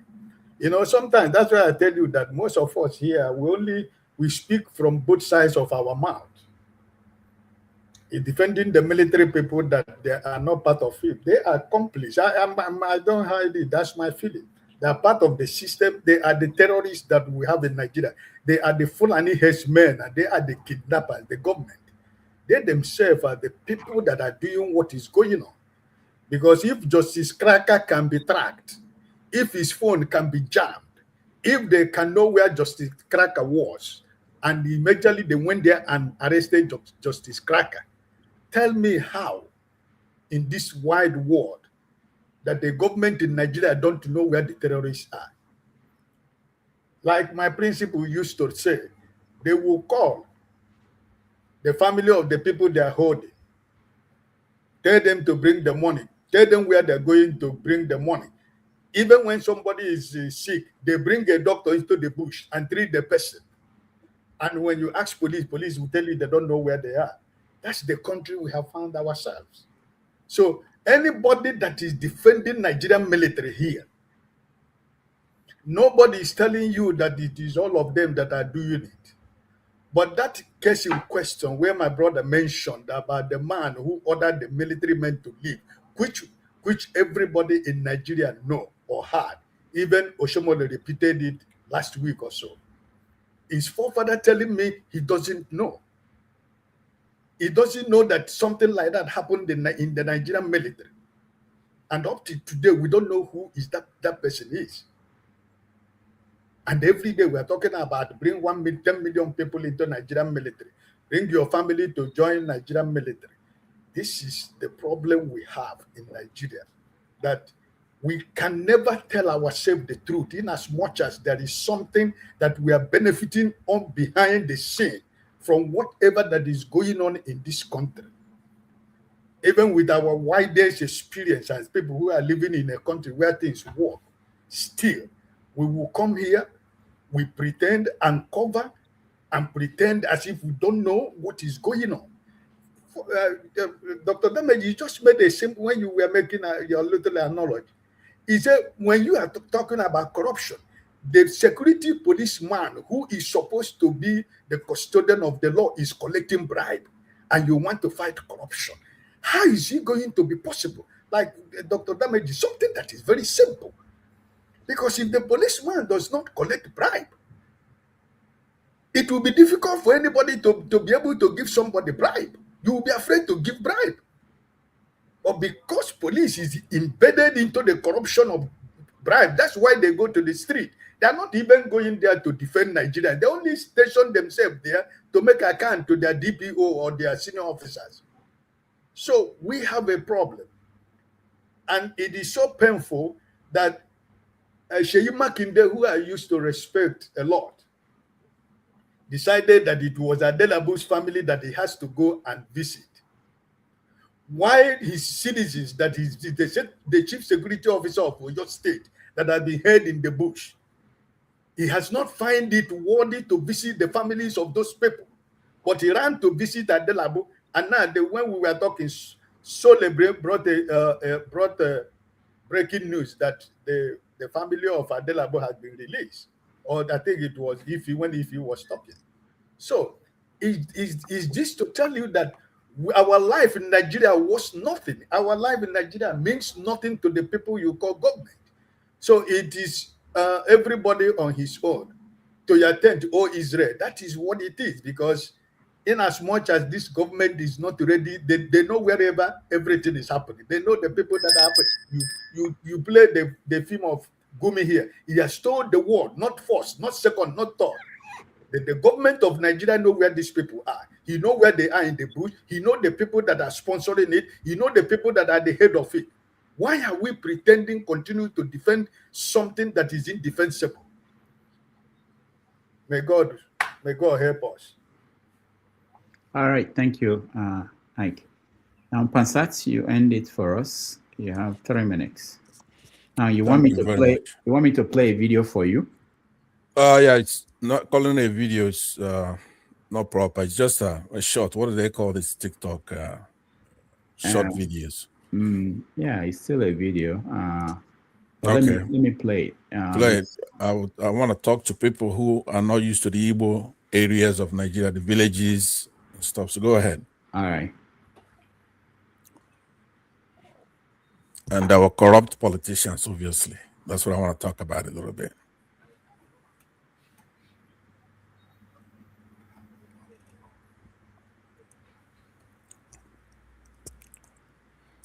Well, as he's queuing that up, let me say that when it comes on, I'll stop. And I want to... Hold on. It's playing. I can't... Service or something else. Tell me what you think in the comments.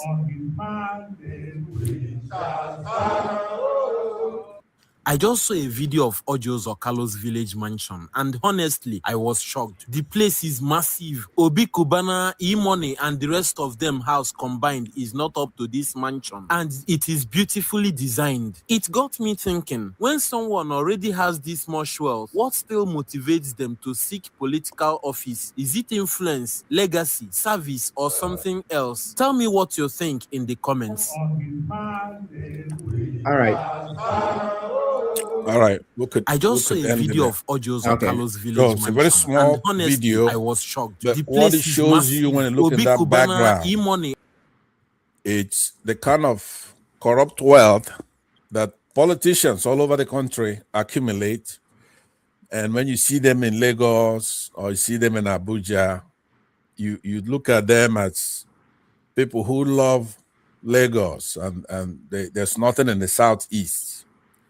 That is a misnomer.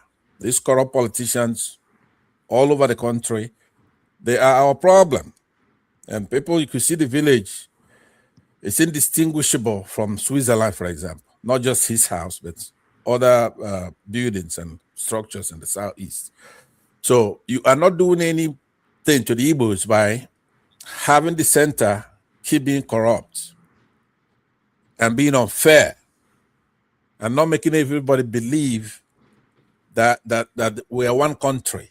Nobody's gonna go fighting for one Nigeria if they feel that one Nigeria is a problem. So because this is a rant, I'm gonna try to limit these things with a word. It's good enough for the wise. There's nothing anybody's gonna say here that you don't already know as Nigerians. So I'm saying that to say to most people who come on the platform to listen, you have to listen. We're responsible for what we say, but the responsibility is on you for what you hear and what you're going to do about it. We can't keep talking. You know, at some point, water is going to find its level. If you know you don't have the numbers in Nigeria, for example, the good versus the evil Nigerians, okay? At some point, the good is going to take over and defeat evil. At some point. It might take 10 years, it might take 20 years, it might take 1,000 years. As people in Israel are discovering right now, the Jews are scattered, but at some point they came home to take back their land. And they're going to fight, and they're going to destroy, and they're going to do a lot of things to take. At some point, they came back to take back their land. Now, there are some excesses in that, what they're doing. Yes, of course, there are some excesses there, genocide and all that stuff. I don't support that.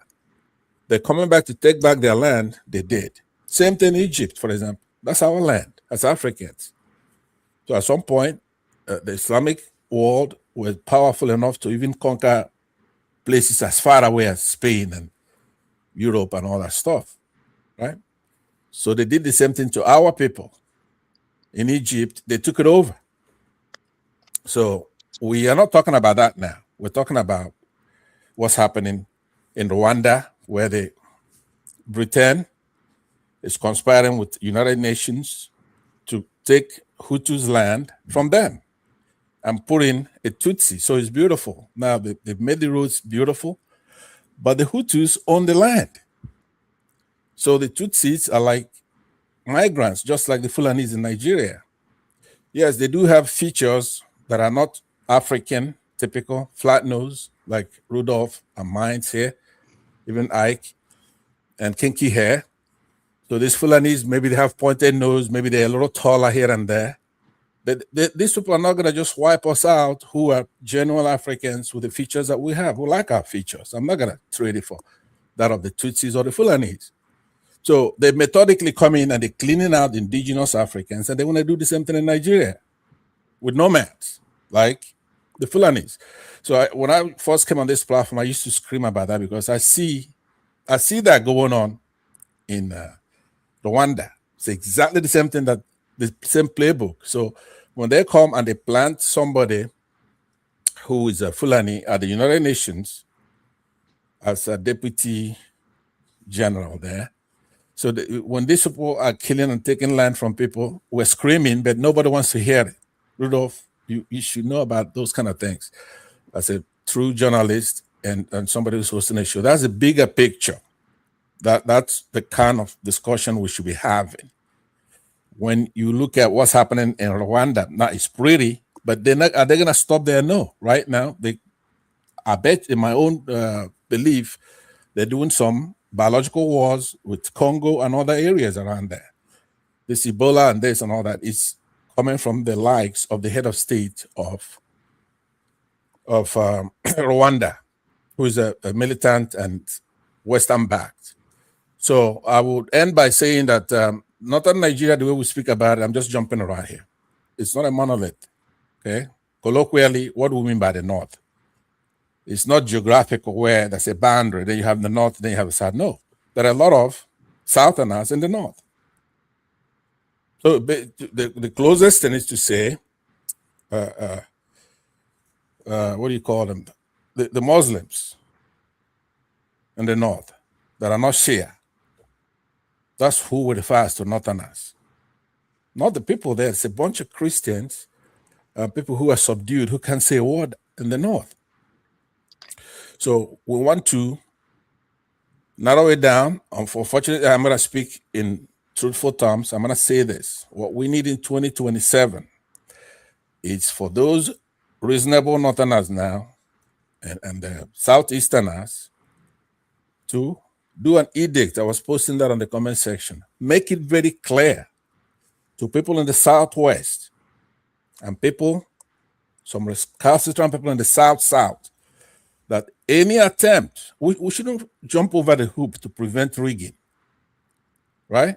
If somebody doesn't have any respect for you, they're going to do whatever it is you say, don't do it. We should make it very clear, and we should be prepared. If they rig the elections, we should go to war and take territory and divide it up. In essence, if Southwesterners and conspire with people like Wiki in the South, people like Jonathan, who we helped here. Jonathan's state is about the size of my village, right? And we voted for him more than his own state, Bayelsa did. It's in 90 percentile, mostly, some in the 80-something percentile from all the southeastern states. That's who supported Jonathan, because he had a name that was deceptive. It's like Ebere Jonathan. He didn't have any brains, but we supported him like one of ours. So if you remove the Igbo support that Jonathan gets, which let's say Peter Obi is going to get it, let me ask without objection that my time be extended as much as I may consume actually in this what I'm about to say here. So if the Igbos now support Peter Obi, which they should, how many votes is Jonathan going to get? He said probably won't even win Bayelsa. My opinion, probably won't even win Otoke. So what I'm saying is that because of that, if they're trying to rig the election, knowing that it goes to run means that he feels that we're going to rig the election and make him come second or something like that by rigging it. They should know that the North and the Southeast is going to go to war, take them over. I know, first of all, the South, we can take over in a day. We've done it before. We're going to do it better this time. And the North will help and will take over the Southwest, but then we're going to take territory and divide it, and that'll be the end of all this problem from the Southwest. We're going to take them over, and we're going to divide their area among the victors, because we are tired of going around. Now, let me say this. You have friends on this platform, like Jagun, who's from the Southwest, right? I have friends who are from the Southwest. So now, if you're telling your friends the truth of what's going to happen, and it's like you're being disrespectful to them, or you just trying to make Rudolph show an Igbo show or something like that. Well, that's nonsense. The good Southwesterners are Nigerians. The good, for example, the best African that I know is from the Southwest. Dele Faro to me, that's a true Nigerian, true African champ that we should be proud of. So we cannot say, because I know maybe Kulata or one man, like in your case, all right, you have to go. Your friends, one man and all those. If I'm talking, then you're gonna be like, oh my God, Kulata is gonna get mad at me or something like that. Those people don't count. The true people that somebody like Jagun, a little bit. Jagun, it's a little two-faced here and there. Sometimes he doesn't. I thought you wanted to say, Jagun, it's a pleasure. It's an absolute pleasure to know you. Sometimes you don't take your vitamins. That's what I mean. But overall, you're all right. You're very knowledgeable. So let me end this show, because you spend a lot of time wasting a lot of time before it gets to somebody who really have something to say. It wasn't easy to go behind Boom Boom and Ike. Okay, you try yourself sometime. Put those up ahead of you, Jagun, and then you go. But anyway, we leave it like that. I'm saying Northerners, I'm saying to Southeasterners, and other reasonable Nigerians from everywhere. If the Southwest supports somebody to rig the election again, because I got to tell you something, all our problems stem from that, from the cabal, from that section of the country, from bringing Buhari back to removing Jonathan, who wasn't a saint, but at least he was Democrat. So, and then rigging the last election, which was not done by the Southwest, it was done by Buhari. So we're going to tell them in advance, you try to rig the election, because we can't stop them from doing that. But once they're in the midst of doing that, we're supposed to go to war, conquer them. And you have the army ready and the yes, because that's one misnomer. In your head, you think that army right there is in your basement. I understand. In Nigerian army, there'll be a mutiny. Let me tell you, you have Northerners who are, you have Northerners who are soldiers, you have Southeasterners who are soldiers. In that Nigerian army, you could have a mutiny, then let the Yoruba soldiers fight the rest of Nigeria. There's nothing wrong with that, right? But don't go thinking that whole army belongs to Tinubu. No, it does not. You got Igbos, you got obedience in the army. You got people who support Kwakwanso in the army, right? So the army, it depends, how do we approach it? Just like we approach students to say, hey, do the right thing. We could tell the army to do the right thing, don't obey an illegal order, right? And let there be a mutiny, let the Southwesterners fight the Igbos. There's nothing wrong with that. But let the army take your section of it, let's take our section and go to war, right? Thank you. I see that Maska is here. If you're gonna let him talk, then you should let me have the last word. Am I supposed to have the last word? Don't worry, Nigeria will be okay. Pansat, thank you so much. You just renewed one man's ticket to come here and say whatever, or anybody's ticket to come here and say whatever they want to say. All right, Master. All right, thank you very much. Thank you, Pansat. Master, welcome, and final word. We have to go. All right. No, actually, I just came and to greet Pansat and ask him what he brought from the mountain. And unfortunately, I don't think he has learned anything with his time in the mountain. I brought the truth. That's all I brought you is the truth. Insulting Northerners. Now he sounds as if he wants to befriend the Northerners. So I brought you the truth. Where are you now? So I said, just repeat, because as an old man, you may not. I know you are getting. Thank you. So let me just Maska. Let me tell you. Wait, Pansat. First, I want to welcome you back from the mountain. So, number one, welcome back, Pansat. Glad to have you.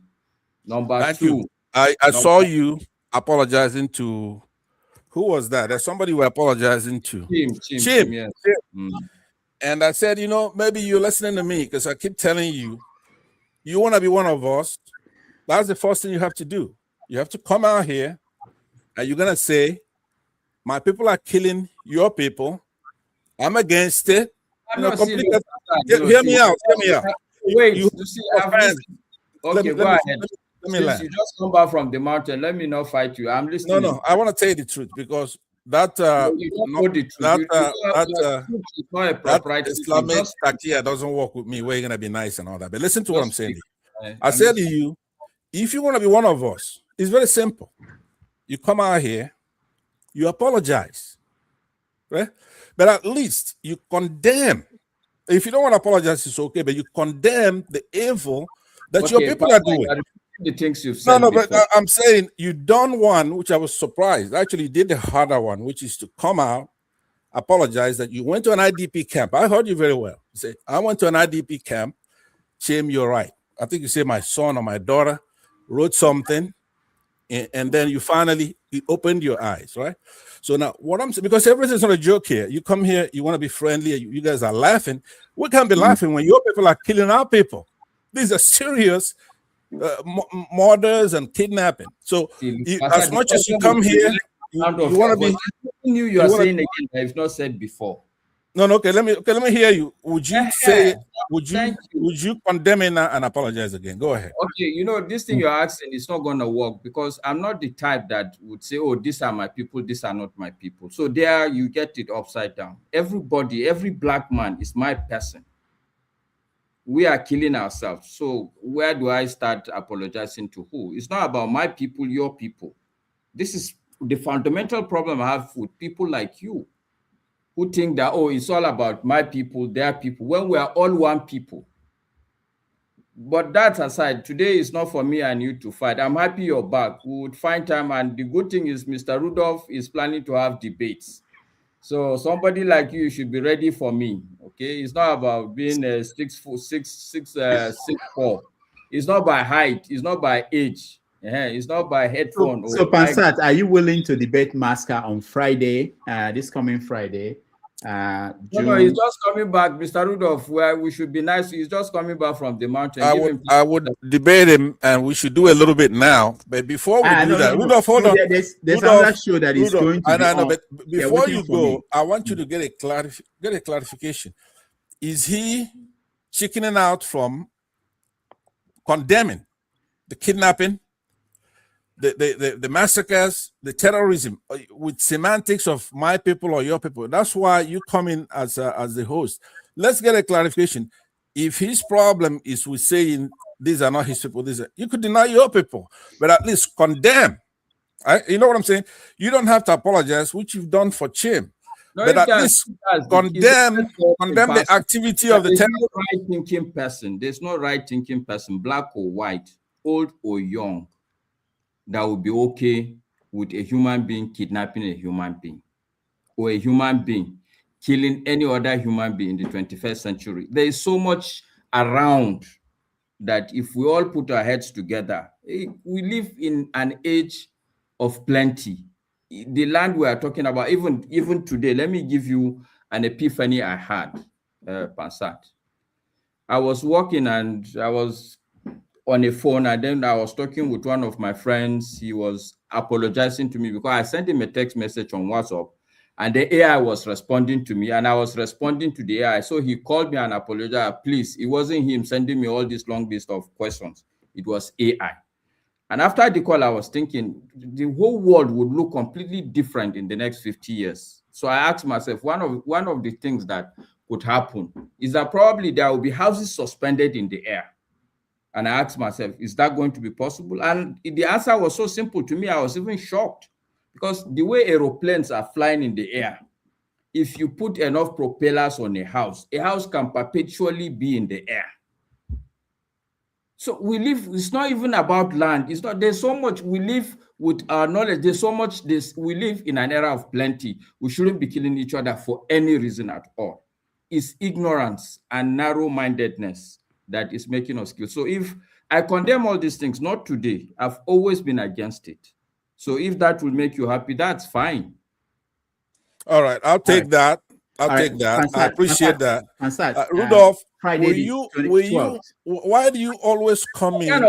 Somebody came just to welcome you back, and this is what you do. No, I'm saying though, it seems to me, there's poignance in the air where Maska is trying to do the right thing. Like from the last show to now, he truly wants to be one of us. So we seize the moment and we try to. You are the last person I want to be like. I cannot be my people. Pansat. All right, Pansat, we have to go. All right. Forefathers is waiting at the other end to start his show. Thank you so much thank for being here. Thank you, Maska. Thank you, Jagun. Thank you, Saxonia. Thank you, everybody that came here. I appreciate all of you. Tomorrow on 90 Minutes Africa, we're going to welcome Nnamdi Kanu's attorney. He will join us at 1:30 New York time, 6:30 Nigerian time. Please join us if you can. I want to thank those that supported us today. Alexander Gomez, thank you. Don Anthony, thank you. Kulata, thank you. Let me see. Oscar Blackburn, thank you. Igbo Basics, thank you. And that's it. So until tomorrow, 90 Minutes Africa, I really thank everybody who stayed with us. Forefathers is at the other end, waiting and ready to start off the show. Again, stay safe and enjoy the rest of your day. Bye-bye. People have been traveling from Abuja to Maiduguri. People have been traveling from Abuja to Adamawa. People have been traveling. Have you traveled from here to you're from Borno State? I'm from Borno Have State. you driven from here to Borno to Maiduguri? Oh, I don't think the entirety of the interview today. Well, I'm was. asking I'm coming. You're from there. Do you feel secure? I want to be very honest with you. Right. I don't think I was called on this interview to answer questions, but to put words.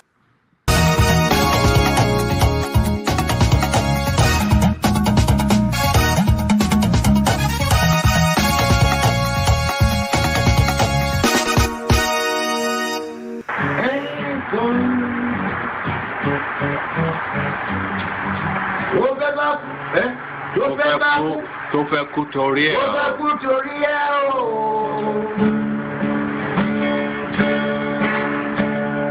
Ọwọ́ ẹni ló ti ṣàánú kọ́. Ayé la bá, ayé la fi sílẹ̀ sí. Lọ́nà èyí yóò.